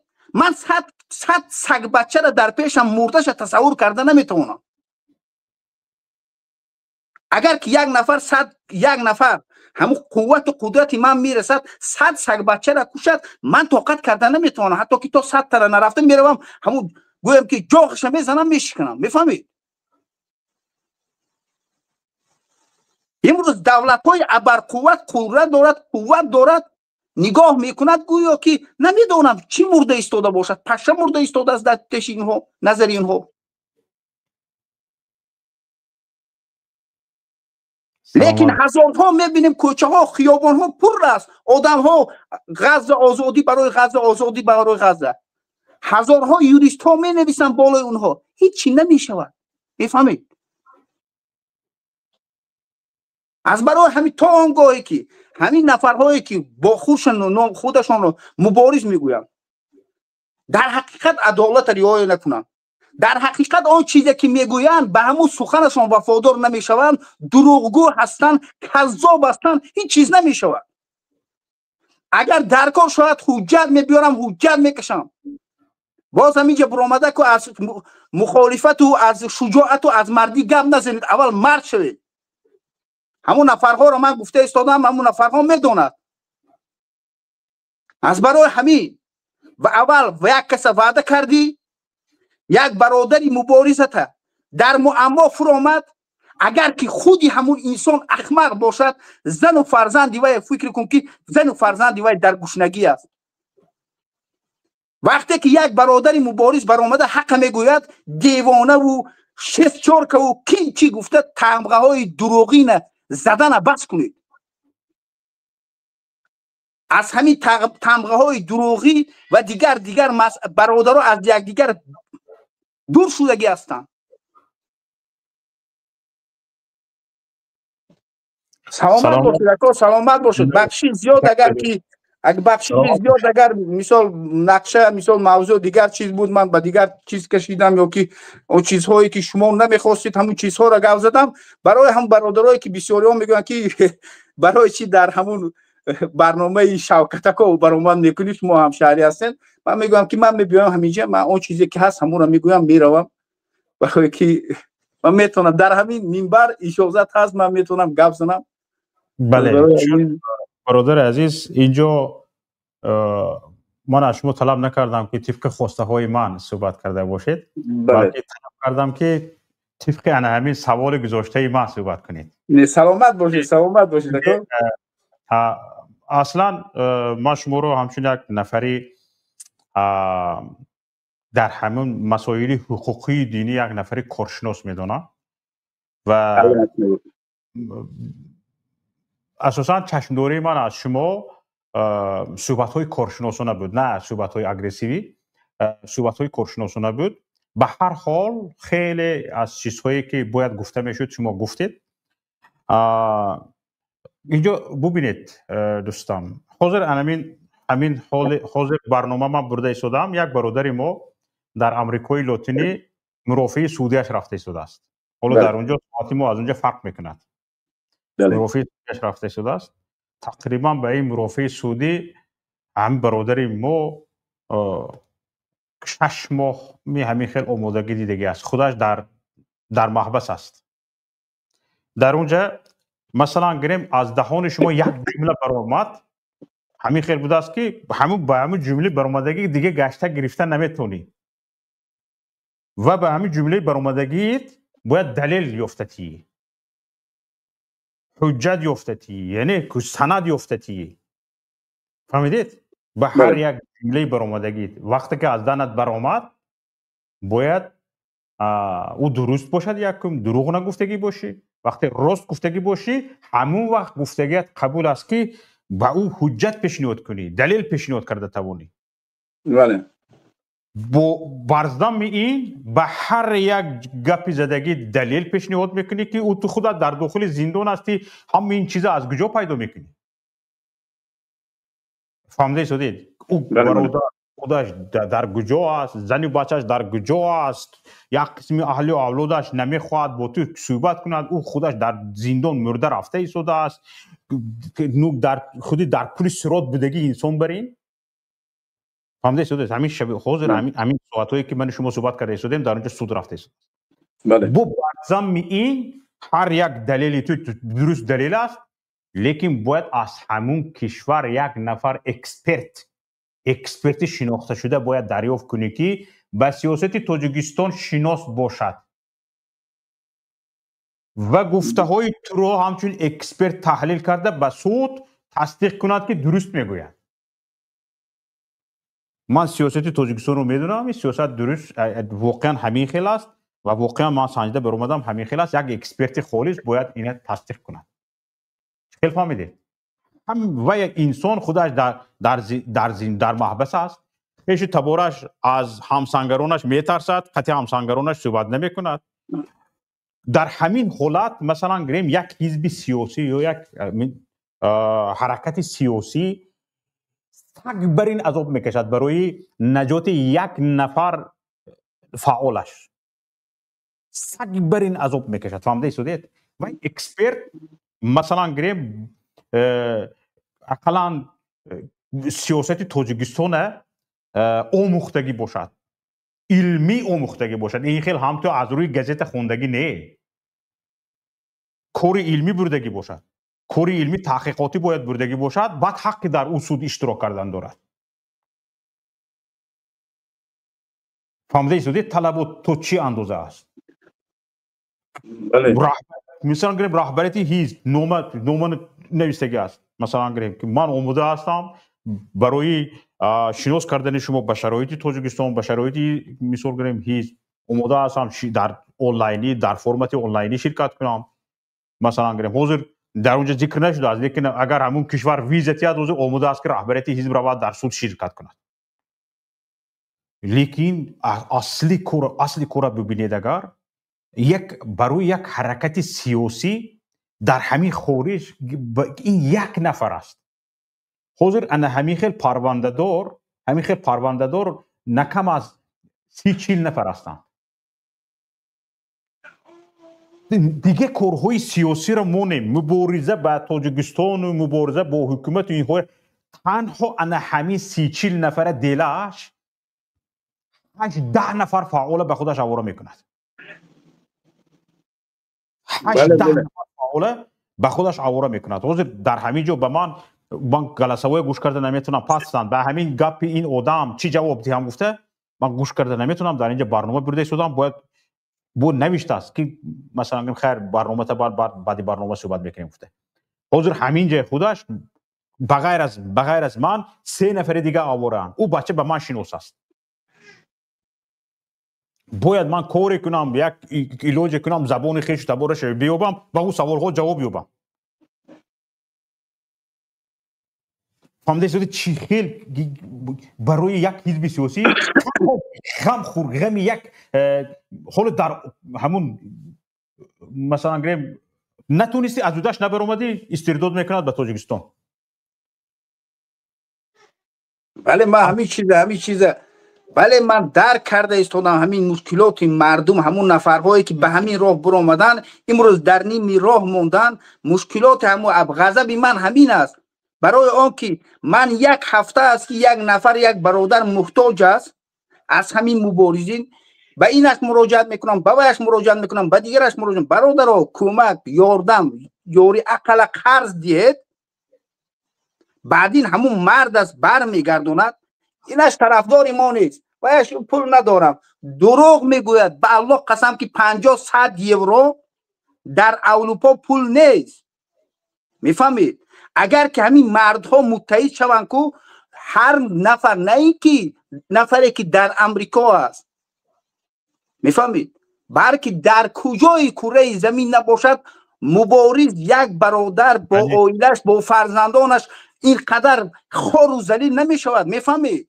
چه دروغی آخه؟ دروغ گفتن چی در کار است؟ احساساتی یک طرفش این میکند، دیگه طرفش مثالی اینقدر دین در پولند از روز تا بیگاه تا نیم شب 20,000 نام کودک خوانده در همین پولند. میفهمید؟ ما مسلمان ها خاموش هستیم بگو که هیچی نشد. میفهمید؟ این هم انسان ازق میکند. من مسلمان هستم. میفهمید؟ دلم به برادرای غزه میسوزد، دلم به برادرای تاجیکستان میسوزد، به برادرای زندانی که در زندان روسیه و در زندان تاجیکستان است، به برادران خودی من همون نفرها را میشناسم. گفتم همین مردهای مبارز هستند، در سرحدها هستند، در دیگه دولت ها هستند، معاششان پست است، عائله دارن، فرزند دارن. وقتی که به یک مبارز مراجعت میکنه این از گروه ما یک دیگرش مراجعت کنه ای وای انسان این خیلی و به انسان چیکار میگه؟ احتیاج دارد، محتاج است. میفهمید؟ از برای همین که من نگفتم، من نمیگویم که نه ننویسین هیچ کار نکنین، نه کردن در کار است. خیلی میگه که رسول الله صلی الله علیه و سلم وقتی که یک لشکر تیار میکردن همین لشکر تیار میکردن که انسانی که از دور میدید فکر میکرد که این از خدا به خدا دعا نمیکند، از خدا کمک و مثال نصرت طلب نمیکند. ولی امین حالا این دنیای سیاسی دربارهشون صحبت کرده شدیم.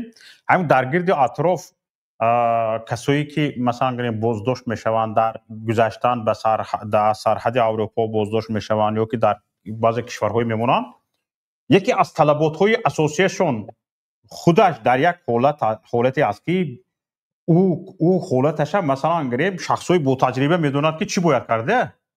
برعکس او از داخل زندان استاده به تو کار یاد میتید که تو چی باید کنی. یک خیلی چیزای وزنی است. مثلا اگر میگوید که همین گپ رسانه‌ای نکن، هیچ کس نفهمد، هیچ کس به نگو، یگون کس نداند، طلب میکند از اون خیش و تبارش طلب میکند که نه شما خوش نشوین. فهمده شدید؟ نه شما عموما سری کار نروین و تریتوری به شما نروین. اگر شما روین کار بیزیب میشود، شما خوش نشوین. بعد دیگرات چی میکند؟ میگوید که همون آدم در همینجا بازداشت شما هیچ کار نکرده ایستادین. دیوانه میشود آدم که چی کار کند.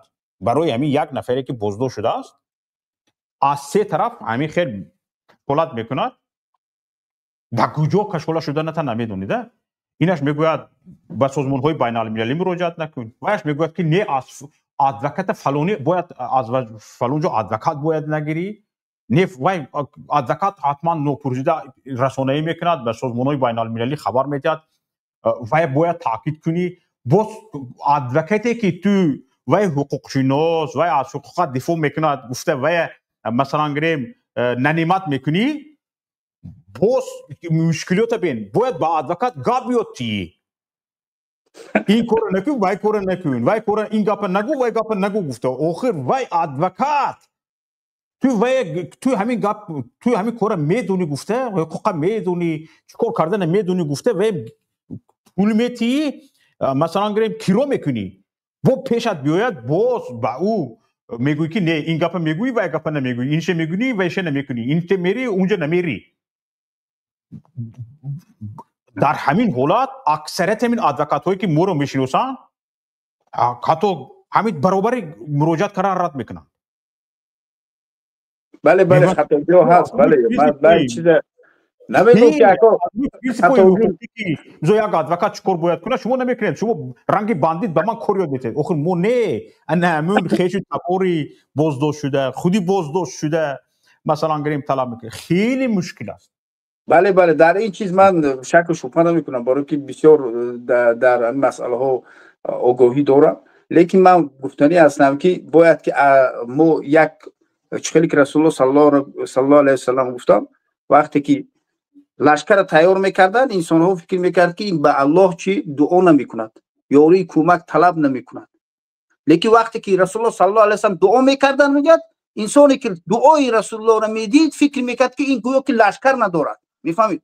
باید که همین گونه باشین. خوب مینویسیم نیازمند دعا میکردن.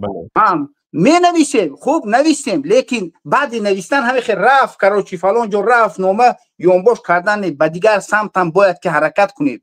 فقط با نویسن نه. وقتی که گپ میزنیم میگم که با مردها، من با همه بچهای مبارز مرد هستن، مرد گفته فکر میکنم. همون وقتی که یک چیز وعده میدید با برادرتون، همون سخنتون کو چیکار کنید؟ همون وعدتون وفا کنید. وقتی که یک برادرتون فرق ندارد، همین تاجیکستانی باشد شو، همین نیاز دارد به کمک، به همون نفر اگر تونید هر چیزی که تونید یک سامان هم باشد گیرید از همون کیسه تا که بسم الله دید، الله به عوضش 10 برابر زیاد میدهد. میفهمید؟ همون نفری که امروز جنگ کرده دشمن میگوید فردا میشود که و دوست میشود، نفرهایی که دوست میگوید ممکن دشمن میشود. از برای همین کینه، عداوت و غیر چیزهایی که از یکدیگر، من از یگون همین نفرهایی که میبرم من بدبینی ندارم، با همین گپ میزنم، خنده میکنم، فکر و بیان میکنم، میروم. لیکن از کل انسان ها بس کنید همین عداوت، بدبینی یکدیگر. با بدبینی یگان جا نمیروید. باز میگویم از برای همین انشاءالله امید میکنم که همش خوب میشود. همه برادرانی که در زندان هستند آزاد میشود. بسیار نفرهایی که در زندان هستند، بسیار نفرها رو من شخصا میشناسم، از نزدیک میشناسم. بعضیشون 10 سال است، 15 سال است، حتی که 20 سال است در زندان هستند. به همشون من هم آزاد میخوام. به دیگر برادرها هم که از کدام جماعت نباشد، به کلی همون مردم تاجیکستان در زندان باشد، به همش آزاد میخوام. برای که اون چیزی که برای خودم میخوام برای همه برادران میخوام. اون چیزه در پیش اهل و عائلهشون بودن، در پیش پدر و مادرشون بودن. از برای همین سلامت باشید، سربلند باشید. السلام علیکم و رحمت الله و برکاته. و علیکم السلام و رحمت الله و برکاته. در پناه خدا باشید. تشکر زیاد برادر. خب یک نفر چند بار وارد شدن، خواستم برنامه رو به اتمام رسونم، اما همین کس رو ناامید نکنیم. هر چی بگویند انشالله گوش میکنیم و برنامه رو به آخر میرسونیم. نفری که سروش نگفتید بفرمایید. اکا شوکات عذر دویم باره که در همینجا پیوست میشم. چی گفتم؟ همین برادر عبدالله خیلی مختصر. نه عذر میخوام که میفهمم که وقت شما خیلی کوتاه است، وقت شما خیلی کم است. بالا 3-4 ساعت شی که برنامه رو دوام دادیم. میفهمم برادر عبدالله خیلی خوب قید کرد که یک چی گفتنی است که باید چیکار که مثال سنت پیغمبر گما باید پیش رفته، مثال همین کار پیش بردن در کار، همین کار کتی خلق مثال ملت باید بیدار نیست. ما وقتی که ناموس ننگ ناموس ملت بیدار کردن نتونیم، ما کجا ای باره سنت گپ میزنیم، ای باره سنت پیغمبر گپ میزنیم. فهمیدی؟ اولش که ما ترس ملت ناموس ملت پیش مثال بیدار کردن در کار در این راه ما یک سیاستی که نداریم در همین چی که ما باید مثال современный سیاستی که حاضره که مثال ما باید برنامه تیار کرده شود برای ناموس، برای مثال جوانان رو بیدار کرده در همین راه. ما باید انیخ برنامه پیش بردن در کار. بله خیلی خوب که قای کرد برادر عبدالله، خیلی خوب قای کرد. ما مثال برای یگون چی اشتباه یگون چی سپوری کردن ندارم، نه که همین روز شب فقط современный مثال политика современный سیاست پیش برده شود.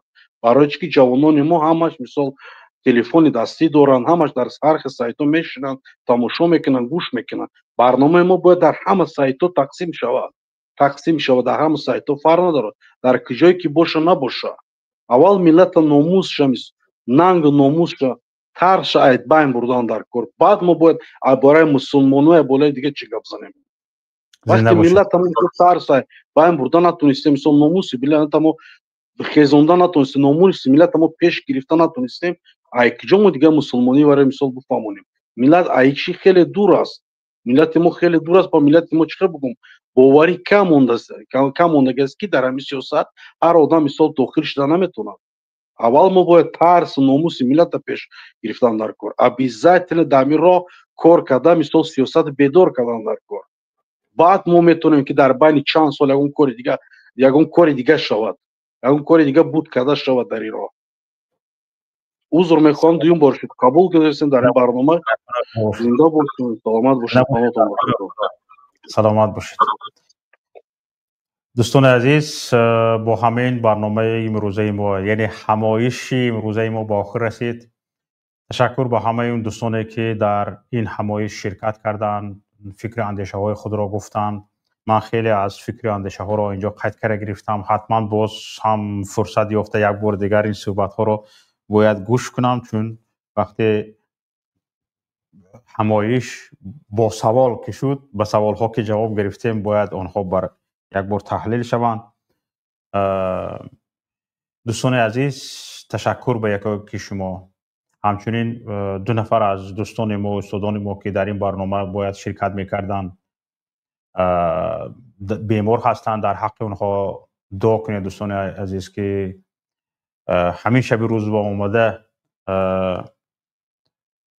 بیمار شدند، وضعیت سلامتیشان بد شد. الهی و آنها خداوند شفای عاجل و کامل عطا کند و در من بعد انشالله که آنها را به برنامه ها دعوت میکنیم، خدا خواهد از صحبتشون بهره مند میشویم. و دیگه یک دو نفر دوستان که اول وعده شرکت داده بودند ولی شرکت نکردند، شاید آنها هم یگان کارشان برآمد یا یگان به مشغولیت دیگر آواره شدند. به هر حال امید میبرم که این همایش امروزه ما پر محتوا شده باشد.